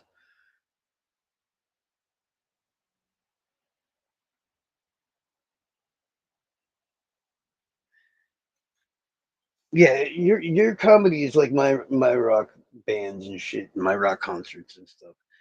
Because I would literally, since I was like 14 years old, I was always going to these fucking rock concerts to see Nickelback and Seven Mary Three and just hundreds and hundreds and hundreds of bands, and it still continues on to this day.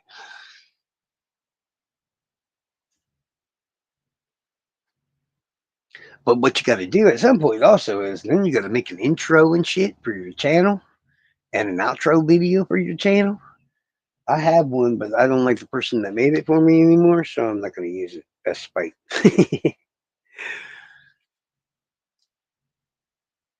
Damn, you about as near old as I am. Not quite, which means I can walk around bragging that I'm wiser. But you're almost there.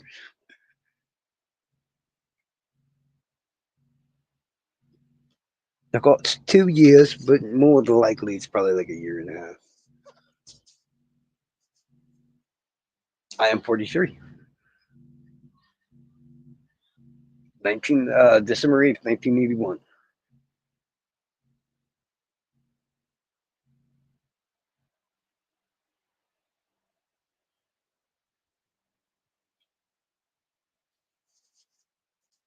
I should randomly type in LOL just to not fucking see that stupid referral bullshit.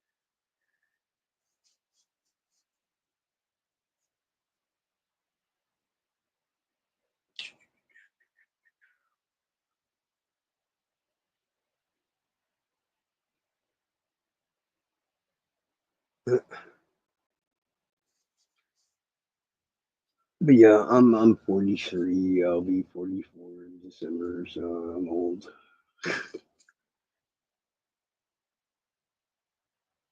Yeah, my birthday's December 8th. Swear to God.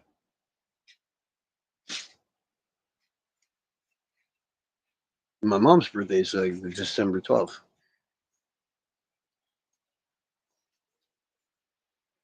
Oh, that's cool. Also, Nicki Minaj has that birthday, even though I don't listen to her music. I always thought that was cool. Corey Taylor from Slipknot, which is one of my favorite bands too, but his birthday is December 8th as well. That's cool. It's always good to like your family, man. I wish I could.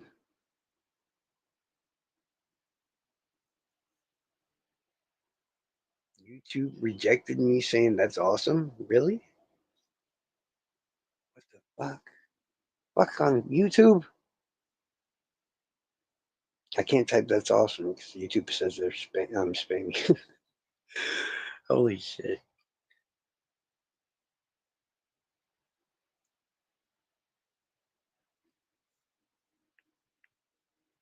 No, I don't really have. I mean, how do I put it? Hold on.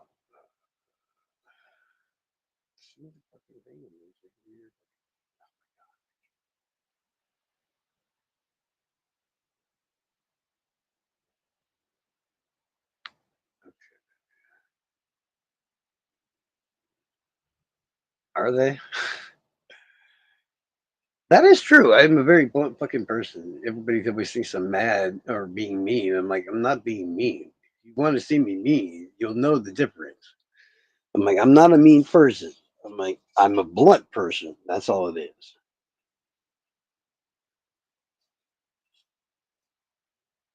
Yeah, it's like I don't want to sugarcoat it and make you think that there's still hope for it.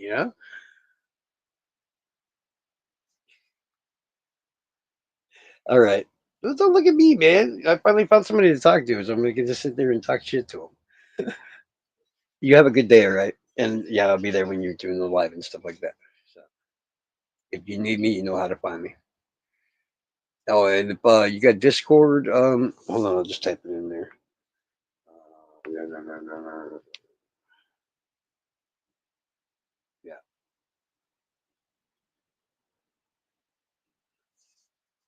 basically, it's the name you see on the account in here. Just add me to the end, and you can add me on Discord if you have it.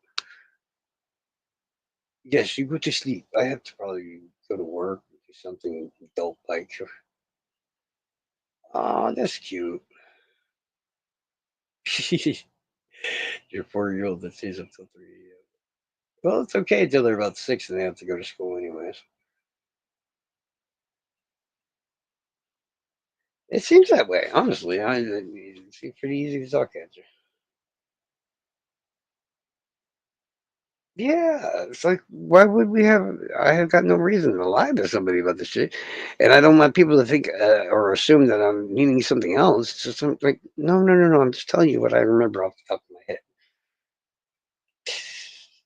Why don't you have a Discord? I mean, that might be a good thing. YouTube email. Gotcha. Gotcha, gotcha, gotcha. All right. I will say that. And like I said, try to have a nice day and just take it easy and stuff. I don't know if this shitty website ever gets to you or whatever, but just don't want to bother you.